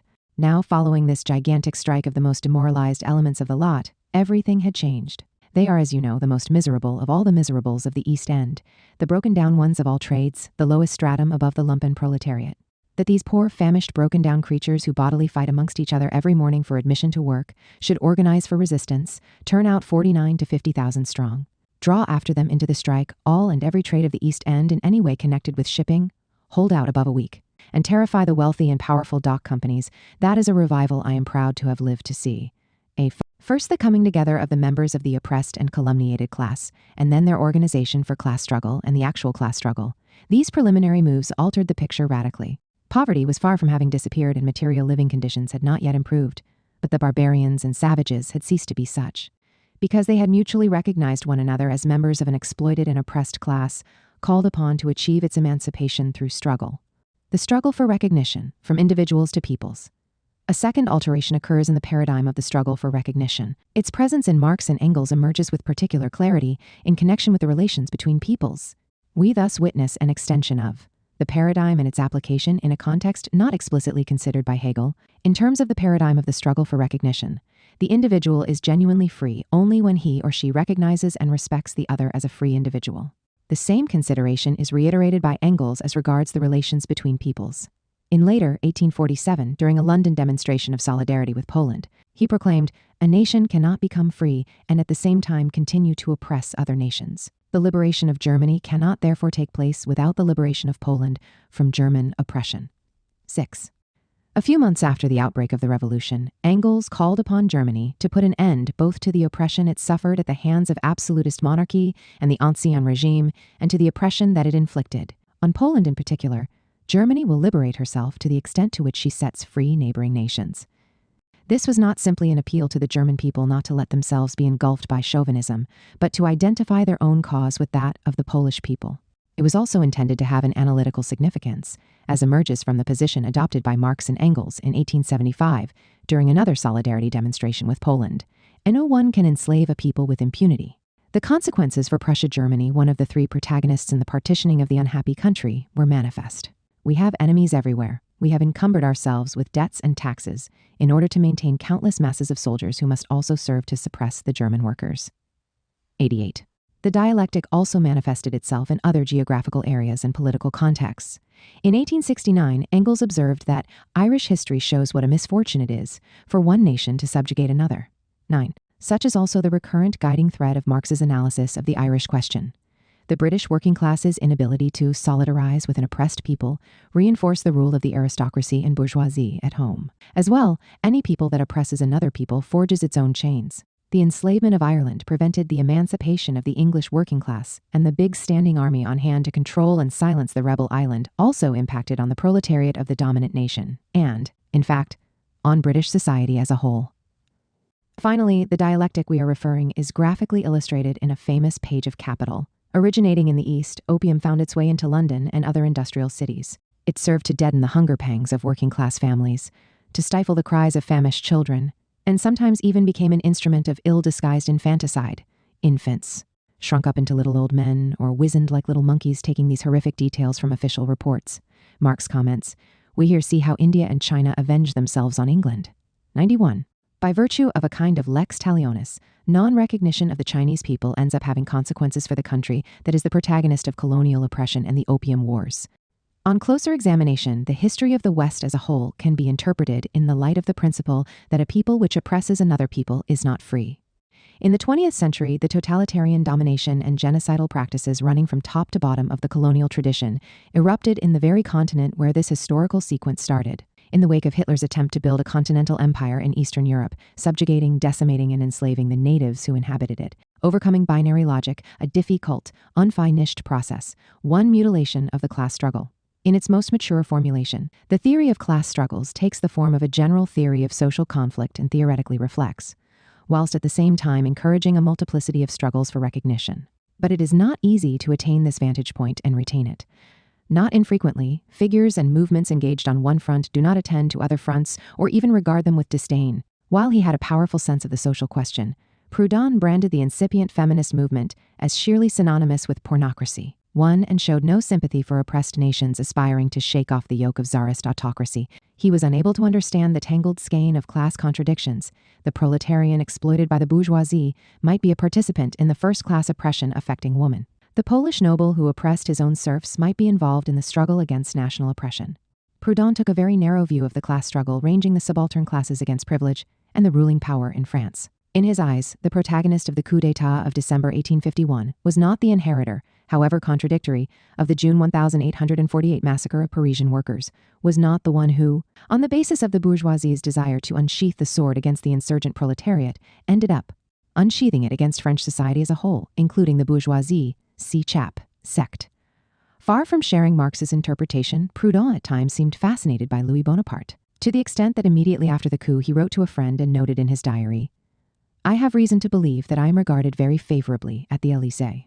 On this date, I reckon to raise the banner of the Social Republic once again, and from 2 to 3 months, neither more nor less. This is a magnificent opportunity, and success is almost certain. It is said that the Élysée has more than once expressed a desire to address me, and that great pains have been taken to dissuade it." To Marx's verdict was bitter. He denounced Proudhon's two basenesses, that is, his work on the coup d'état, in which he flirts with Louis Bonaparte, and, in fact, strives to make him palatable to the French workers, and his last work, written against Poland, in which for the greater glory of the Tsar he expresses moronic cynicism. In any event, the French author, who had the merit of challenging bourgeois private property, performed an anti-educative role, preaching or recommending to the working class abstention from the political movement, from the struggle against Bonapartism at home and national oppression abroad, as well as from the struggle for women's emancipation. The binary interpretation of social conflict, which perceives only one contradiction opposing rich and poor, does not make it possible to understand emancipatory movements, whose social basis is not formed exclusively of poor people. Concentration on the social question in France turns into a prison stamped by insular corporatism. While Proudhon harbored illusions about Louis Bonaparte, Lassalle cultivated them in Bismarck, whom he hoped to win to his cause. In arguing against the view of the state as a night watchman of property and public order indifferent to the desperate condition of the working class, Lassalle primarily or exclusively targeted the liberal bourgeoisie. Marx was not wrong to reprove him for pursuing an alliance with absolutist and feudal opponents against the bourgeoisie, flirting with someone who later promulgated ruthless anti-socialist and anti-working class laws. We may repeat what has already been said in connection with Proudhon. In the case of this great intellectual and charismatic agitator, commitment to the social question, more precisely, the attempt to extract gracious concessions from the existing government in the direction of a welfare state, went hand in hand with neglect of other fronts in the class struggle, and a narrowly economistic view of working class struggle itself. As we shall soon see, Lassalle did not understand the historical importance of the struggle for the abolition of black slavery in the USA. As regards France, he gave vent to odd declarations on Louis Bonaparte's coup d'état. Having attained power, the latter had proceeded to abolish censitary discrimination, already liquidated by the February 1848 revolution, but reintroduced by the liberal bourgeoisie with the law of May 30th, 1850. In the circumstances of Bonapartist dictatorship, the return to universal male suffrage simply meant that the poorest popular masses could participate in plebiscitary acclamation of the leader. Lassalle did not argue thus. For him, Louis Bonaparte had overthrown not the republic, but only the bourgeois republic, which sought to impress the seal of the bourgeoisie, of the rule of capital on the republican state. Similar trends to those observed in France and Germany also emerged in other countries. Engels criticized those Russian intellectuals and circles who liked to positively contrast their country where communal property forms persisted with France and Britain, where bourgeois private property and capitalist social polarization were now ubiquitous. There was a current of thought that argued as follows: the introduction of a better order of things is greatly hindered in Western Europe by the boundless extension of the rights of the individual. In the West, the individual is used to unlimited private rights. In the West, a better system of economic relations is bound up with sacrifices, and that is why it is difficult to establish. The view was not foreign to Alexander Herzen. For him, there may be a political question for Russia, but the social question is already solved as far as Russia is concerned. We are confronted with a populist current which Engels observed liked to describe the Russian peasants as the true vehicles of socialism, as born communists, in contrast to the workers of the aging, decayed European West, who would first have to go through the ordeal of acquiring socialism artificially. Subsequently, from Herzen, the knowledge came to Bakunin, and from Bakunin to Mr. Tkachov, that the Russian people were instinctively, traditionally communist. The underestimation of the task of abolishing an ancien regime, notable for its oppression of nations and women as well as the working class, was patent. Once again, the class struggle is heavily mutilated, and, even when it comes to engagement on behalf of the subaltern classes, what remains is trifling. 2. Imperial socialism. Mutilation of class struggle can take another form, closing one's eyes to the fate visited by capitalism on colonial peoples or peoples of colonial origin. From the outset, calling attention to the millions of workers forced to die in India to allow capitalists to make modest concessions to British workers. Marx underlined the connection between the colonial question and the social question in the capitalist metropolis C-chap. 2. Sect. 3. This was a demanding intellectual perspective. In sharp contrast to Proudhon, Fourier was a champion of the cause of women's emancipation. But it happened that, in the very years when Marx and Engels were expressing their hopes in the proletariat as the agency of universal emancipation with youthful hyperbole, followers of Fourier and Saint-Simon planned to construct communities of a more or less socialist kind in Algeria, on land taken from the Arabs in a brutal, sometimes genocidal war. 11. Later, utopian socialism mostly viewed the abolitionist movement with condescension or suspicion. After the February 1848 revolution, Victor Schulcher and the new government proceeded to the definitive abolition of black slavery in French colonies, almost half a century after it had been reintroduced by Napoleon, who had thereby cancelled the results of the Black Revolution on Santo Domingo, led by Toussaint Louverture, and the laws emancipating blacks enacted by the Jacobin Convention. However, Etienne Cabet, an eminent representative of French utopian socialism, criticized Schulcher for focusing on a narrow objective, the emancipation of black slaves, rather than committing himself to the universal emancipation of labor. On the outbreak of the Civil War in the USA, Lassalle argued similarly, judging at least from a letter to Engels of July 30, 1862, in which Marx criticized the antiquated, moldering speculative rubbish of Lassalle, for whom the gigantic clash underway in the USA was of no interest whatever. Rather than developing positive ideas for transforming society, the Yankees confined themselves to mobilizing a negative idea, like the freedom of the individual. 13. For the two representatives of socialism cited here, commitment to the abolition of slavery in the colonies or the North American Republic distracted attention from the social question, which remained a burning issue in the capitalist metropolis. To the American Civil War, in Marx's view, an epic event, Lassalle made only distracted, reductive references. Because of the blockade imposed by the Union on the secessionist South and the consequent shortage of cotton for the textile industry of Britain and Lancashire in particular, British workers were forced into unemployment and risked having to emigrate to the colonies. It was one of the most bloody and horrible wars that history has ever seen. What was at stake in it was not touched upon. In fact, rather than the institution of slavery, Lassalle indicted federalism and the self-government accorded states as allegedly responsible for the absorption in particular interests and mutual hatred of the contending parties, which were thus put on par. 14.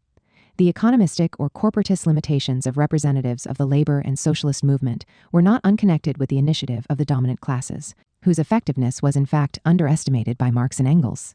Having included young England in the spectacle of feudal socialism staged by aristocrats, the Communist Manifesto concluded, "The people, so often as it joined them, saw on their hindquarters the old feudal coats of arms, and deserted with loud and irreverent laughter." In fact, things turned out rather differently. The historically most important member of Young England was Disraeli. In him, as in the organization he joined, are to be found elements of the transfiguration of the Ancien Regime, but he may be regarded as the inventor of a socialism more appropriately defined as imperial than feudal. Far from meeting with derision from the popular classes, this was socialism that often enchanted and ensnared them. In the same years as the Holy Family and the German ideology proclaimed the irreducible antagonism between proletariat and bourgeoisie, Disraeli published a novel that, in its own way, dealt with the same themes. We find a Chartist agitator bitterly challenging the existing order and denouncing the reality of the two nations, rich and poor, into which England is divided. In the Communist Manifesto, the Chartists are included among the existing working-class parties. 16. And the agitator seems to exhibit the revolutionary consciousness attributed to the proletariat by Marx and Engels. It is interesting to observe Disraeli's response. It made no sense to speak of two nations, a bond of fraternity, now united the privileged and prosperous English people. The key word is the one emphasized by me. The English aristocracy had shelved the caste, even racial arrogance it traditionally displayed towards the popular classes. And now it was the fraternal national English community as a whole that adopted a pose of supreme aristocratic disdain for other nations, especially colonial populations. In other words, rather than disappearing, the racialization traditionally suffered by the British popular classes was displaced. It is no accident if Disraeli, who subsequently became the author of the Second Reform Act, which extended political rights beyond the circle of the aristocracy and the bourgeoisie, and of a series of social reforms, was simultaneously the champion of imperialism and the right of the superior races to subjugate inferior ones. In this way, the British statesman proposed to diffuse the social question and class struggle in his own country. I say with confidence that the great body of the working class of England are English to the core. They are for maintaining the greatness of the kingdom and the empire, and they are proud of being subjects of our sovereign and members of such an empire. These were the years when in France Proudhon adopted the position, according to Marx, of a socialist of the imperial period, to be precise, the Second Empire. 19. Thus we see a new political movement emerge.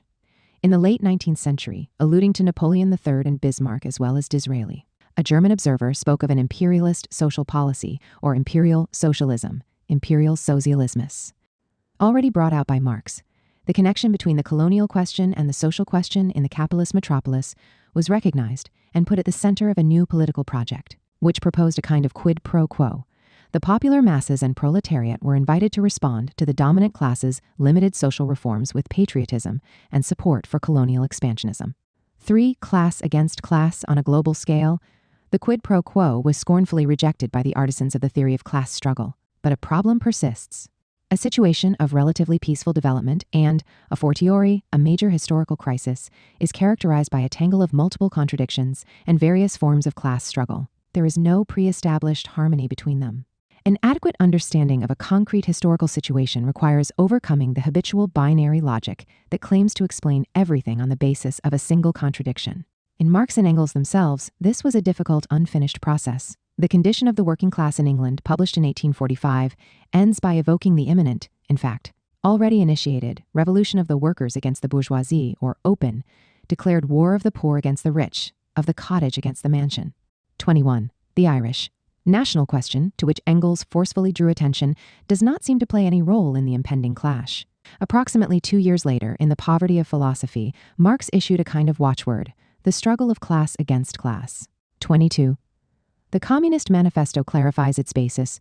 Our epoch, the epoch of the bourgeoisie, possesses. This distinctive feature, it has simplified the class antagonisms.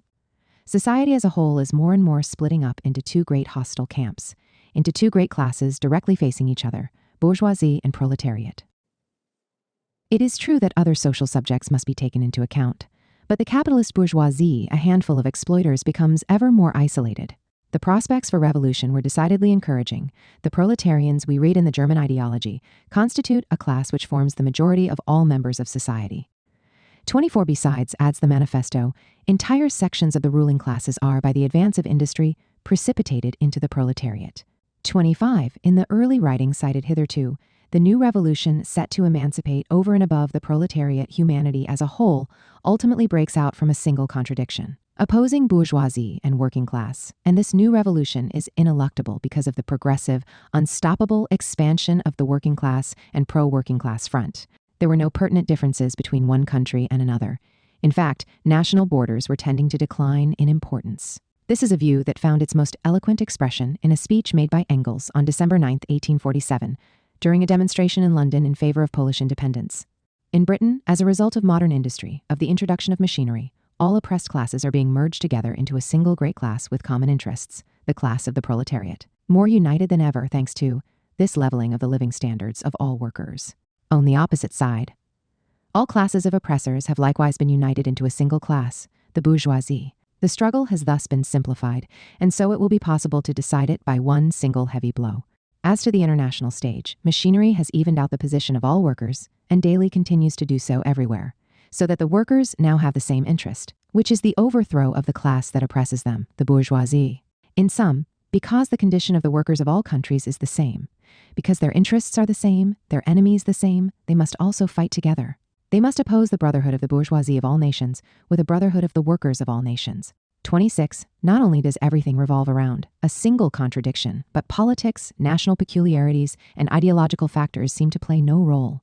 The binary interpretation of social conflict does not figure only in Engels, and is not even limited to the early period. It is enough to think of a very famous passage in Volume 1 of Capital. Centralization of the means of production and socialization of labor at last reach a point where they become incompatible with their capitalist integument. This integument is burst asunder. The knell of capitalist private property sounds. The expropriators are expropriated. 4 years later, in the conclusion to the Civil War in France, Marx drew up this balance sheet. The cosmopolitan blacklegism of the Second Empire was countered by authentic internationalism. The Paris Commune, as a working men's government, as the bold champion of the emancipation of labor, to be achieved in an international framework, was emphatically international. It was no accident if the Commune admitted all foreigners to the honor of dying for an immortal cause. The picture became even clearer after the repression conducted by the French bourgeoisie with the complicity of the Prussian army, and the witch hunt against members of the International, unleashed by the dominant classes throughout Europe, while the European governments thus testify before Paris to the international character of class rule. They cry down the International Working Men's Association, the international counter-organization of labor against the cosmopolitan conspiracy of capital, as the head fountain of all these disasters. The thesis of the cosmopolitan conspiracy of capital errs in forgetting the competition and conflict between the different bourgeoisies to which the manifesto drew attention, and in absolutizing a temporary, short-lived situation. Volume 1 of Capital recalls that the June insurrection in Paris united the different bourgeois countries and all fractions of the ruling classes. The observation dates from 1867. 3 years later, the Franco-Prussian War broke out, and in its wake emerged the Paris Commune, crushed courtesy of an understanding between the former enemies. But it was an understanding that soon gave way to chauvinistic hatred, destined to result in an industrial war of extermination between nations, the First World War. During the struggle against that carnage, the first revolution to identify with Marx and Engels broke out, and in its wake there developed an anti-colonial movement on a global scale, which targeted the exploitation of one nation by another, referred to by the manifesto and contemporaneous texts, but which was totally ignored in 1871 in the wake of the Contempt. Elicited by Franco-German collaboration in repressing the Paris Commune and the well-nigh general applause of the international bourgeoisie for the attendant massacre. In other circumstances, too, a tendency emerges to interpret the revolutionary process with the binary logic of class against class. In the late 1850s, as the peasant agitation that shortly led Tsar Alexander II to abolish serfdom in Russia intensified, premonitory signs of the impending civil war become ever clearer in the USA. On the night of October 16, 1859, John Brown, a fervent abolitionist from the North, invaded Virginia in a desperate failed attempt to incite the slaves of the South to rise up. On 11 January of the following year, Marx wrote to Engels, "In my view, the most momentous thing happening in the world today is the slave movement. On the one hand, in America started by the death of Brown, and in Russia on the other. I have just seen in the Tribune that there's been another slave revolt in Missouri, which was put down, needless to say, but the signal has now been given. Should the affair grow more serious by and by, what will become of Manchester?" 31. What is intimated here is a scenario of well-nigh global revolution, whose protagonist would be black slaves in the USA serfs in Russia, and wage slaves or workers in Britain. In all three cases, it would involve revolutions from below and class struggles directly confronting their exploiters and oppressors. It scarcely needs to be said that the gap between such expectations and the actual unfolding of the historical process was considerable. In Britain, despite the fact that the Union's naval blockade of the slaveholding states occasioned a particularly serious crisis in the textile industry, the workers condemned to unemployment did not allow themselves to be used by those sections of the ruling class which would have liked to urge them onto the streets to demonstrate against Lincoln and in favor of war against the Union. Marx acknowledged this, although at the same time the absence of revolution was met with disappointment and even scorn. In a letter to Engels of November 17, 1862, he scoffed at the bourgeois aristocrats for their enthusiasm for slavery in its most direct form, and at the working men for their servile Christian nature. 32. There was no revolution by wage slaves in the wake of a black slave revolution across the Atlantic. In fact, the latter did not materialize either. The courage and dignity with which Brown faced his trial and execution stirred great emotion in the white community and strengthened the abolitionist party. But the slaves of Virginia and the South did not propel themselves into insurrection, as Brown had hoped, and along with him, Marx and Engels, who followed events from Europe with trepidation. Not only did the desired revolution from below by black slaves not occur, but for a long time, there was no place for them in the conflict waged from above. The call for the arming of all slaves as a military measure, made by the most radical white officers in the Northern Army and favorably highlighted by Marx, fell on deaf ears. 33. To the serious disappointment of Marx and Engels, the American Civil War mostly took the form of a typical interstate war, waged by both sides with traditional armies.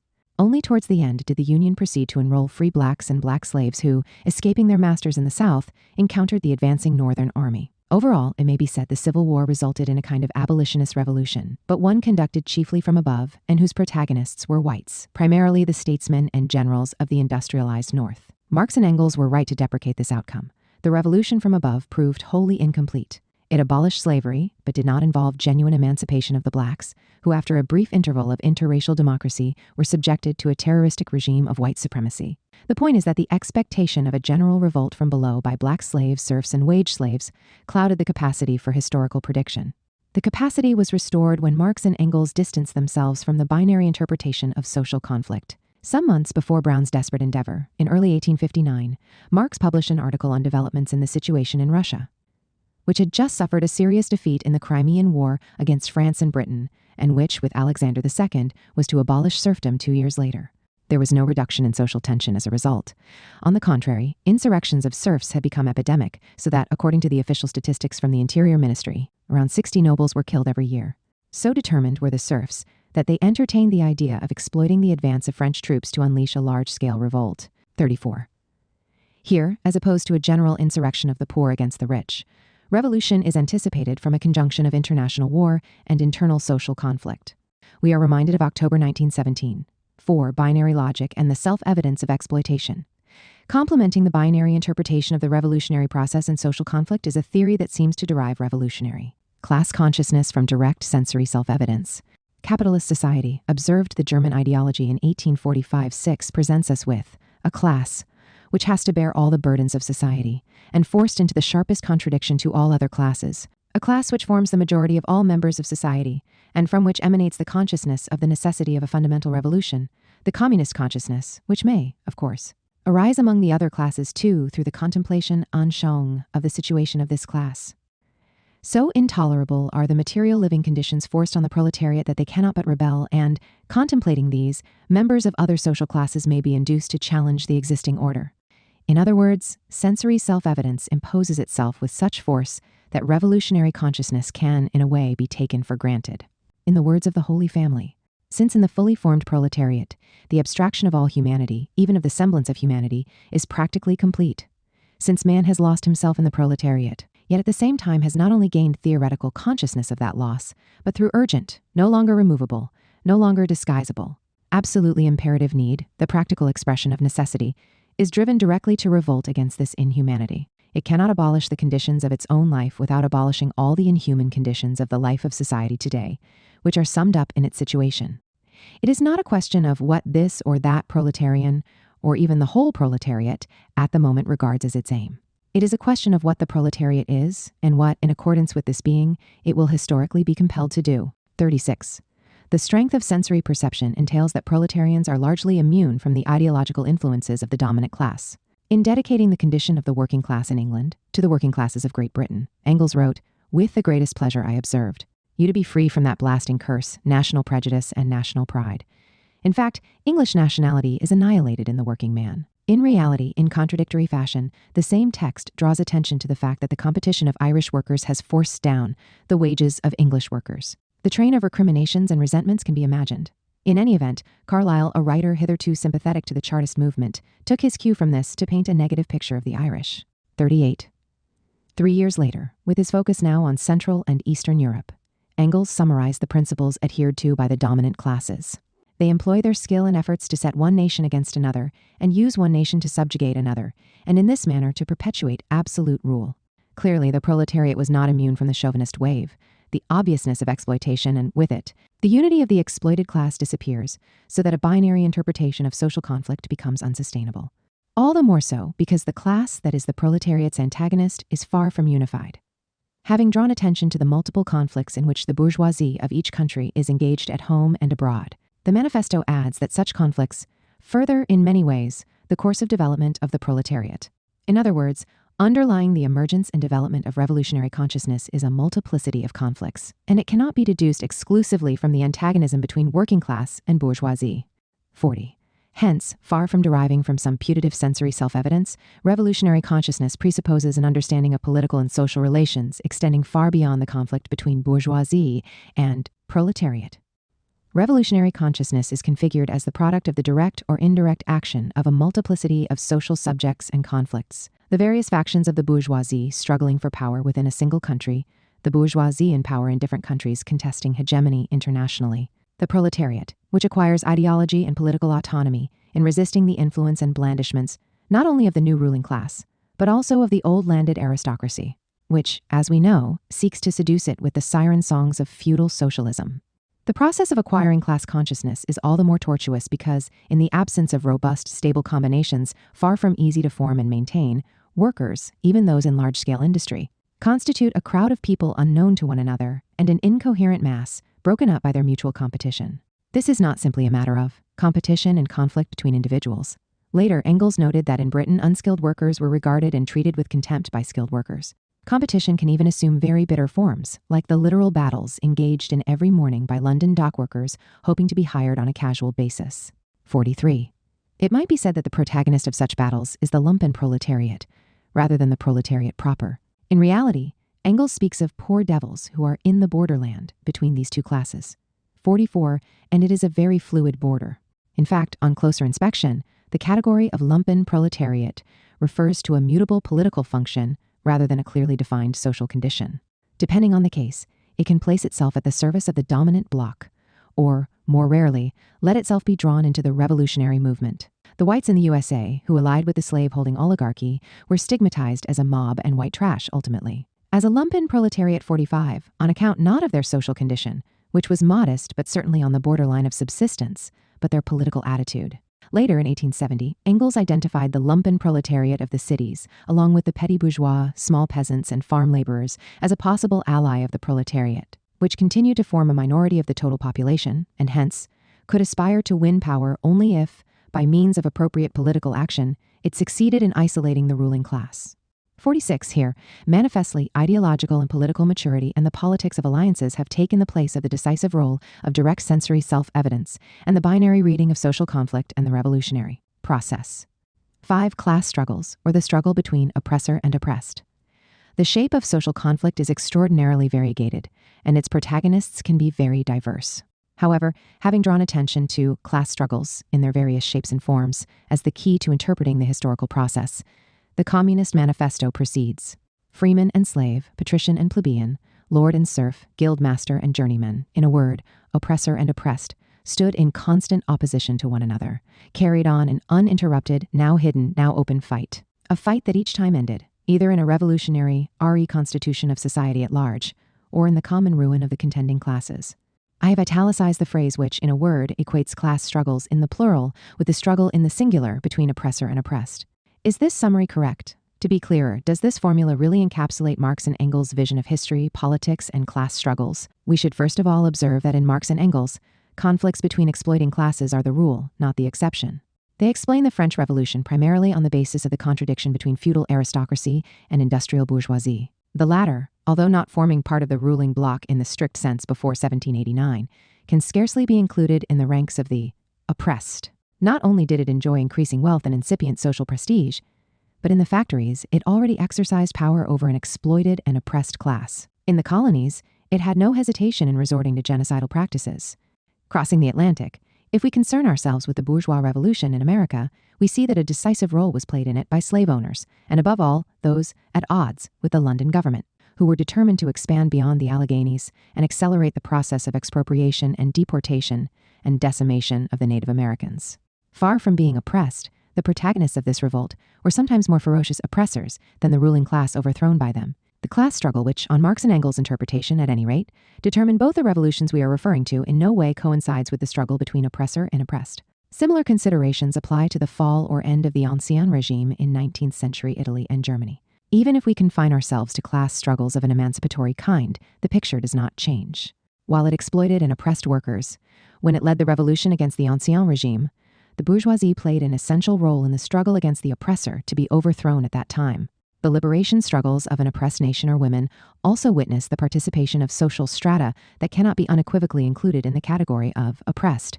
As regards the proletarian class struggle, it can sometimes count on the support, but more often must reckon with the hostility of the sub-proletariat, which may be allied with the oppressed or, more often, the oppressor.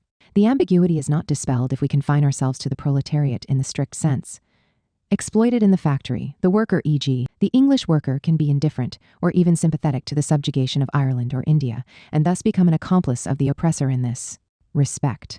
Let us then take the Irish or Indian worker, doubly oppressed as a member of an exploited class and, at the same time, an oppressed nation. Yet he is the bourgeois within the family, while it is the woman who represents the proletarian and is subjected to domestic slavery. Let us then take a woman who is working class and Irish.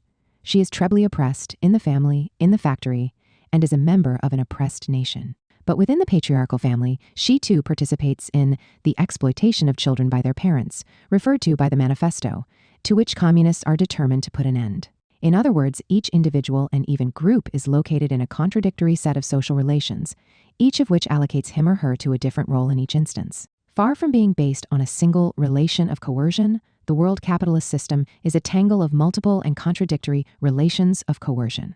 What determines the ultimate location of an individual and group in the camp of the oppressor or of the oppressed is the hierarchical ordering of these social relations in accordance with their political and social relevance in a determinate concrete situation on the one hand, and the political choice of the single individual or group on the other. 6. Exporting revolution. The difficult, unfinished process of overcoming the binary interpretation of social conflict also makes itself felt negatively in another respect. What are the tasks of the proletariat once power has been won?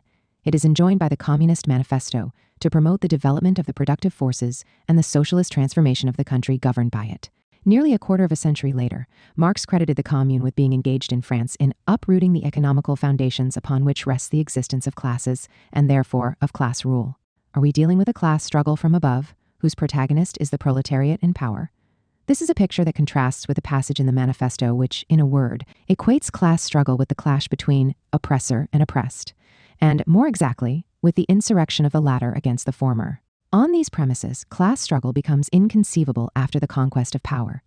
The eternal antagonist of the oppressor, the victorious proletariat holding political power, cannot any longer be included among the oppressed. On the other hand, if we regard proletarians in power as protagonists of a new phase of the class struggle, we shall not only have a class struggle conducted from above, but one whose protagonists are not, precisely speaking, the oppressed. Such was the road taken by Lenin, and which Marx himself seems to embark on when he theorizes the revolutionary dictatorship of the proletariat. 50. But there was considerable hesitation, perhaps because the prospect of the conquest of power was remote and regularly frustrated by developments. The one-sided view of class struggle as an uprising by the oppressed situated below against the oppressors located above never completely disappeared.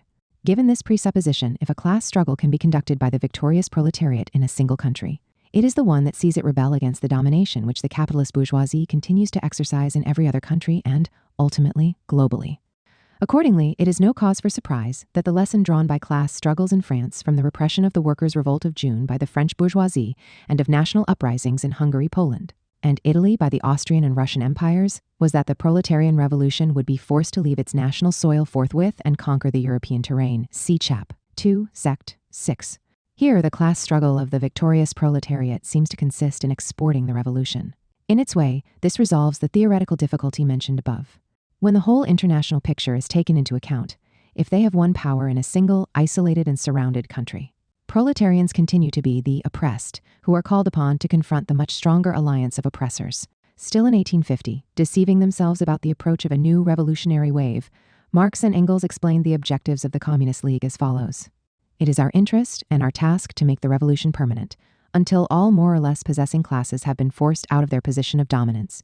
The proletariat has conquered state power, and the association of proletarians, not only in one country, but all the dominant countries of the world, has advanced so far that competition among the proletarians in these countries has ceased, and that at least the decisive productive forces are concentrated in the hands of the proletarians. Having prevailed in one country, the struggle of the revolutionary class crosses state and national borders. It might be said that the anachronistic and unnatural Napoleonism for which Gramsci reproached Trotsky, 52, can already be glimpsed in Marx, especially given that, at least in his early writings, he tended to conceive socialist revolution by analogy with the bourgeois revolution. The German ideology credits the Napoleonic occupation of Germany with having delivered powerful blows to the feudal edifice by cleaning out Germany's Augean stables. The Holy Family is even more emphatic. Identifying Napoleon as the ultimate expression of revolutionary terror, he perfected the Jacobin terror by substituting permanent war for permanent revolution. Although assuming a new form, the anti-feudal class struggle and liquidation of the Ancien regime continued and, in fact, assumed a European dimension. Here, too, the bourgeois revolution is interpreted in a binary logic, as if the only operative contradiction is that between bourgeoisie and feudal aristocracy, and as if Napoleonic expansionism did not generate profound national contradictions. In the early writings, at any rate, Marx tended to conceive the socialist revolution on the model of revolution interpreted thus. In late 1847, he addressed the British Chartists as follows. Of all countries, England is the one where the contradiction between the proletariat and the bourgeoisie is most highly developed. The victory of the English proletarians over the English bourgeoisie is therefore decisive for the victory of all the oppressed over their oppressors. Hence, Poland must be liberated not in Poland but in England. 55. National emancipation of the less developed countries of Eastern Europe is represented as a product of the initiative of the proletariat that has arrived in power in the most advanced country. Export of the revolution does not represent a problem, because the export of counter-revolution was underway or on the agenda. This applies to 1848, as to 1871, when the victorious Prussian army backed up the French bourgeoisie in suppressing the Paris Commune. As we know, on the latter occasion, Marx saw the world divided in two, between a globally unified bourgeoisie and a proletariat urged to create an international counter-organization of labor. The different forms of class struggle were, in effect, reduced to a single form, the multiplicity of struggles for recognition, and the conflict of liberties. The ranking of class struggles. At their best, when they overcome the binary logic into which, notwithstanding their theoretical premises, they sometimes lapse, Marx and Engels found themselves confronting the problem I have already mentioned. A determinate historical situation is always characterized by a variegated multiplicity of conflicts, and any conflict involves the presence of a multiplicity of social subjects who express different, opposing interests and ideas. To get one's bearings in this kind of labyrinth, it is necessary to examine not only the internal configuration of each of these conflicts, but also how they are articulated and structured in a concrete totality. Mastering a theoretical crisis is a challenge, theoretically, as well as politically. The tangle of political and social, national and international conflicts that erupted in Central Eastern Europe between 1848 and 1849 represents such a challenge. The Habsburg Empire was shaken to its foundations by a major revolution that radically challenged the Ancien regime. Metternich managed to suppress it by skillfully exploiting aspirations to autonomy and self-government on the part of various Slav minorities, who did not identify with the government that was being established in Vienna and Budapest. But it was the intervention of Tsarist Russia that sealed the defeat of the revolution. We find ourselves facing a set of demands and rights which, taken in isolation, are all legitimate and, in fact, sacrosanct. It is their conjunction that represents a problem and creates dilemmas. Given their head by Metternich and Nicholas I, the national aspirations of various peoples not only furnished reserves for putting down the revolution in Vienna and Budapest, but also reinforced the expansionism of Tsarist Russia, which was the bulwark of European reaction. So how was the situation to be handled? In early November 1848, Marx compared the tragedy being played out in Central and Eastern Europe at the expense of the democratic movement, with the tragedy that had struck the Parisian proletariat a few months earlier. In Paris, the Mobile Guard, in Vienna, Croats, in both cases, Lazzaroni. Lumpen proletariat hired and armed were used against the working and thinking proletarians. The Slav nations that let themselves be enrolled by the Habsburg Empire were compared to the sub-proletariat, a class which mostly placed itself in the service of reaction, but might be won over to the revolutionary movement. In other words, the issue was not recognizing the right of every nation to self-determination in the abstract. That was incontestable. The problem consisted in the fact that, in a concrete, determinate situation, because of the initiative and political skill of the imperial power, the right of some nations to self-determination could come into conflict with the right of other nations and with the movement struggling against the Ancien regime and absolutist monarchy, and for the realization of democracy at home and abroad. What is out of the question is the customary binary logic. In February 1849, Engels believed he could theoretically master this complex situation by branding the counter-revolutionary Slav peoples struggling against an alliance of revolutionary peoples as small intercalated states, which have never had a history of their own. The contingent character of the conflict was occasionally recognized. How splendid it would be if the Croats, Pandors, and Cossacks formed the vanguard of European democracy. Unfortunately, for this to transpire, it would be necessary to wait a long time, too long. But it was a scenario that could not be excluded a priori. On other occasions, by contrast, Engels not only invoked the most determined use of terror against aspirations to independence or secession on the part of such counter-revolutionary peoples, but seemed to definitively condemn them. The sometimes repugnant language should not lead us to lose sight of the theoretical and political problem confronting us, which Engels tackled in more mature fashion on other occasions. Let us start with an intervention from 1866. The International Working Men's Association, set up 2 years earlier, demanded independence for Poland. But, objected by Proudhon's followers, this distracted attention from the social question and echoed themes from Napoleon III's propaganda. To further his expansionist plans, Napoleon likewise declared his support for the liberation struggles of oppressed nationalities. Seeking to demarcate himself from Proudhon's national nihilism on the one hand and pro-Bonapartist agitation on the other, Engels answered this objection by distinguishing between nations and nationalities. The independent struggle of nations such as Poland and Ireland must be supported. On the other hand, it had to be acknowledged that there was no nation in which different nationalities or remnants of nationalities were not present. One thinks of Alsatian Germans and the Celtic inhabitants of Brittany, in the case of France and Francophone ethnic groups as regards Belgium and Switzerland. Hence, there was always some space for the destabilizing and partitioning maneuvers with which Tsarism and Bonapartism sought to further their expansionism and hegemonism. To counter them, Engels observed in an intervention that a rule must be followed. The status of a nation could not be assigned to those groups that did not possess a language of their own in the very first conditions of national existence, numbers, and compactness of territory. The dichotomy between nations with a rich history and historyless small states was now replaced by that between nations and nationalities. The picture is not much clearer as a consequence, but the theoretical and political crux emerges unequivocally Affirmation of the principle of self-determination does not necessarily entail support for the agitation of small states or nationalities. Engels' most questionable, or even utterly unacceptable pages are precisely those that raise a problem of great contemporary relevance. There are countless separatist movements instrumentally encouraged or supported by great powers which are protagonists of national oppression on a large scale. See Chap. 7. Sect. 3. It may even turn out that recognizing a particular people's self-determination strengthens the main enemy of the liberation movement of oppressed peoples as a whole. We must not lose sight of the conflict of liberties that can arise. In other words, the mutilation of class struggles must be rejected. But that does not mean ignoring the problem whereby a historical situation, especially a major historical crisis, can require a ranking of class struggles.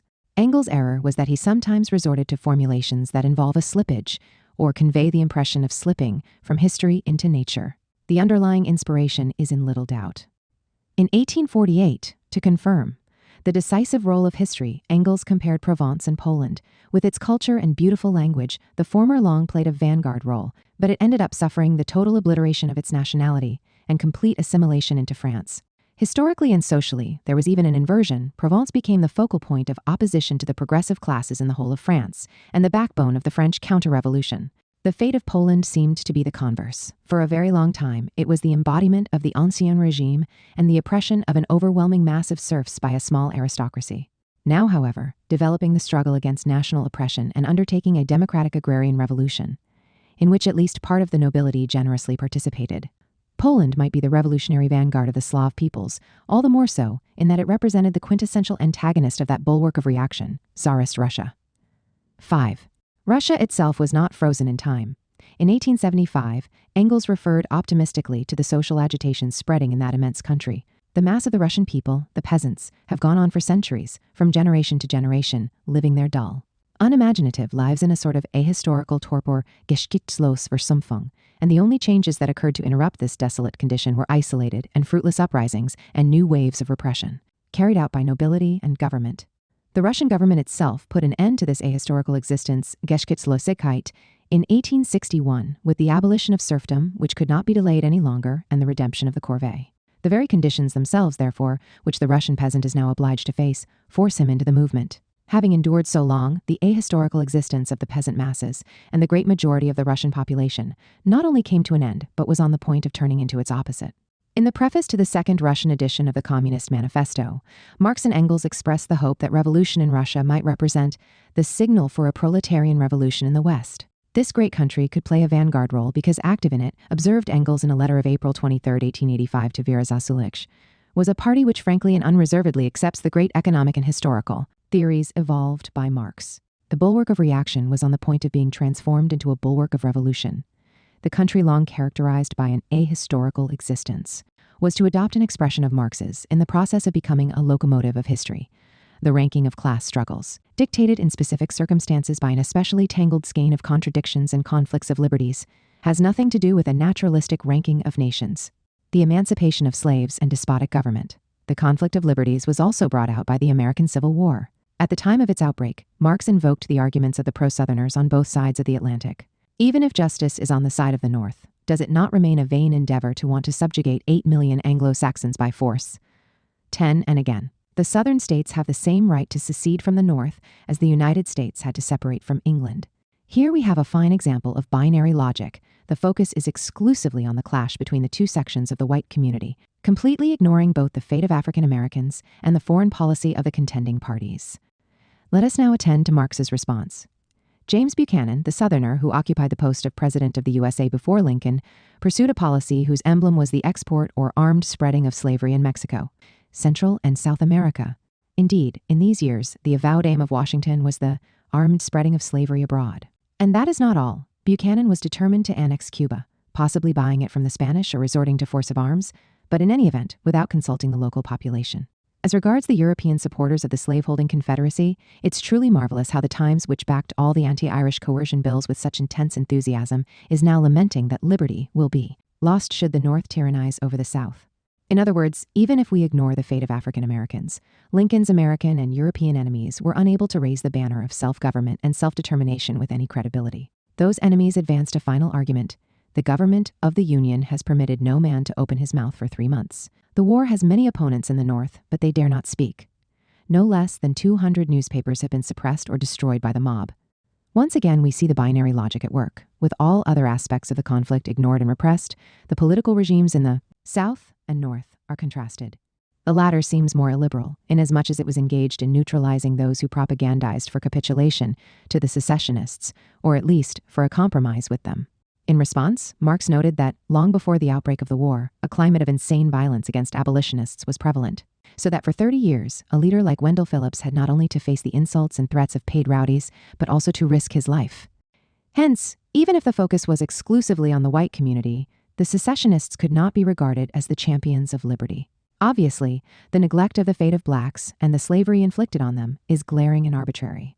Marx did not regard self-government or press freedom as formal and abstract. He devoted significant pages to both causes. In a concrete, determinate situation, however, a choice may be required: permanent black slavery or partial, temporary restriction of the principles of self-government and press freedom. Both options are painful, but not to the same degree. The abolition of slavery is the preeminent priority task.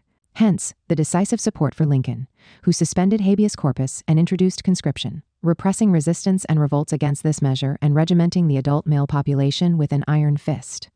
In fact, Marx and Engels urged the Union to demonstrate Jacobin willpower, to employ revolutionary methods in the war against the pro-slavery secession.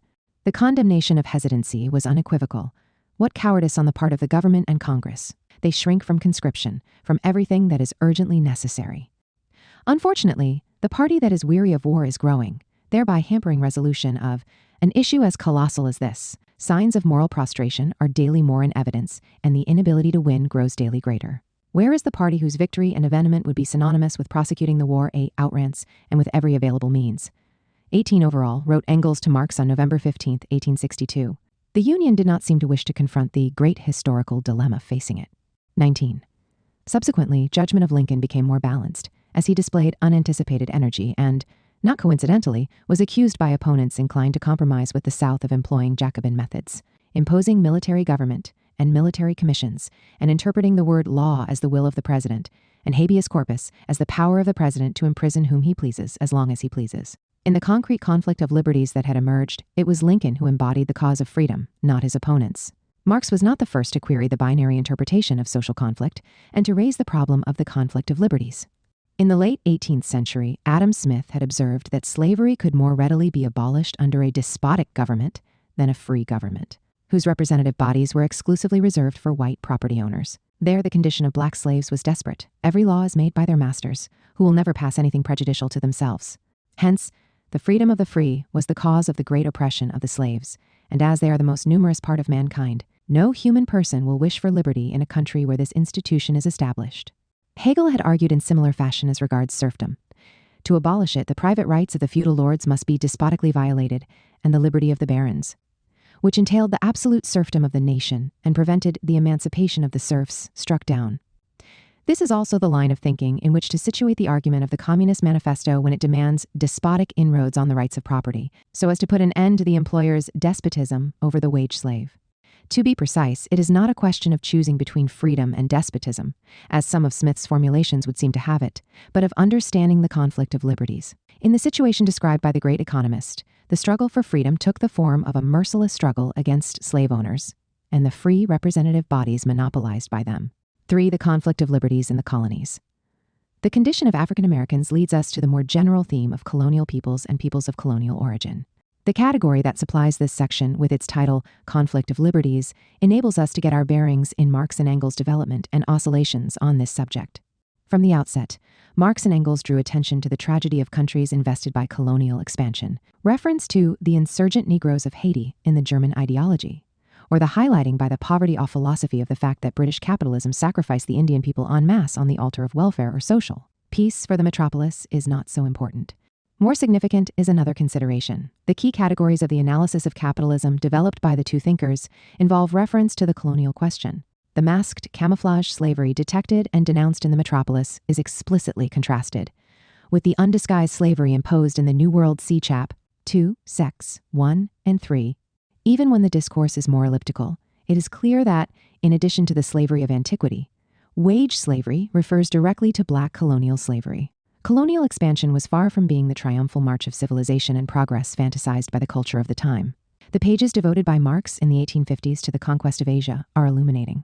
Under the shockwave of English steam and English free trade, more than even that of the British soldier, i.e., direct military violence, the traditional family communities, based on domestic industry, fell irremediably into crisis. Myriads of industrious patriarchal and inoffensive social organizations were cast into a sea of woes, with their individual members losing at the same time their ancient form of civilization and their hereditary means of subsistence. There was no doubt the devastating effects of British industry, when contemplated with regard to India, a country as vast as Europe, are palpable and confounding. What was witnessed in Asia was a fearful regression. In China, too, the population sank en masse into pauperism. What in our day has been called the Great Divergence became still more starker. The tragedy of the peoples invested by colonization went far beyond a deterioration in their material living conditions. The misery inflicted by the British on Hindustan is of an essentially different and infinitely more intense kind than all Hindustan had to suffer before. England has broken down the entire framework of Indian society, without any symptoms of reconstitution yet appearing. This loss of his old world, with no gain of a new one, imparts a particular kind of the melancholy to the present misery of the Hindu, and separates Hindustan, ruled by Britain, from all its ancient traditions, and from the whole of its past history. The picture of colonialism painted here is pitiless. However, statements that give us pause for thought are not wanting. Can mankind fulfill its destiny without a fundamental revolution in the social state of Asia? Although driven by egotistical and even ignoble motives, in India, Britain, the conqueror was undertaking the greatest, and to speak the truth, the only social revolution ever heard of in Asia. Hence, India could not escape the fate of being conquered. In terms of the philosophy of history, British conquest and rule were accorded a certain legitimacy. We can understand this in terms of the conflict of liberties. In the absence of a revolutionary subject, in a colony frozen in a caste order permanently dividing the inhabitants transversely, with a racial kind of rigidity that prevented the formation of a national consciousness and identity, and, a fortiori, the idea of the unity of the human race.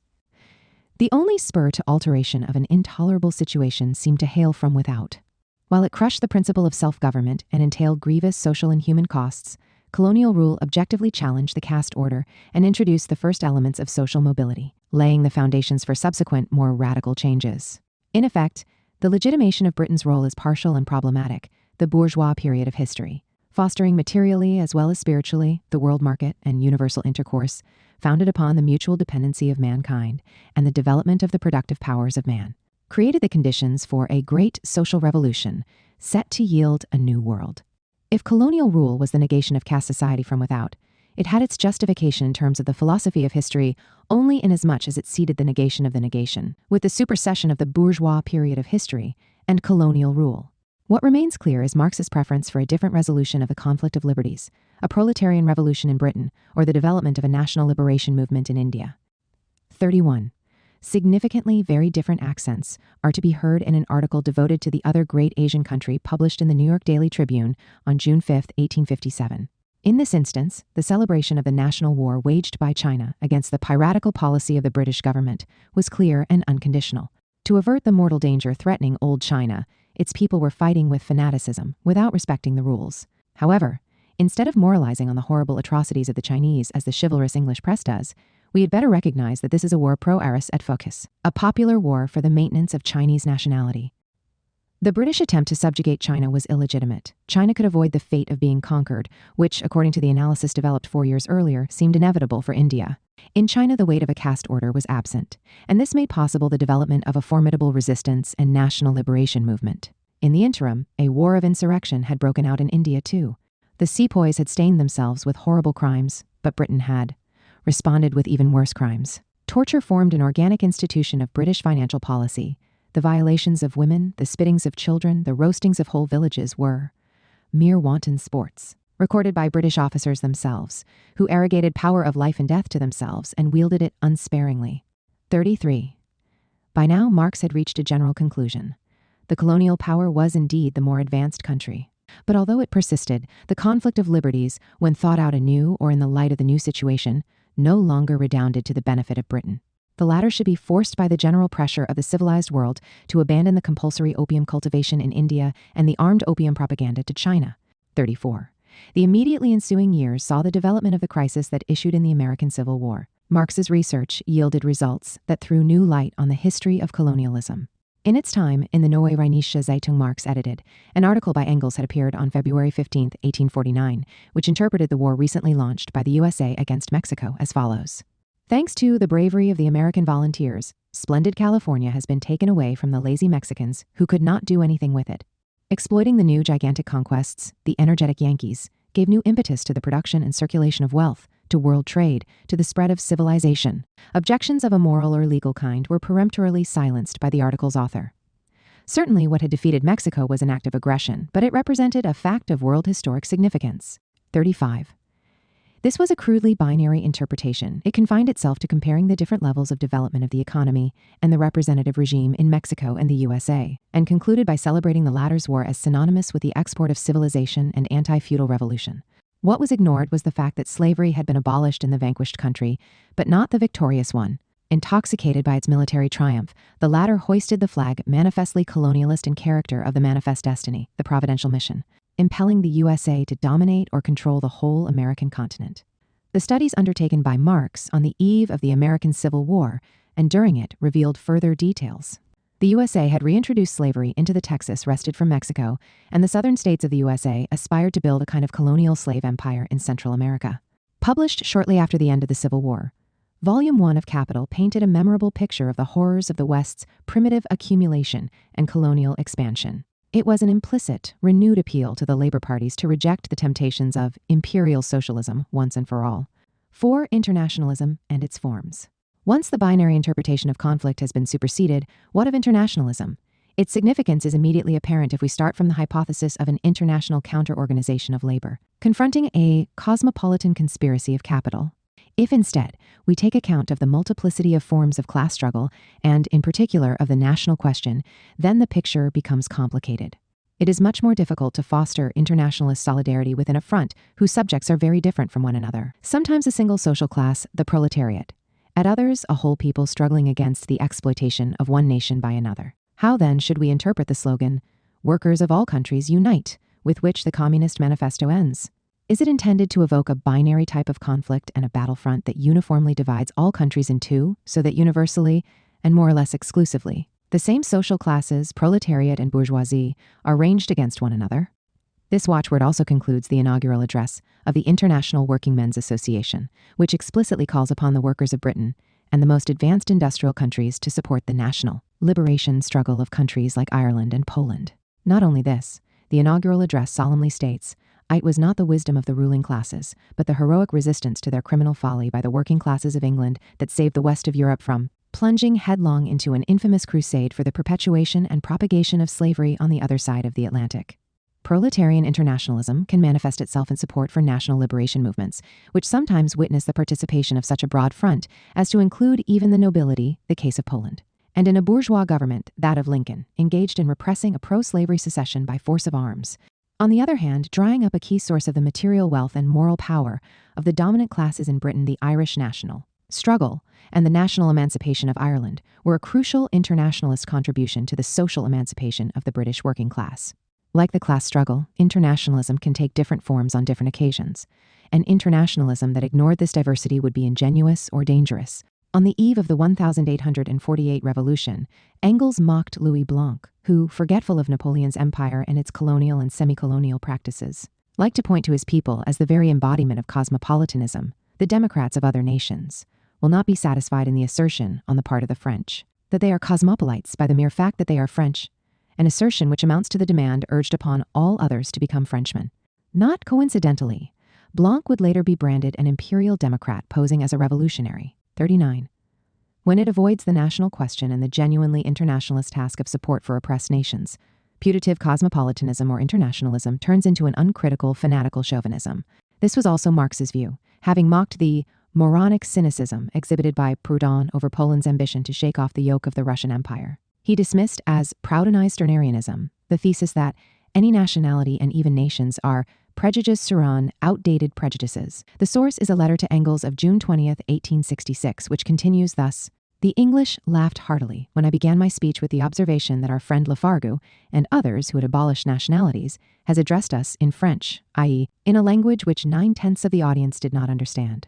I went on to suggest that by his denial of nationalities, he seemed quite unconsciously to imply their absorption by the model French nation. 40, we are reminded of the irony with which, nearly 20 years earlier, Blanc's cosmopolitan and internationalist declarations had been treated by Engels. The latter went through a final process of maturation. In a text of 1866, he criticized French Enlightenment figures for having allowed themselves to be taken in by Catherine II and Tsarism in general. In Poland, Russia elevated itself to protector of Orthodox Christians. The latter were mainly serfs, and here was Russia not hesitating to raise the banner of social revolution alongside that of religious toleration. It intervened in the country that was the object of its desires, in the name of the right of revolution, arming the serfs against their lords. Here was a fine specimen of a class war, or war of class against class. As we can see, where it ignores or represses the national question, the most revolutionary and internationalist slogan, formulated by Marx himself in the Poverty of Philosophy C-Chap 5, Sect 3, can be turned into a tool legitimizing chauvinism and expansionism. Engels' analysis hits home. It is only to be added that Frederick II of Prussia adopted a similar posture to Catherine II. Addressing the philosophies, he justified his campaign against Poland as follows. The masters there practiced the cruelest tyranny over the slaves. Analysis of Engels' development reveals an interesting fact. A sometimes crude theorist of the export of revolution subsequently became its most radical critic. In 1870, Engels identified the start of the bourgeois revolution in Prussia not from the arrival of Napoleon's troops, but the reform movement that developed in the wake of the national resistance struggle against Napoleon. A reversal of positions occurred relative to the Holy Family and the German ideology, written with Marx in their youth. The late Engels thought deeply about the subject. Let us read the letter of February 7, 1882, to Kautsky. An international movement of the proletariat is possible only as between independent nations, just as international cooperation is possibly only among equals. This position was forcefully restated 10 years later. A sincere collaboration of the European nations is possible only if each of these nations is fully autonomous in its own house. Leading the struggle for national independence, Polish workers also played an international role inasmuch as this laid the foundations for an otherwise impossible cooperation. 45. Indeed, Engels repeated 2 years before his death, without restoring autonomy and unity to each nation, it will be impossible to achieve the international union of the proletariat. The chauvinist danger did not derive from nations fighting tenaciously for their liberation. I am of the opinion that 2 nations in Europe are not only entitled but duty-bound to be national before they are. International, Ireland, and Poland. For the best way they can be international is by being well and truly national. Paradoxically, the chauvinist danger was represented by so-called Republican internationalism, which, for example, assigned France by virtue of its revolutionary glories the mission of universal liberator. On closer inspection, Republican internationalism proved to be fanatical French chauvinism. This is a general rule. When it ignores the national question, internationalism turns into its opposite. The repression of national particularities in the name of an abstract internationalism facilitates things for a nation intent presenting itself as the embodiment of the universal, and this is precisely what chauvinism. In fact, the most fanatical chauvinism consists in the labor movement and imperial socialism. Drawing attention to the national and colonial question was all the more urgent because colonialist ideology was in the process of making massive inroads into working class. Parties, which proved increasingly incapable of expressing solidarity and support for colonial peoples, engaged in class struggle against the exploitation of one nation by another. In 1858, Engels not only bitterly noted that the English proletariat is actually becoming more and more bourgeois, but added, in the case of a nation which exploits the entire world, this is, of course, justified to some extent. 5 years later, he went further. The English proletariat's revolutionary energy has all but completely evaporated, and the English proletarian has declared himself in full agreement with the dominancy of the bourgeoisie. I have cited 2 letters to Marx, who reached the same conclusions. Far from being in solidarity with the Irish worker, he observed the English worker feels himself to be a member of the ruling nation. His attitude towards him is roughly that of poor whites to the niggers in the former slave states of the American Union. Hence, we are dealing with an ideological involution, entailing a slide not only into chauvinism, but also racism. Marx was right to condemn the fact that the British worker's inclination to view his Irish counterpart as a nigger was kept artificially alive and intensified by the press, the pulpit, the comic papers, in short, by all the means at the disposal of the ruling class. This campaign succeeded in Britain, as in the American Deep South, where Marx observed whites of modest means, espoused the cause of the slave owners, and often formed the mass social base for attempts to export slavery to Central America. In any event, it was no longer possible to indulge in the illusion derived from the binary reading of conflict and the related credence in the immediate self-evidence of exploitation, an illusion entertained in particular by the young Engels that the national prejudices of the dominant classes were alien to the proletariat.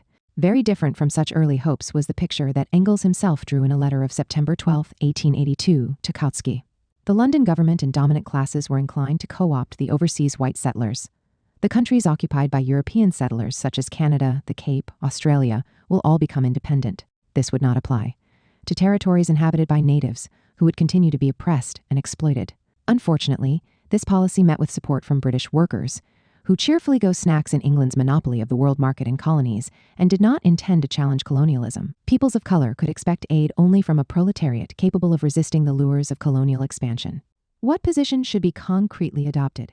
India may, indeed very probably will, start a revolution, and since a proletariat that is effecting its own emancipation cannot wage a colonial war, it would have to be given its head, which would obviously entail a great deal of destruction, but after all, that sort of thing is inseparable from any revolution. The same thing could also happen elsewhere, say in Algeria or Egypt, and would certainly suit us best.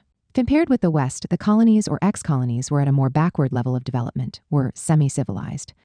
But it would be senseless to seek to export civilization or revolution.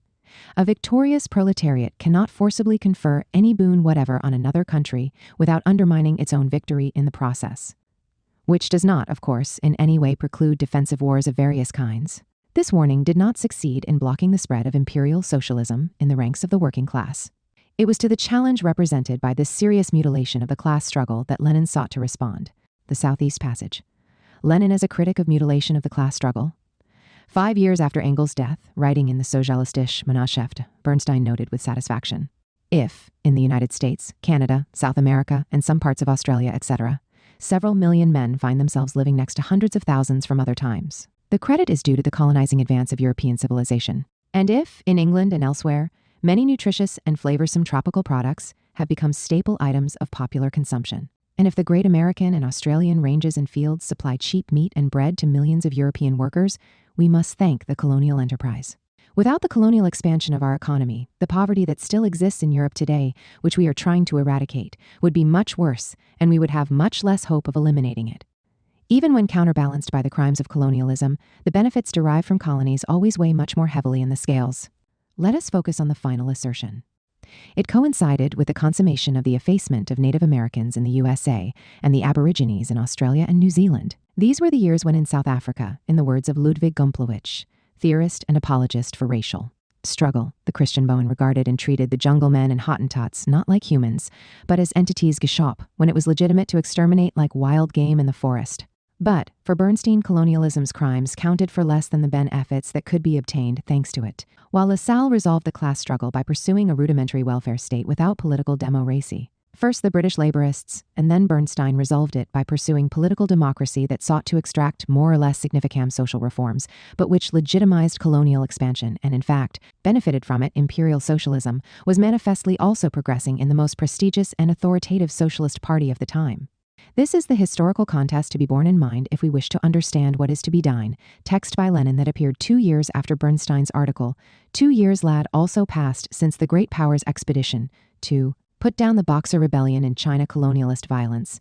Lenin served in December 1900s, had rained down on the unarmed Chinese populace. WHS were drowned or killed, with no holding back from the slaughter of women and children, not to speak of the looting of palaces, homes, and shops. Russian soldiers and the invaders' general ally had attacked China like savage beasts, burning down whole villages, shooting, bayoneting, and drowning in the Amur River unarmed inhabitants, their wives and their children yet. Such infamy had been exhaled as a civilizing mission by the ruling class, the press that kowtows to it, and ultimately, mushin even most public opinion. It was an enterprise that also aimed to corrupt the political consciousness of the masses to try to eliminate popular discontent. Attempts were made to divert it from the government to some other object. This was not a difficult operation. For example, hostility is being stirred up against the Fuse, the gutter press Carnes on Jew-banning campaign, as if the Jewish workers do not suffer in exactly the same way as the Husan workers from the oppression of capital and the police government at the present time. The Prices is conducting a campaign against the Chinese. It is howling about the savage yellow A, and as hostility towards civilization, a Bourama's task of enlightenment, about the enthusiasm with which the Russian zetiers go into Hummel. ETJS malists who crawl us the bullies before the garment and the moneybags are straining every nerve to roam the hatred of the people Asia China. The campaign paid dividends, only the voices of the class-conscious workers, of the advanced representatives of the many millions of the working people, are not heard amid this rejoicing. Even in the case of the proletariat, only a minority resisted the rampant chauvinist contagion. Lenin could no longer share the illusion harbored by Marx and Engels in their youth.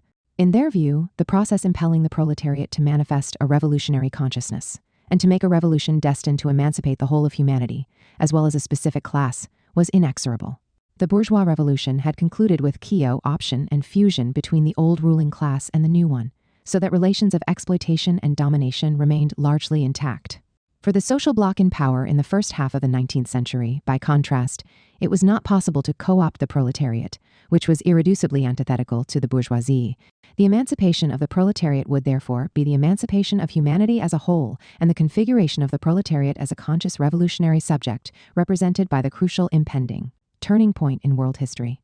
But now the tendency to co-opt substantial sections of the proletariat of Britain or other countries into colonial adventurism and exploitation was obvious to everyone. Thus, there lapsed another presupposition in the platform Marx and Engels had developed in their early years, but which they had not repudiated or explicitly problematized subsequently in the proletariat's conditions of existence. The abstraction of all humanity, even of the semblance of humanity, was so obvious that, thanks to the contemplation of the situation of this class, even individuals socially external to it could partake in its indignation and struggle. See Chap. 5, Sect. 4. On the one hand, the success of imperial socialism ended up inadvertently drawing attention to the revolutionary subject represented by colonial peoples, who were oppressed and forced to pay the price of the policy of co-option of the working class pursued by the bourgeoisie in the capitalist metropolis. On the other, it provoked a crisis in the naively sensualist epistemology that attributed an illuminating character to direct perception in and of itself. The new situation dictated the transition to a rational analysis of the totality of political and social relations, national and international, as a precondition for the formation of revolutionary consciousness and participation in the class struggle. Along with the colonial question, inter-imperialist contradictions militated in the same direction. In a letter of February 15, 1886 to August Bebel, Engels had observed that in Britain, the mass of genuine working men tended to ally with the Kampfsalern, those who, in the name of fair trade and the struggle against the unfair competition for which they criticized other countries, Germany primarily, wanted to shield British industry via protectionism. The ever fiercer competition between the great capitalist powers involved the working class itself, and this was set to become worse in subsequent years. In the preparatory notes for his essay on imperialism, Lenin gleaned information from the book of a German historian that left him shaken and disheartened. In August 1890, 3 Italian workers in Aigues-Mortes were beaten half dead by their French competitors. The process of acquiring class consciousness faced an increasing number of obstacles, corresponding to the political turn, which required particular attention to the devastating effects of imperialism, was an epistemological turn, with an abandonment of the sensualist platform that possibly derived from Feuerbach's influence on Marx and Engels' youth. We can now understand what is to be done. Working class consciousness cannot be genuine political consciousness unless the workers are trained to respond to all cases of tyranny, oppression, violence, and abuse, no matter what class is affected, unless they are trained, moreover, to respond from a social democratic point of view and no other. The consciousness of the working masses cannot be genuine class consciousness, unless the workers learn from concrete and above all from topical facts and events to observe every other social class in all the manifestations of its intellectual, ethical, and political life, unless they learn to apply in practice and materialist analysis and the materialist estimate of all aspects of the life and activity of all classes, strata, and groups of the population. Those who concentrate the attention, observation, and consciousness of the working class exclusively, or even mainly, upon itself alone are not social democrats, for the self-knowledge of the working class is indissolubly bound up, not solely with a fully clear theoretical understanding. It would be even truer to say, not so much with the theoretical, as with the practical understanding of the relationships between all the various classes of modern society acquired through the experience of political life. The sphere from which alone it is possible to obtain this knowledge is the sphere of relationships of all classes and strata to the state and the government, the sphere of the interrelations between all classes. Acquisition of class consciousness and participation in revolutionary class struggle presupposed understanding the social totality in all its aspects. The keywords are those emphasized by me. What was required was an organization of revolutionaries capable of guiding the entire proletarian struggle for emancipation. In the case of Russia, the Revolutionary Party was characterized by the political exposure of the autocracy in all its aspects. 10. The socio-political system to be overthrown did not only comprise the exploitation of workers in factories, the oppression of national minorities, in Russia Jews in particular, as well as imperialist expansionism intent on subjecting yet more peoples, must not be ignored. The Revolutionary Party must know how to conduct research and agitate on questions of the government's home and foreign policy. On questions of the economic evolution of Russia and of Europe, must seize every opportunity to clarify for all and everyone the world historic significance of the struggle for emancipation of the proletariat. And a constitutive, crucial part of that struggle was the emancipation of women, as well as the emancipation of colonial slaves, racialized by the liberal bourgeoisie as barbarians external to civilization, and therefore fated to endure the oppression of white Western supermen. In this sense, the revolutionary tribune of the people was ranged against the reformist trade union secretary, 11 who often observed the essay on imperialism, citing an observation by Engels with which we are familiar, behaved as a prop of the ruling class and the uncritical representative of a nation which exploits the whole world. 12. To Le Bon's Crowd Psychology and Lenin's What Is to Be Done, published 2 years after Bernstein's intervention in favor of colonialism and the ravages of the civilizing mission in China, What Is to Be Done, appeared 7 years after Gustave Le Bon's Crowd Psychology. This is not an irrelevant detail. The French author called upon the bourgeoisie to reorganize its propaganda and hegemonic apparatus. It was necessary to register the astonishing power of advertising and promote a political personality or line like a consumer product, for example, a chocolate. This is well known. Less so are the final considerations of the psychologist of crowds. By definition, the latter were incapable of arguing logically. But this datum, seemingly a drawback, was in fact the precondition for solving the problem. The type of hero dear to crowds will always have the semblance of a Caesar. His insignia attracts them, his authority overawes them, and his sword instills them with fear. In other words, the masses could be controlled at the level of propaganda by employing the seductive techniques peculiar to commercial advertising, and in terms of content by enthusing them with militaristic and bellicose ventures. Lenin's platform was opposed to Le Bon's on both counts. To counter and neutralize the machine for mass stupefaction theorized by the psychologist of crowds, what is to be done? Appeal to the critical intelligence of vanguard workers, who were exhorted not to let themselves be swindled by the chocolate dangled by the dominant class. And an initial demonstration of independent judgment consisted in the ability to resist the seductions of the insignia of a Caesar.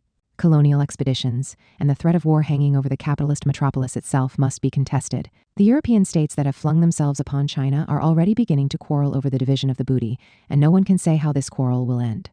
The habitual criticism of Lenin for militarizing politics, thus, seems unjustified. The sword of Caesar evoked by Le Bon aimed to impose authority and arouse fear inside the country as well. In rejecting an economistic view of class struggle, what is to be done? Stress the importance of the political struggle for democracy.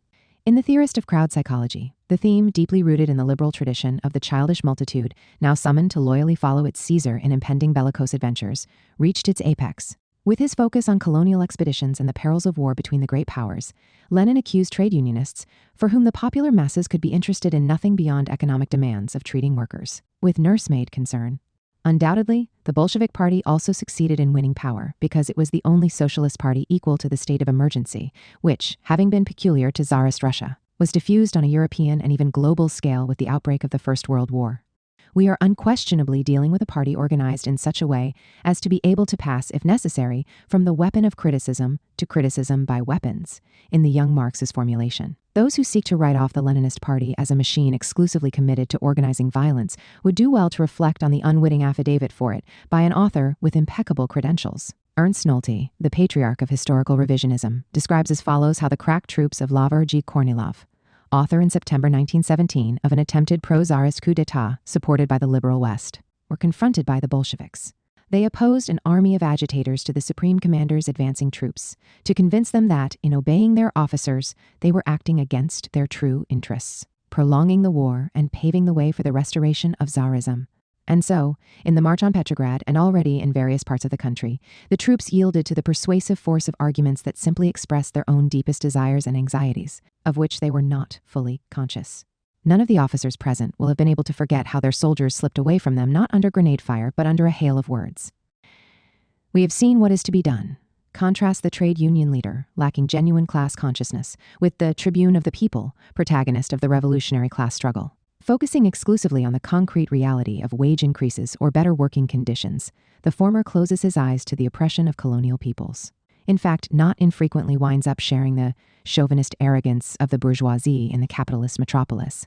He continues to demonstrate his subaltern character during the struggle for hegemony between the great powers and an imperialist war itself. Proclaimed concreteness, thus, turns out to be a frightening abstraction, which sometimes involves sacrificing the very life of popular masses on the altar of ruling class interests and ambitions. In criticizing trade unionism, Lenin was repeatedly accused by his opponents of departing from the class point of view, obscuring class antagonisms, and putting into the forefront the common nature of the discontent with the government. His insistence on the categories of nation and people or population was rejected as alien to Marxism and the standpoint of the class struggle. However, for the Russian revolutionary, it was clear that progress could not be made towards achieving the proletariat's class goal unless we uphold the equality of the various nations. What defined revolutionary class consciousness was precisely attention to the coercive relations that constitute the capitalist and imperialist system. The immense significance of the national question. Among them was national oppression. Accordingly, the struggle against it was an essential form of class struggle. Starting from this presupposition, Lenin was able to foresee the main contours of the 20th century with amazing lucidity. And not only because he appreciated that a phase of comparatively peaceful development was set to come to an end, he was also able to anticipate the constitutive elements in the major historical crisis, the huge storm that was gathering. A text of December 1914 is illuminating.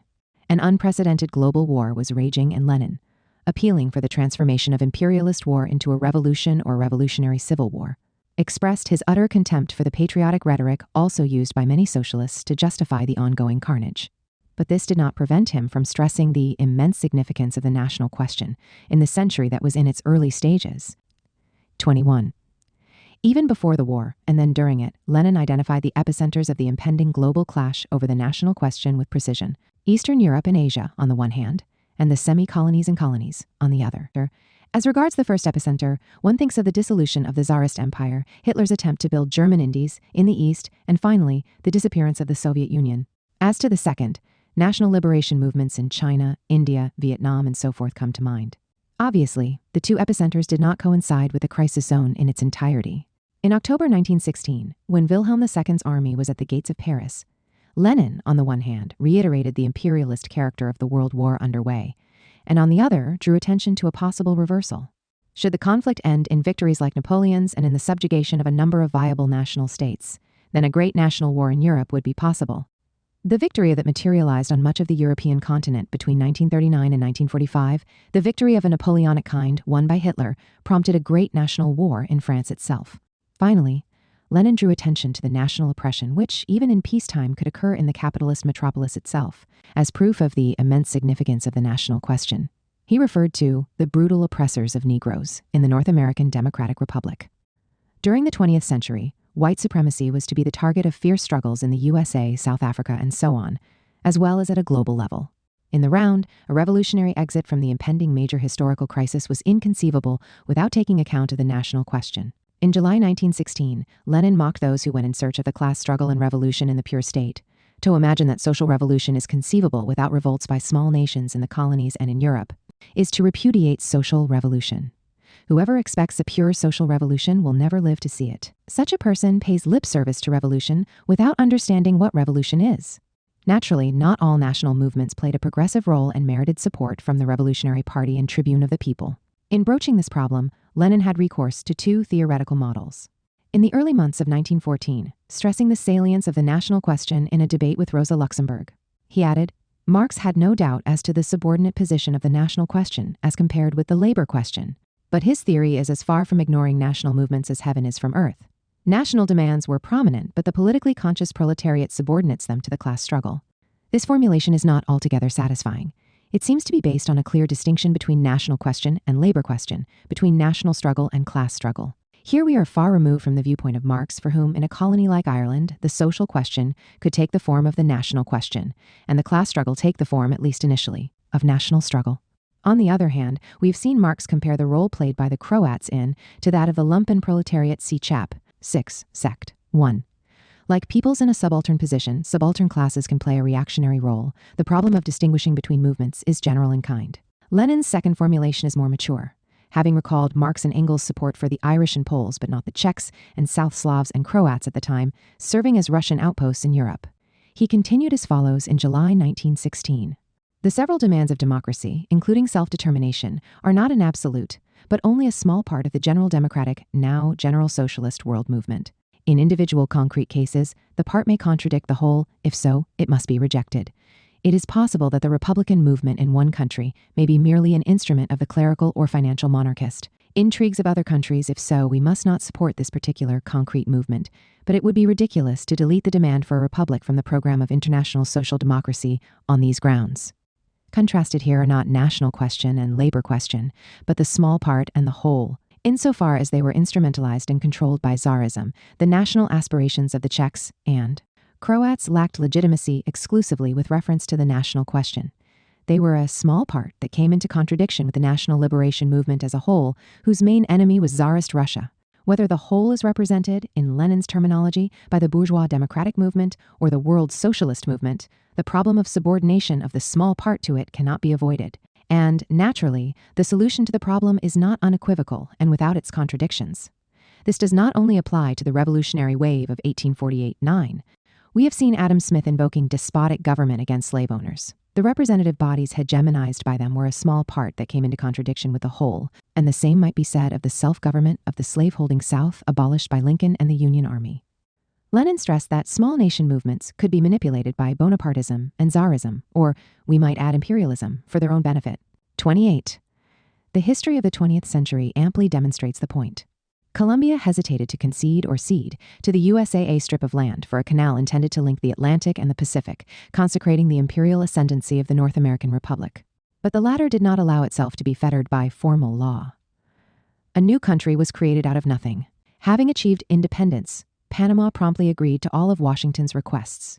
The independence of the Congo was followed by an attempt at secession by Katanga, a region rich in minerals, supported by the former colonial power, Belgium, and the West as a whole. Some years later, the USA combined terroristic bombing of Vietnam and Laos with encouragement and support to this or that separatist movement and small nationality. And we could go on at length down to our own day. While between 1914 and 1918, he appealed for the transformation of imperialist war into revolutionary civil war. Lenin warned about the potential return of national war in the capitalist metropolis itself, a national war of which capitalist and colonialist France might be the protagonist. There is no doubt that intellectually, too, a tremendous effort is demanded of the tribune of the people. In an intervention of June 1920, Lenin encapsulated the attitude that should inform the development of the revolutionary class struggle as follows. It should be guided by a concrete analysis of a concrete situation, the very gist, the living soul of Marxism. To break with credence in the immediate self-evidence of exploitation and oppression could not be clearer. Awareness of the precise tangled skein of contradictions and class struggles, national and international, characteristic of a determinate historical situation, has erased any residue of immediacy. In light of all this, the thesis that the lasting theoretical effect of Leninism has been an appalling impoverishment of the field of Marxian diversity, 30 is dubious to say the least. Evasion of the great and terrible history of the 20th century seems in search of a scapegoat here. Lenin's great theoretical merit is that he superseded the binary interpretation of class struggle for good and broke with the sensualist epistemology of Marx and Engels' early writings. That is why he was able to anticipate with amazing lucidity 20th century developments, a century unintelligible without the lesson, even more epistemological than political, of the great Russian revolutionary. Something else should be underscored. Latent in the authors of the Communist Manifesto, the tragic vision of the historical process and class struggle now becomes clear. We have tragedy in the philosophical sense of the term, when we are faced not with right and wrong, but two different rights, even if they are unequal and sometimes markedly so. The national demands of the Czechs or other nationalities can forfeit legitimacy, not because they are unjustified in themselves, but because they are absorbed by a more powerful reality, which represents a much more serious threat to the freedom and liberation of nations. The tribune of the people is called upon to appreciate all this, and thereby become the protagonist of a class struggle that constantly changes its forms. Pursuit of the universal, the construction of a society finally free of any exploitation and domination, always materializes in a concrete engagement which targets and contests war, fascism, colonial expansionism, and national oppression. The brief season of international civil war. The baptism of fire was the gigantic conflict that broke out in 1914, which was evoked and invoked implicitly by Le Bon and explicitly by Pareto and the ruling classes of the time as a tool that could set back the labor movement for decades. See Chap. 2, Sect. 13. Despite the fact that the chauvinist frenzy also infected parties of a socialist orientation, it was relatively easy for Lenin to issue the slogan of transforming the imperialist war, waged in the name of defense of the fatherland, into a revolutionary civil war to overthrow in every country the capitalist bourgeoisie responsible, or jointly responsible, for the dreadful bloodbath. However, when, in the wake of the hopes aroused by the Bolshevik October, the revolution seemed set to spread rapidly in Europe and throughout the world, this slogan tended to lose any historical specificity and to be interpreted as if a new era had begun, marked by the irrelevance of state and national borders. as if the idea of the nation as such had become obsolete and even regressive. The platform issued on March 4, 1919 by the First Congress of the Third Communist International called for the subordination of so-called national interests to the interests of the international revolution. The word emphasized by me is revealing. There are no real national interests. The Manifesto of the Communist International to the Proletariat of the Entire World, March 6, 1919, which not coincidentally was the work of Trotsky, painted a telling picture. Humanity ran the risk of becoming the slave of a single world clique, controlling the entire terrestrial globe through an international army and international navy. Ranged against this was an equally monolithic international front, and hence a proletarian revolution, which will liberate the productive forces of all countries from the constraint of the national state. Indeed, the national state was dead or in its death throes, having imparted a mighty impulse to capitalist development. It had become too narrow for the further development of the productive forces. The small states hemmed in by the major powers of Europe and other continents could survive thanks only to the uninterrupted antagonism between the two imperialist camps. With the triumph of the Entente, this conflict had ended, and the imperialist camp was unified. The proletarian camp was in the process of being formed against it. 32. Clearly, the binary interpretation of social conflict on a global scale, already encountered in certain pages of Marx and Engels, recurs here. We can now understand the proposals which, on the eve of the Comintern's Second Congress, Tukhachevsky, commander of the Red Army, set out in a letter to Zinoviev. They should be prepared for the forthcoming civil war, for the moment of a world attack by all the armed forces of the proletariat on armed world capitalism.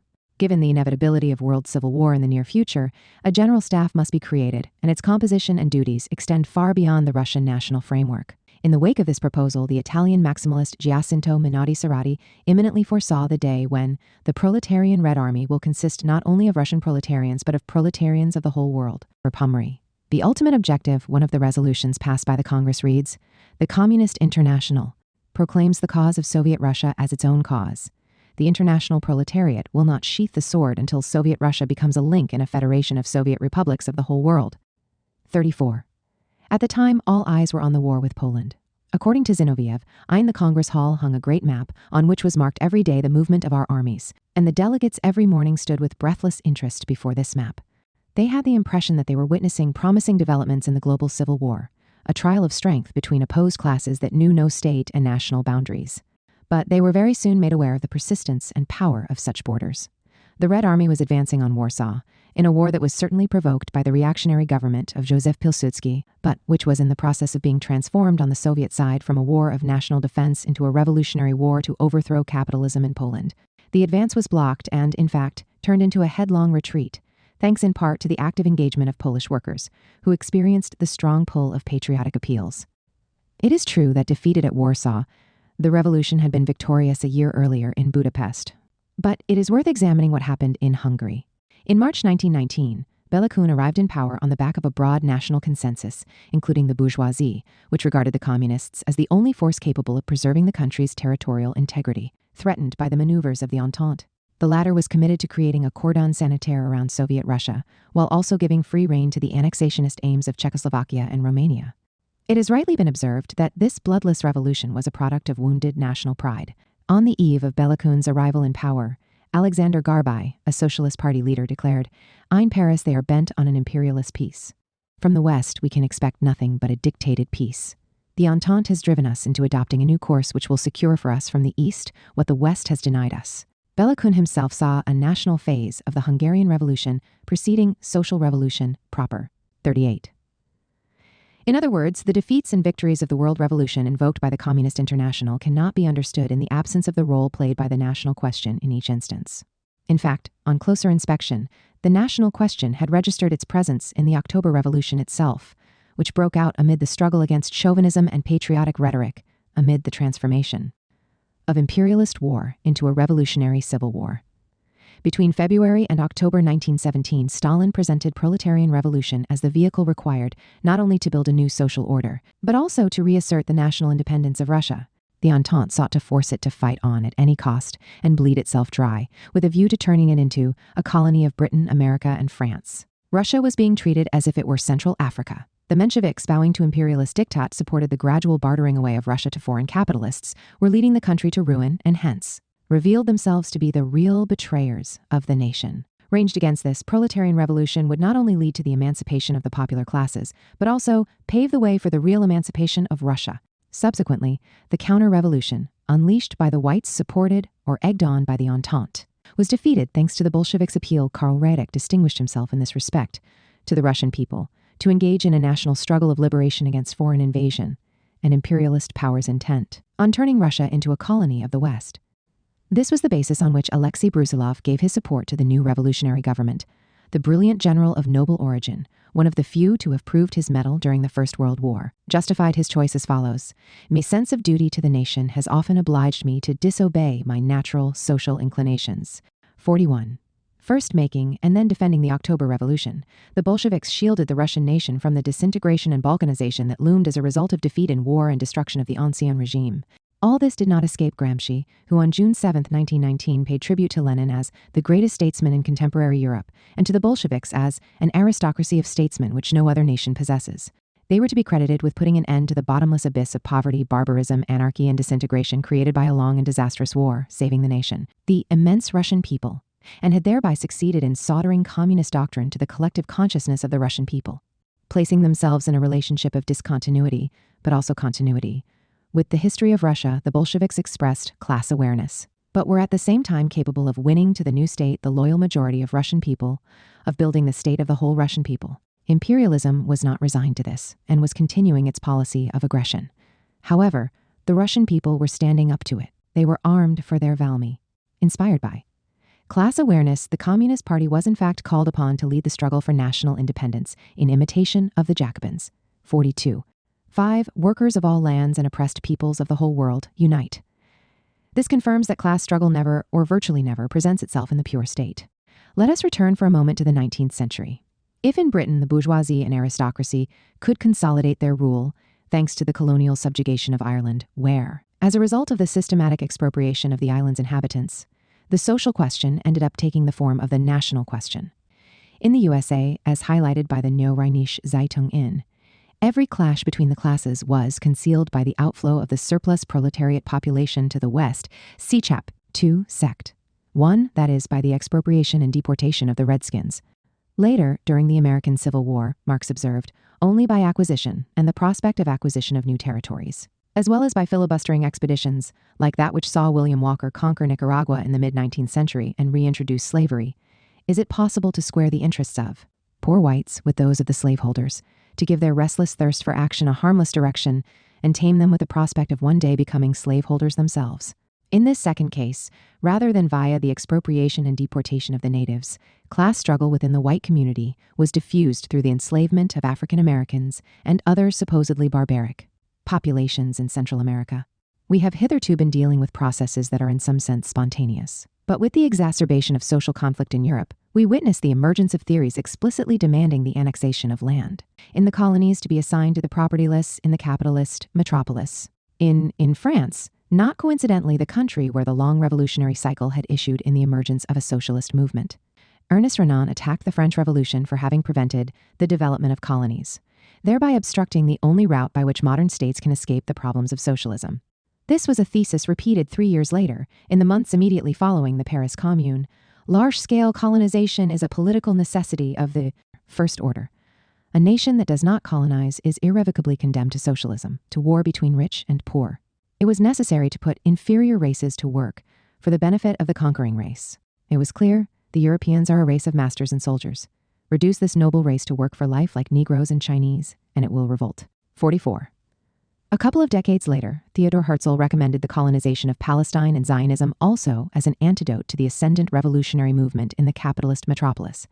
A proletariat that instills fear should be diverted towards a territory which requires men to cultivate it. Freeing itself of a surplus of proletarians and desperate men, the European metropolis could at the same time export civilization to the colonial world. Hand in hand with this increase in civilization and order would go the emasculation of revolutionary parties. In this connection, it must be recalled that we are everywhere at grips with revolutionaries and will detach young Jewish intellectuals and workers from socialism and nihilism to the extent that we hold out a purer popular ideal, indeed abandoning their erstwhile revolutionary militancy in Russia. Socialists and anarchists are converting to Zionism. It is no accident if the leader of the Zionist movement sought and established contact with Cecil Rhodes, the champion of British imperialism, Lenin had Rhodes very much in mind and cited him at length in his essay on imperialism. How to solve the social problem and prevent a bloody civil war, that is, anti-capitalist revolution? It was necessary to acquire new lands. If you want to avoid civil war, you must become imperialists. Rhodes arrived at this conclusion after having visited the East End, the working-class area of London, which in 1889 Engels had enthusiastically seen converted from poverty-stricken stagnation into an outpost of the workers' class struggle. See chap. 4. Sect. 7. It was precisely this that worried the champion of imperialism. The revival of colonial expansion was the only effective response to the exacerbation of the social question and expansion of the socialist movement. This political program caught on far beyond Britain. Mention has just been made of Herzl. On the eve of the First World War, the nationalist leader Enrico Corradini called on Italian socialists to support their own country's colonial expansion, taking to heart what had been going on in Britain for a good while. The British worker knows that in the massive British Empire, spread over 5 continents, an activity occurs on a daily basis of which he is part, and which has a far from negligible impact on his household budget. This is Britain's immense trade, which is strictly dependent on British imperialism. The London worker knows that Egypt and the Cape and India and Canada and Australia contribute and compete to increase his welfare and, above all, to disseminate it to an ever greater number of British workers and British citizens. Lenin referred to a wretched book in connection with this statement. In the preparatory materials for his essay on imperialism, he transcribed passages from a German historian on the colonial war against the Herero, who were annihilated after having had their land expropriated. Increasing numbers of the invaders settled on it, becoming farmers and cattle breeders. Lenin comments, rob the land and become landowners. This was how the imperialist powers proposed to resolve the social question. 50. So the capitalist bourgeoisie sought to diffuse conflict in the metropolis by systematically expropriating colonial peoples, so that in the colonies, as in Ireland according to Marx, the social question was regularly posed as the national question. At the same time, in the capitalist metropolis, imperial socialism spread in the ranks of the labor movement. In other words, while in the East, and more generally the Southeast colonial expansion sparked revolution, in the West it strengthened the dominant power, at least in the immediate present. Hence, according to Lenin's analysis, if in the West, appealing to Marx and Engels' teaching, the task was to counter social imperialism, in the East anti-colonial revolution must be unequivocally supported. In summer 1920, the Congress of the Peoples of the East, which convened in Baku immediately after the Second Congress of the Comintern, felt obliged to complement the slogan with which both the Communist Manifesto and the inaugural address of the International Working Men's Association end. The new slogan read, "Workers of all lands and oppressed peoples of the whole world, unite." Oppressed peoples had now emerged alongside workers as fully fledged revolutionary subjects. This formulation, which undoubtedly represents an innovation vis-à-vis Marx and Engels, betokens not abandonment of the perspective of class struggle and internationalism, but an attempt to grasp the peculiar, determinate configuration assumed by each of them. 6. The East and the dual struggle for recognition. We are now in a better position to understand why the revolution invoked by the Communist Manifesto occurred first in Russia and then the colonial world, rather than the West. The reasons for the switch of class struggle and revolution to the Southeast have long been subject to investigation. One thinks in particular of Lenin's theory of the weakest link in the chain. Rather than the advanced industrial countries, socialist revolution breaks out where, as a result of an accumulation of multiple contradictions, the capitalist and imperialist system proves most fragile. This is a shrewd explanation which breaks with the binary interpretation of the revolutionary process. Digging deeper, we can identify an even more basic datum. It was in the East that the need and demand for recognition were most strongly felt. We find a conjunction not only of political and social contradictions, but also of struggles for recognition. Let us see what occurred in Russia with the February Revolution immediately after the fall of Tsarism. The oppression, exploitation, and humiliation of an enormous mass of peasants by a small aristocratic elite, which regarded itself as foreign to its own people, degraded to the status of a different, inferior race, were harbingers of an unparalleled catastrophe. On the theme of such non-recognition, Dostoevsky has left us memorable and terrible pages. Here is how in the early 19th century, a general with high connections and a very wealthy landowner punishes a house serf, a little boy, only 8 years old, who is guilty of having struck the paw of one of the master's hounds with a stone. Forced to strip naked and run, he is caught and torn to pieces by hunting dogs ordered to chase him. The house serfs are gathered for their edification, the guilty boy's mother in front of them all. The First World War further dramatized such non-recognition, with noble officers de facto wielding a daily power of life and death over serf soldiers.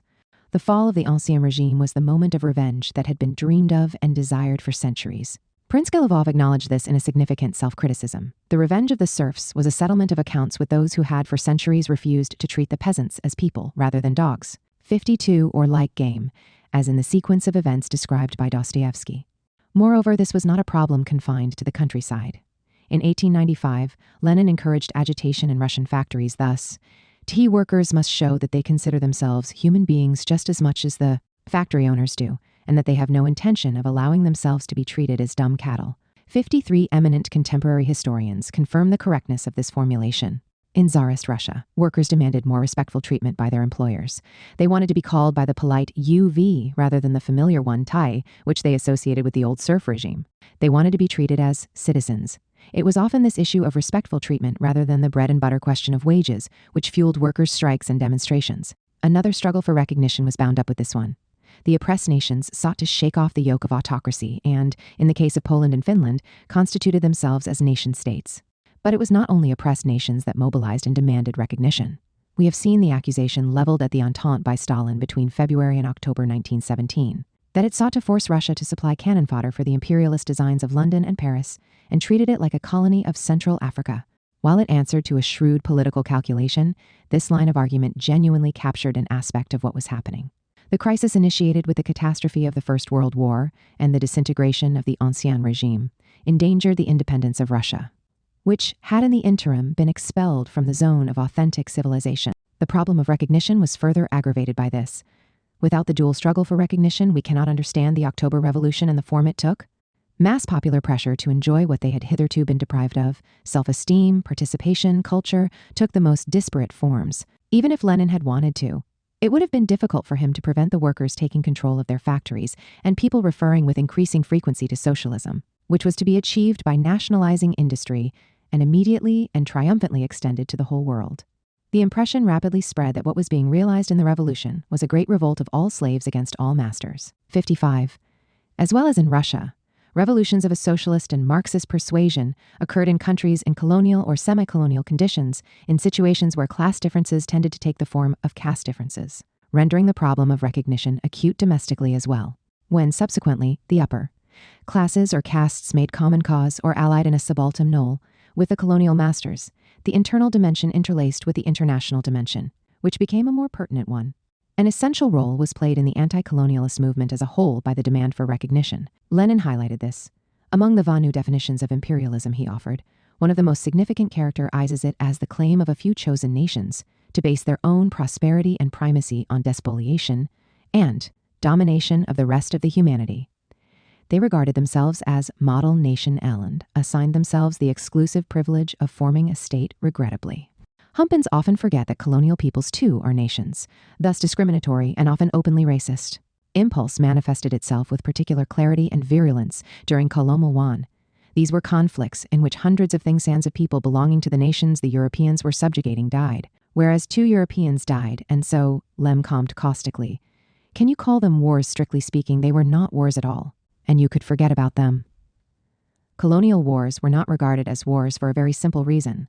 Those on the receiving end were barbarians who could not be regarded as nations at all.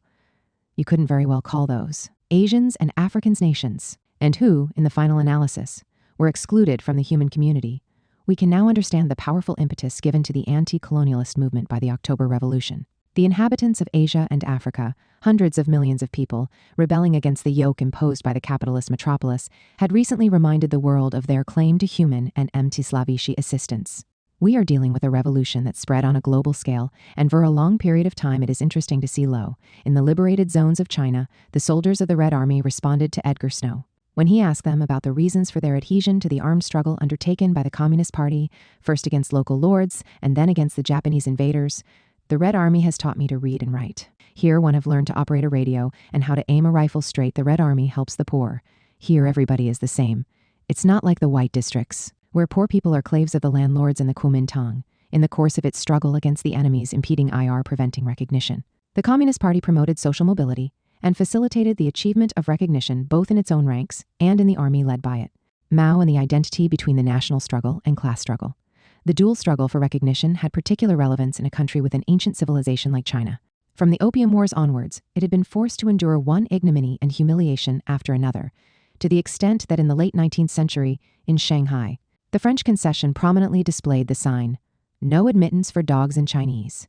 But the most tragic period of national oppression occurred in the 20th century, with a combination of civil war and open imperialist aggression. The April coup de force, whereby Chiang Kai-shek crushed the Chinese working class in Shanghai and inflicted devastating losses on the Communist Party, was followed by a retreat to the countryside led by Mao Zedong, who engaged in building and defending Soviet power in areas that were under siege and constant attack from the Kuomintang. With the expansion of the Japanese invasion, a new phase began, dogged by the Fifth Encirclement and Extermination Campaign unleashed by Chiang Kai-shek. The Red Army embarked on the long march of thousands of miles in October, both to escape its pursuers, who were determined to completely liquidate it, but also to reach the Northwest region and encourage an organized resistance to the aggression of the Empire of the Rising Sun. There is no doubt that this was an epic endeavor, but there is an aspect of its grandeur that has perhaps been insufficiently stressed. While they sought to evade their pursuers, the Red Army's leaders thought about how to integrate them, at least partially, into the requisite broad united front. It was now necessary to confront the new enemy, who, it became ever more apparent, was the principal enemy. Indeed, observed Mao on December, when the national crisis reaches a crucial point, and the nation risked being enslaved by Japanese imperialism, the main target must be invaders and collaborators, entailing a transition from the agrarian revolution to the national revolution and the conversion of a workers' and peasants' republic into a people's republic.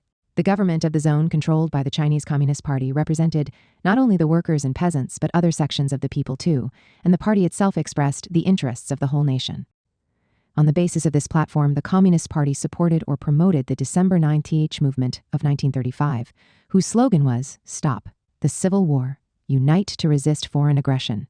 But in so doing, did it not renounce class struggle and turn its back on the slogan, transform the imperialist war into a revolutionary civil war that had presided over the October Revolution and the foundation of the Third International? A radical change had occurred, and revolutionary class struggle now consisted in resistance to Japanese imperialism's attempts to enslave the Chinese nation as a whole. As a result, advocates of civil war had turned from champions of revolution, which is what they had been in Russia during the First World War, into champions of reaction and imperialism. Hence, our slogan is, "Fight to defend the motherland against the aggressors. For us, defeatism is a crime." 63. The political platform outlined here is clear, but on a more strictly theoretical level, things are more fluid. In an intervention of November 5, 1938, on the one hand, an appeal was made to subordinate the class struggle to the present national struggle, while on the other, it was asserted that, in a struggle that is national in character, the class struggle takes the form of a national struggle, which demonstrates the identity between the two. 64. The second formulation, which supplies the section of the text by Mao cited here, and this section of my book, with their title, is more rigorous. It is not only in the stage of democratic revolution that there are limits to the struggle between labor and capital. Japanese imperialism knew no distinctions of class or even sex in its oppression. It aimed to subject the entire Chinese nation, not merely the proletariat, to a condition of slavery or semi-slavery. Women were not spared. Forced to prostitute themselves to Japanese soldiers needing comfort, they become comfort women, subjected to sexual slavery. Given this, the struggle against the imperialism of the rising sun was the concrete way in which, in a very specific situation, the struggle between labor and capital manifested itself and erupted. It takes us back to Marx's analysis of Ireland. The appropriation of the land by the British settlers and the consequent condemnation of the Irish people to deportation and starvation meant that the land question, its possession, and hence the national question, became the exclusive form of the social question. Naturally, like the identity between social question and national question, the identity between national struggle and class struggle is partial, and not only because it is circumscribed in time. It was Mao himself who drew attention to the tensions between the different classes and parties making up the anti-Japanese United Front. But it remains the case that, following the large-scale invasion by the Empire of the Rising Sun, class struggle and national resistance tended to merge in China. Did concentrating on national tasks mean abandoning internationalism? Quite the reverse. Fighting and defeating Japanese imperialism was the concrete way in which Chinese revolutionaries could contribute to the cause of global revolution and emancipation. In wars of national liberation, patriotism is applied internationalism. These are good patriotic actions, and far from running counter to internationalism are its application in China. To separate internationalist content from national form is the practice of those who do not understand the first thing about internationalism. This time, we are taken back to the analysis developed by Engels in particular, subject to national oppression. The oppressed Irish and Poles were truly international only when authentically national. Racial struggle and class struggle at Stalingrad. The national and colonial question ended up erupting in Europe itself. In fact, it was precisely there, in the central eastern part of the continent, that it assumed its most brutal form. We are familiar with the intellectual tradition which, as early as the 19th century, identified colonial expansion as the answer to the social question. Hitler drew on this tradition, proposing to build a colonial empire of a continental kind in Eastern Europe, in particular, in the immense Asian spaces of Russia. Here, in the almost unanimous view of Western elites, barbarism had returned and rampaged following the Bolshevik Revolution, and it was here that Germany was called upon to restore civilization with a vigorous or ruthless labor of colonization. The continuity with Rhodes is obvious. Let us read Mein Kampf. The economic conquest of new markets simply could not replace colonial expansion. The latter alone made it possible to avoid an industrialization as boundless as it is harmful, with its weakening of the peasant class, expansion of the mass of the big city proletariat, and eruption of political class division. Without the acquisition of new soil, even the greatest economic prosperity could not achieve the primary imperative objective, which was to diffuse social conflict and class struggle in the fatherland and capitalist metropolis. Indeed, in the country there could be no social question, given that the separation of worker and employer had not as yet occurred. This separation could only be abolished through colonial, territorial expansion, facilitating the conversion of proletarians into farmers and landowners. It was a question of choosing between either a territorial policy or a colonial and commercial policy. To restore the social body to health, the role of industry and commerce must be reduced. With the North American model in mind, it was necessary to implement a healthy territorial policy through the acquisition of new land in Europe itself. Prior to seizing power, the Nazis in particular used the journal Volk und Raum to propagandize the thesis that Germany's expansion to the east also had the deproletarianization, Entproletarisierung of the German people as its goal. Later, after war had been unleashed on the Soviet Union, the Third Reich, in the person of Heinrich Himmler, theorized good blood socialism, which would ensure land and social security for German and Aryan settlers, courtesy of the decimation and enslavement of the natives. The imperial socialism advanced for the first time in Disraeli and subsequently articulated very effectively by Rhodes, reached its acme. We can now clearly understand the significance of the Third Reich. In 1935, the Communist International demonstrated that it had already grasped it. Fascism, whether that of the Third Reich or the Empire of the Rising Sun, was intent on enslaving the weak nations, on an imperialist war of plunder against the Soviet Union, and the enslavement and partition of China. In our day, it has rightly been observed that Hitler's war for Lebensraum was the greatest colonial war in history. 72. It was a war that aimed at the reduction of entire peoples to a mass of slaves or semi-slaves in the service of the alleged master race. Addressing the industrialists of Dusseldorf in Germany on January 27, 1932, and winning their support for his rise to power, Hitler clarified his vision of history and politics. During the 19th century, white peoples had wrested a position of unchallenged domination at the end of a process begun with the conquest of America and developed in the conviction of the absolute, innate master sense of the white race.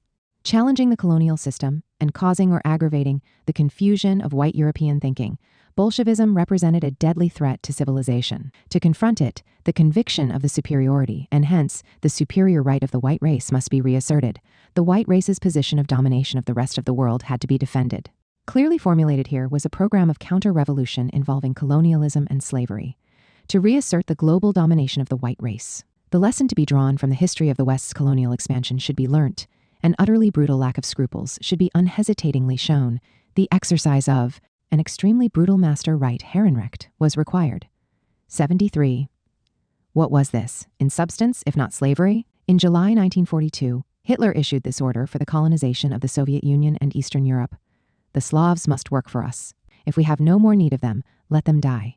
Education is dangerous. It is enough for them to know how to count up to 100. The only education allowed is that which procures useful manual laborers. We are the masters. 74. In his confidential speeches, not addressed to the public, Himmler explicitly referred to slavery. There was an absolute need for alien race slaves, fremdvölkische Sklaven, before whom the master race, Herrenrasse, must never lose its lordly aura, Herrentum, and with which it must never mix or mingle in any way. If we do not fill our camps with slaves, in this room I mean to say things very firmly and very clearly, with worker slaves who will build our cities, our villages, our factories, without regard to any losses. The program of colonization and Germanization of the conquered territories in Eastern Europe could not be accomplished. The Third Reich thus became the artisan of a slave trade conducted post-haste, and hence more brutally than the slave trade proper. This was the project involving the reduction not only of the proletariat but of whole nations to slavery or semi-slavery, which the new Soviet power had to confront. Already impending was the Great Patriotic War, whose most crucial and epic moment was Stalingrad. The struggle of an entire people to avoid the fate of enslavement to which it had been condemned cannot but be characterized as a class struggle. But it was a class struggle that took the form of a national anti-colonial war of resistance. The same applies to Poland. As in the Soviet Union, the Third Reich proposed to liquidate the intelligentsia, social strata capable of organizing social and political existence, of preserving national consciousness and the historical continuity of the nation en bloc. The subjugated countries, the new colonies, would thereby be able to supply servile labor power in large quantities without any impediment to the process. In the USSR, the constitutive element of the intelligentsia to be destroyed was communists, while an important role was played in Poland by the Catholic clergy. Common to both countries was the presence of Jews, who were incurably subversive intellectuals in Hitler's eyes, and for whom the only possible solution was the final one. Such were the conditions for building German Indies in Central and Eastern Europe, an inexhaustible reserve of land, raw materials, and slaves in the service of the master race. The struggle against this empire, based on an international division of labor that involved a barely concealed return of slavery, the struggle against such a counter-revolution, was a class struggle par excellence. A British historian whom we have already encountered argues differently and refutes Marx thus. The 20th century was not all about class struggle. The Third Reich embarked on the war in the East as a great racial war, to use Hermann Göring's expression, and hence, ethnic divisions proved more important than the supposed struggle between proletariat and bourgeoisie. There is no doubt about it. Himmler described and celebrated the campaign against the USSR as a primitive, original, natural racial struggle. In his turn, although he ended up allying with Japanese yellow men, Hitler claimed to be the champion of the white race, to the point that the Spain conquered by Franco was, in his view, a country returned to white hands, 78, even though Moroccan colonial troops made a significant contribution to the victory. But were this interpretative grid to be valid, we would have to interpret all international conflicts as exclusively ethnic or racial, from colonial wars to world wars, from the American War of Independence to Italy's Risorgimento Wars. In 1883, publishing The Racial Struggle, Gumplowitz opposed Marx and the theory of class struggle. One of the most acclaimed historians of our time argues in a similar fashion, a ubiquitous and elusive class struggle. It is true that, while the events treated here were unfolding, there were not a few, even on the extreme left, who found it difficult to construe them in the light of the Marxian theory of class struggle. The unforeseen, shocking spread of global civil war was bound to cause disorientation. The United Front policy launched by the Communist International in 1935 sought to isolate the imperialist powers on the offensive.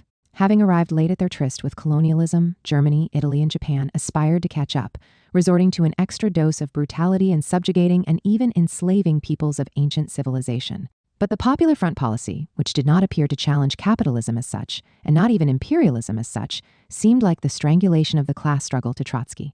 His followers in China argued in similar fashion, reproving Mao and the Chinese communists for having abandoned their class positions. This denunciation is contained in a letter sent to the great and respected writer Lu Xun, who responded disdainfully that he wished to continue to stand shoulder to shoulder with those who were fighting and shedding their blood for the existence of today's Chinese. This was a vision that later met with consecration in Mao's formula about the identity in China of national struggle and class struggle. This is a debate that continues down to the present. In their way, the words with which Trotsky's distinguished biographer describes and comments on the foundation of the Fourth International, the year before the outbreak of the Second World War, are illuminating. On October 18, 1938, in a speech recorded for American comrades, Trotsky stated, "Permit me to finish with a prediction. During the next 10 years, the program of the Fourth International will become the guide of millions, and these revolutionary millions will know how to storm earth and heaven." It has to be acknowledged that this prediction was cruelly contradicted, and to say the very least, was guilty of excessive optimism. 81. Did Trotsky's prediction prove completely unfounded? In reality, following Stalingrad and the defeat of the Third Reich's plan, and Japan's similar plan for Asia to revive, radicalize, and extend the territorial base of the colonial tradition, a massive wave of anti-colonial revolutions developed that radically altered the shape of the planet. However, Trotsky, as his biographer observes, conceived the Second World War by analogy with the First, and the upheavals that would follow the new conflagration by analogy with October. 82. This touches on, or at least brushes, the crucial point. The revolutionary upheavals foreseen by Trotsky did indeed occur, but not in the way he imagined. Class struggle erupted, but not in the forms it had taken in previous decades. In fact, what was involved was a veritable reversal. Deploying the slogan of turning imperialist war into revolutionary civil war, the Bolsheviks won power in Russia in 1917. But in subsequent decades, they succeeded in retaining it first by undertaking industrial and military consolidation of the country, and then by promoting and leading the war of national resistance. In countries like Yugoslavia, Albania, and China, and later Vietnam, Cuba, etc., communist parties arrived in power by placing themselves at the head of national resistance and liberation. In a country like India, revolution from below was intertwined with revolution from above. There it was the colonial power itself, now weakened by the new international constellation, which abdicated, so as to avoid much a more radical revolution from below. These upheavals even ended up having an impact in the USA. The fall of the Ancien regime based on racial hierarchy and white supremacy was inconceivable without the wave which, investing colonial peoples, included African Americans. In some more or less developed capitalist countries such as France and Greece, revolution took the form of a war of national liberation with the massive participation and, in the second case, leadership of the Communist Party, which seemed on the verge of winning power and initiating changes of a socialist kind. In the Axis countries, the slogan of transforming imperialist war into revolutionary civil war remained valid, but inasmuch as the most advanced elements, for example, in Germany and Italy, allied with resistance and national liberation movements in the Soviet Union, Yugoslavia, Albania, Greece, and so forth. In other words, in a radical reversal compared with its predecessor, during the Second World War, revolutionary commitment and revolutionary class struggle entailed support for resistance and national liberation movements, in one way or another. The Italian case is of particular interest.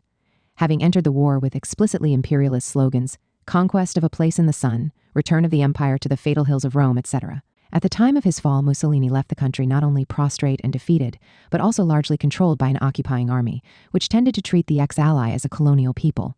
A note in Goebbels' diary for 11 September is revealing, on account of their disloyalty and betrayal, the Italians have lost any right to a nation-state of a modern kind. They must be severely punished as dictated by the law of history. In effect, in the eyes of some Nazi leaders, the Italians became Negroids, with whom sexual contamination should be avoided, and who, once the war was over, were to be used as laborers in the service of Germans. 84. In other words, the ex-ally ended up having to counter the danger of colonial subjugation by the Third Reich. Placing itself at the head of the national liberation struggle, the Communist Party succeeded in achieving significant political and social changes, and in winning such broad support that for a time, it embodied the Gramscian lesson of the struggle to win hegemony in the eyes of much of international public opinion. Hence, far from being contradicted, Trotsky's prediction of 1938 received striking historical confirmation. As regards revolutions and class struggle, the ensuing decades were among the richest in world history. But the unanticipated, unprecedented forms assumed by class struggles and revolutions resulted in this going unperceived by many. As sometimes happens, a particularly dense wood obscured sight of the long sought-after trees. From World Bolshevik Party to the dissolution of the International. In the course of the 20th century, realization that the revolutionary process is always nationally specific in character was arrived at via a laborious, contradictory route. Following the October Revolution and the foundation of the Third International, a binary interpretation of conflict on a global scale prevailed. Significant in this regard are the statutes approved by the Second Congress on August 4, 1920, starting from the assumption that the emancipation of the workers is not a local nor a national, but an international problem, and that the objective was an international Soviet republic. They stressed the strongly centralized of the organization and concluded the Communist International must, in fact and indeed, be a single communist party of the entire world. The parties working in the various countries are but its separate sections. This was a vision consummated 4 years later during the Fifth Congress, which called for the creation of a homogeneous Bolshevik world party permeated with the ideas of Bolshevism. Subsequently, the Executive Committee reiterated that the World Party of Leninism must be strongly fused, not by mechanical discipline, but by unity of will and action. Every party must give its best forces to the international leadership. It must be brought home to the broadest masses that in the present epoch serious economic and political battles of the working class can be won only if they are led from one center and on an international scale. 86. In the event, the concrete exigencies of political struggle resulted in a form of practice that was in marked contradiction with the theory. Initially, the Congresses of the International succeeded one another well-nigh annually, the first in, the second in, the third in, the fourth in, and then the fifth in. But then things became more spaced out, the sixth in 1928 and the seventh, and last in 1935. And it is easy to see why the Seventh Congress was also the last. At its heart was the national question, as clearly emerges from Dimitrov's report, which called for an end to an internationalism incapable of acclimatizing itself and sinking deep roots in its native land, which even issued in national nihilism, therewith proving utterly incapable of leading a struggle for the salvation of the nation. 87. Not by chance, the Seventh Congress was held as the Communist Party in China called for suspension of the Civil War and for national unity, while the advent of Hitler anticipated the accentuation of the national question in Europe as well. It was now clear that in different national situations, social conflict could assume the most diverse configurations, and was on each occasion a peculiar tangle of multiple contradictions involving the most diverse social subjects. The traditional organizational instrument, the International, long recognized by the labor movement as its own, thus proved to be increasingly inadequate. Underlying it, to a greater or lesser extent, was a view we are already familiar with. The socialist revolution appears to derive from a single contradiction that sees two homogeneous blocs, bourgeoisie and proletariat, arrayed against one another on a world scale. It found its most concentrated expression in the Third International, which projected itself as a world Bolshevik party, organized and centralized in iron fashion beyond national and state boundaries. Once this view had been superseded, the dissolution of the Third International was an imperative consequence. It did not simply answer to political calculation, though that was not lacking the desire to consolidate the anti-fascist coalition, facilitating the formation of popular fronts in each country with the participation of communist parties, which it would now be more difficult to suspect of being mere Russian pawns. The role played by awareness of the concrete dialectic of the revolutionary process was more important. The fact is that no international has ever made a revolution.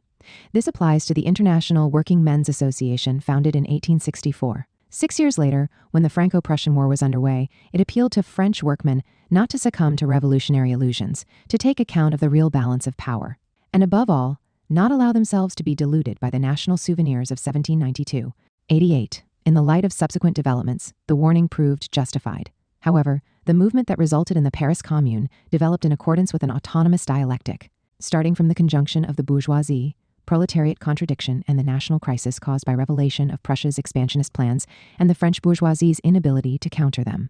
The October Revolution broke out in the wake of denunciation of the betrayal by the Second International. 3 years later, Lenin drew up a historical and theoretical balance sheet that highlighted a crucial point.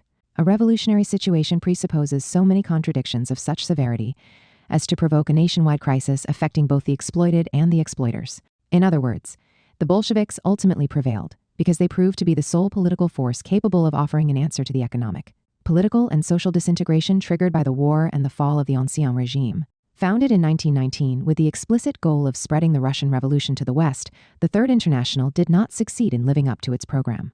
A gigantic revolutionary wave did indeed develop after the defeat inflicted on Hitler's plan to build German Indies in Eastern Europe and surged globally until the dissolution of the colonial system.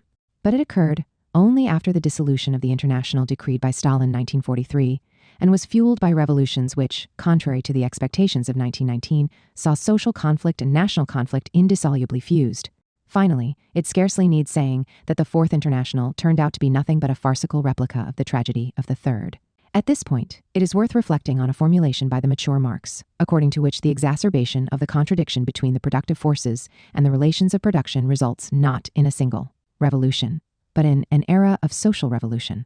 90. In such an era, various particular revolutionary processes develop, each of which can be explained only on the basis of a specific national constellation and a tangle of contradictions that is different each time. And this applies to the bourgeois revolution. According to the manifesto, it breaks out when feudal relations of property come into contradiction with the already developed productive forces. If we apply this historical law country by country, we find that in no instance do we encounter a pure bourgeois revolution. In France, where capitalism was underdeveloped, and where, as Marx himself acknowledged, agriculture remained predominant in 1850, the revolt of the Third Estate in 1789 was preceded by the anti-absolutist and pro-feudal Fronde of the parliaments, an institution typical of the Ancien regime. It was followed by the massive entry onto the political stage of the popular masses that achieved very advanced objectives: abolition of black slavery on Santo Domingo, introduction of compulsory education in the metropolis, etc., clashing sharply with the bourgeoisie.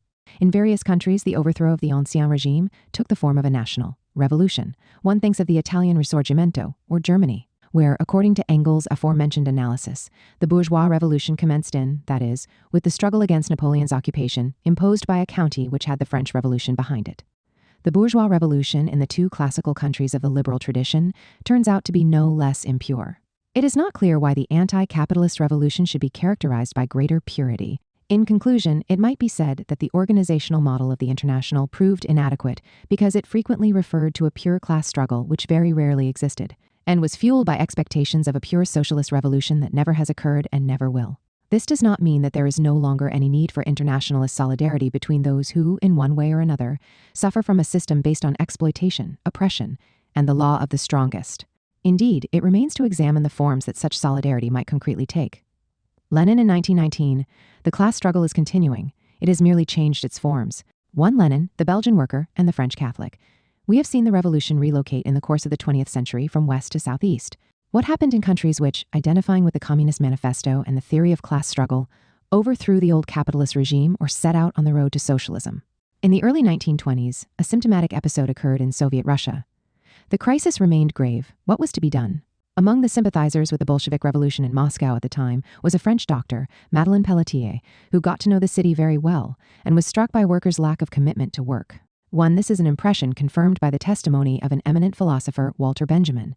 A feeling for the value of time, notwithstanding all rationalization, is not met with even in the capital of Russia. TRUD, the Trade Union Institute for the Study of Work, launched a poster campaign for punctuality. Time is money. For this astonishing statement, posters claim the authority of Lenin. So alien is the idea to the Russians. They fritter everything away. If on the street a scene is being shot for a film, they forget where they are going and why and follow the camera for hours, arriving at the office distraught. In his use of time, therefore, the Russian will remain Asiatic longest of all. In other words, the measures taken by the Soviet government to improve labor productivity had not yielded significant results. From the outset, however, they had been opposed by a Belgian worker who was likewise a sympathizer with the revolution, Nicolas Losurdo, and found himself in the Russian capital. He denounced the speed-up of work without any increase in wages. In his view, this was synonymous with exploitation, and he called for class struggle and strikes, ending up being expelled from the country. For the Western worker who had come to Soviet Russia to help build a new society, the Bolsheviks' arrival in power, in which the influence of the working class was unquestionably strong, did not entail any change in the modalities of the class struggle. Lenin argued very differently. From October 1919, he frequently stressed that class struggle is continuing. It has merely changed its forms.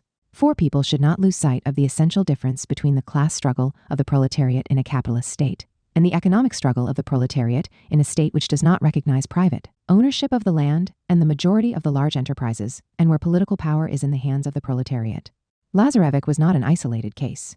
He was an ideological ally and friend of a fervent French Catholic, Pierre Pascal, who interpreted and saluted the Bolshevik Revolution, which he witnessed as follows: a unique and heady spectacle, the demolition of a society. This is the very realization of the fourth psalm of the Sunday Vespers and the Magnificat, the powerful cast from their throne and the poor man lifted from his hovel. There are no more rich people, only poor and poorer. Knowledge no longer confers either privilege or respect. The former worker promoted to director gives orders to engineers. Salaries, high and low, are getting closer to each other. The right to property is reduced to the rags on one's back. Judges are no longer obliged to apply the law if their sense of proletarian equity contradicts it. What immediately strikes us here is that generalized poverty is regarded as a condition of spiritual plenitude, not as a painful emergency. It is easy to see why Pascal felt no need for a revival of production. In fact, he looked with suspicion on attempts to restore order in the factories and condemned those who preached admiration for bosses, obedience, discipline, all of them virtues that are all too common in the people, and which are the greatest obstacles to the revolution. Lenin's position was quite different. In October 1920, he declared, "We want to transform Russia from a poverty-stricken and wretched country into one that is wealthy. To that end, what was needed was organized labor, conscious and disciplined labor, so as to assimilate and apply the latest achievements of technology." In its new forms, the class struggle required ending a situation of wretchedness and devastation in order to improve the people's living conditions, consolidate the social basis of support for Soviet power, and not leave it defenseless in the face of imperialism's economic and military pressure. 2. Universal asceticism and social leveling. How should we characterize the contrast between these two views? Is concern with production and material wealth contrary to the pursuit of more spiritual values and a community that is spiritually richer in that it is harmonious and unified?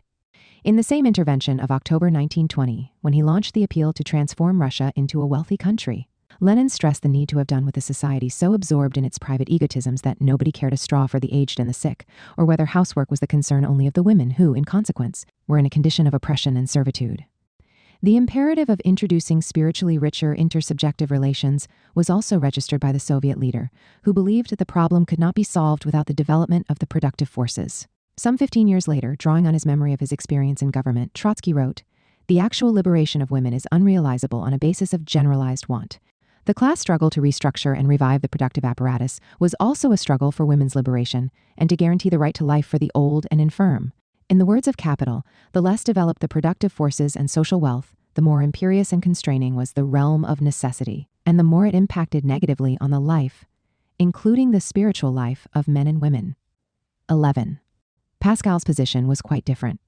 He was a fervent Christian, and in his view, the revolutionary class struggle was the revenge of the humiliated and rejected.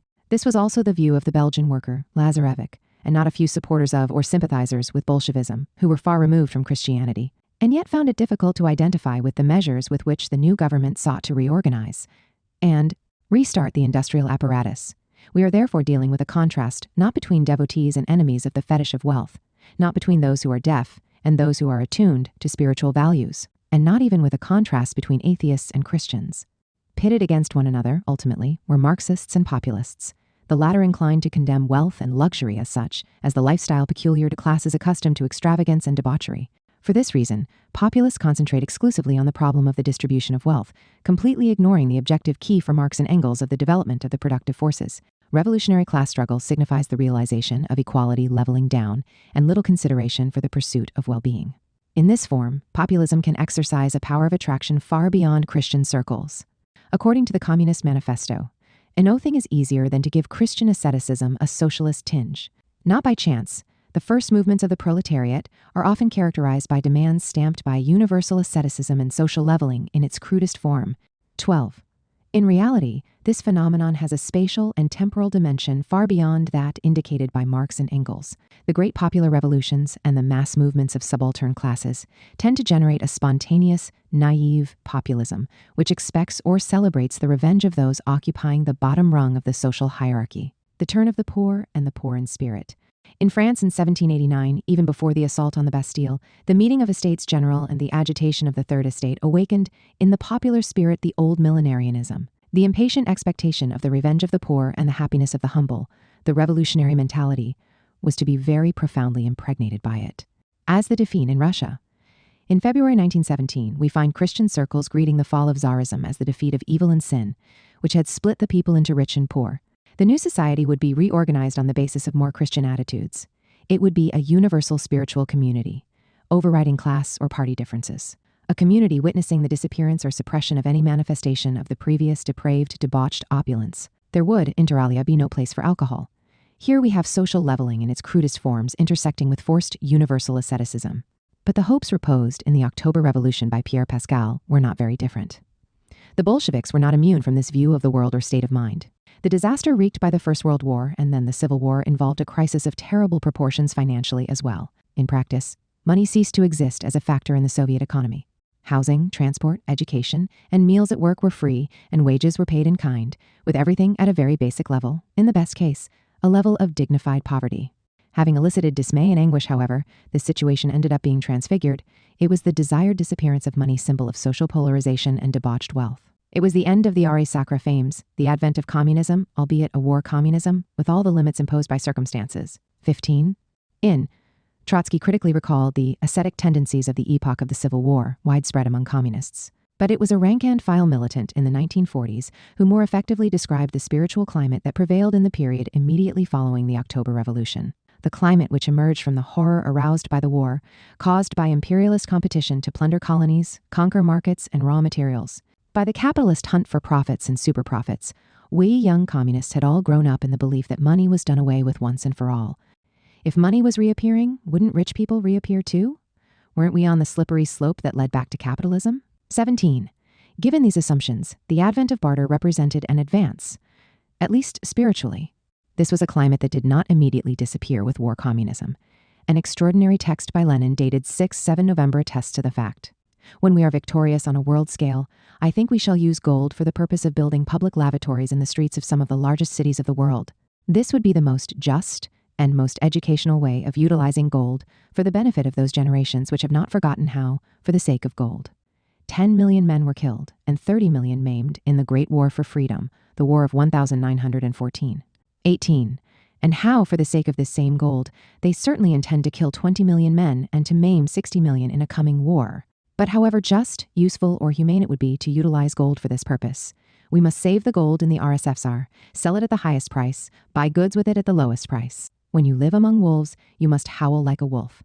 18. In other words, the road of the new economic policy, NEP, had already been taken, and yet the market economy, gold, and money continued to be regarded with suspicion as stained with the mud and blood of the Great War's trenches. The self-critical reflection with which, on October 17, 1921, Lenin justified the need to renounce war communism also provides food for thought. partly owing to the war problems that overwhelmed us, and partly owing to the desperate position in which the Republic found itself when the imperialist war ended. Owing to these circumstances and a number of others, we made the mistake of deciding to go over directly to communist production and distribution.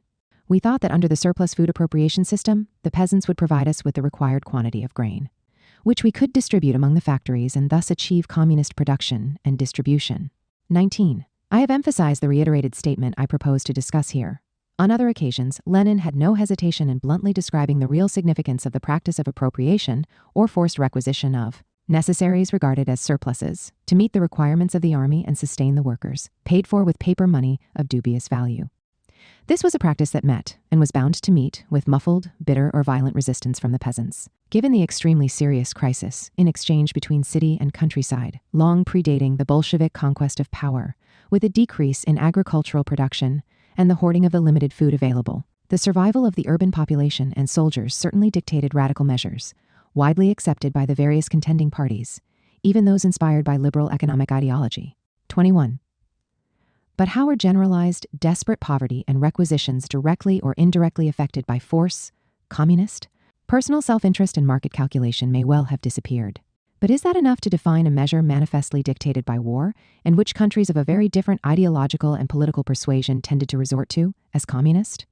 Or perhaps the populist transfiguration of universal asceticism and social leveling can be glimpsed even in Lenin's speeches. A collectivism of poverty and suffering.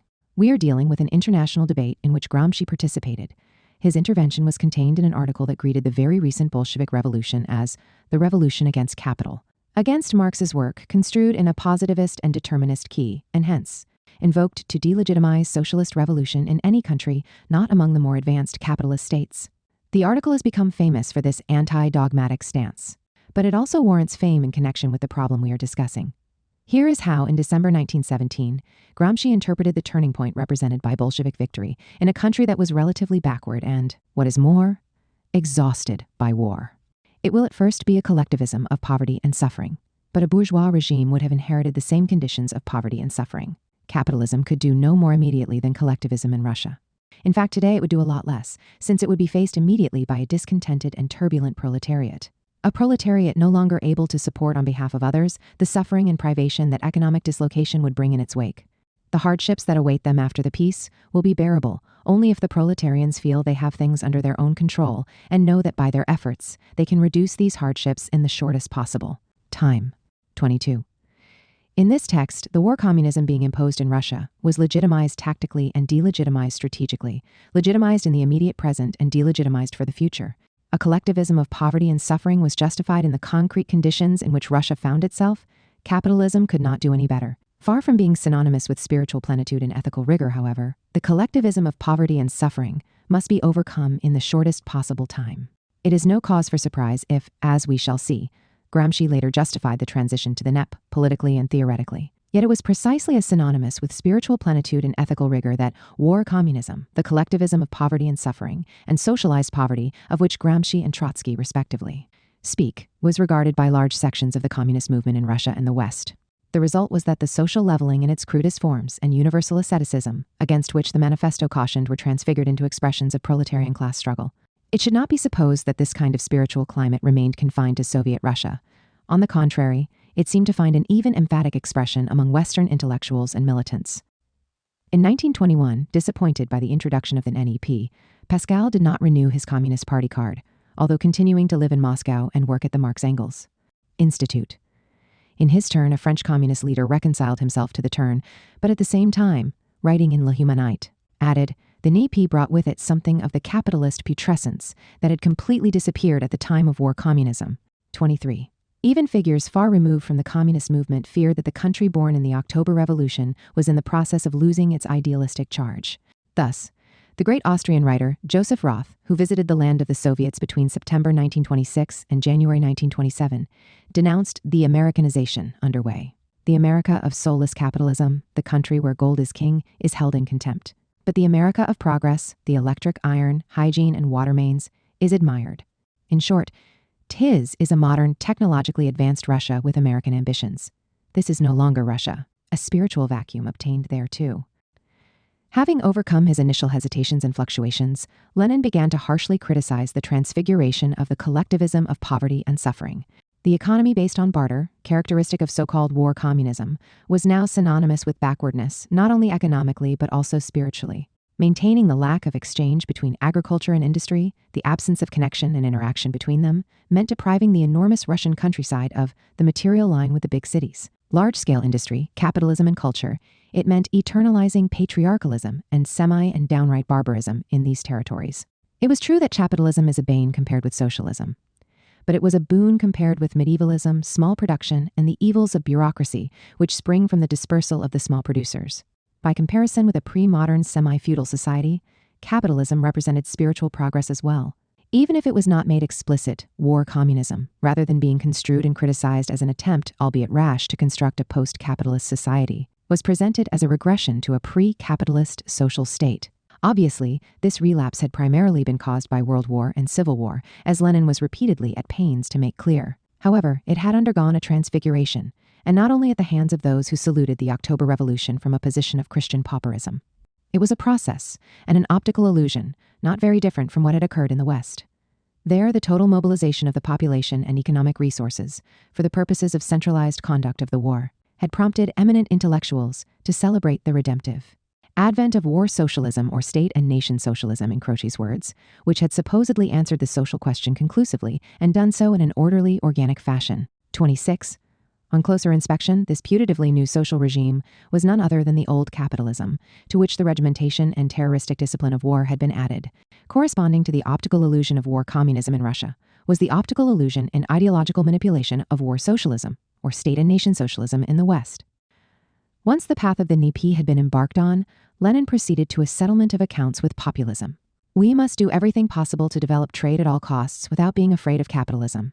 Everything must be brought into play in order to stimulate exchange between industry and agriculture at all costs.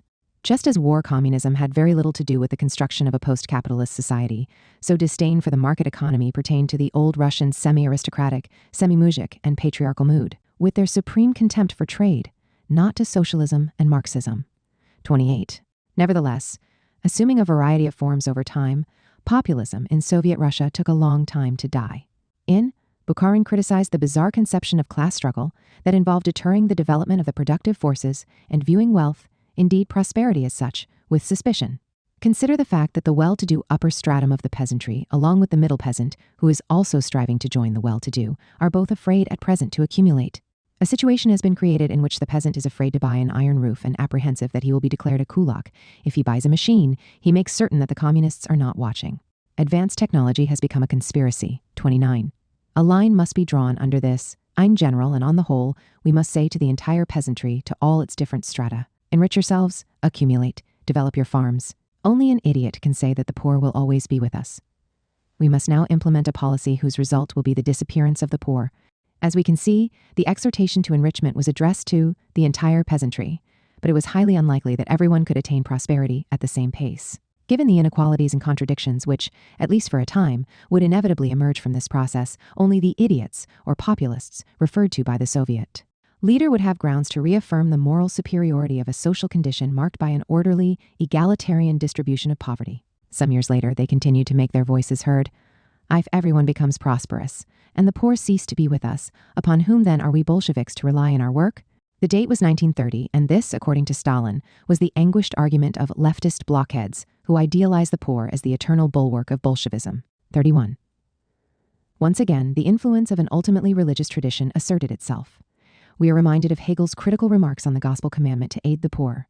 Losing sight of the fact that it is a conditional precept and absolutizing it, Christians also wound up absolutizing poverty, which alone could confer meaning on the norm enjoining aid for the poor. The survival of poverty was a precondition for Christians, or at least some of them, enjoying a sense of moral nobility attendant upon their aid for the poor. The seriousness of help for the poor should instead be measured by its contribution to overcoming poverty as such. 32. Even communists may be unaware of the conditional character of the revolutionary precept that enjoins them to give a voice to the exploited and poor. They may be inclined to idealize poverty, or at any rate, scarcity as a prerequisite for revolutionary rigor. And Stalin felt obliged to underscore a key point.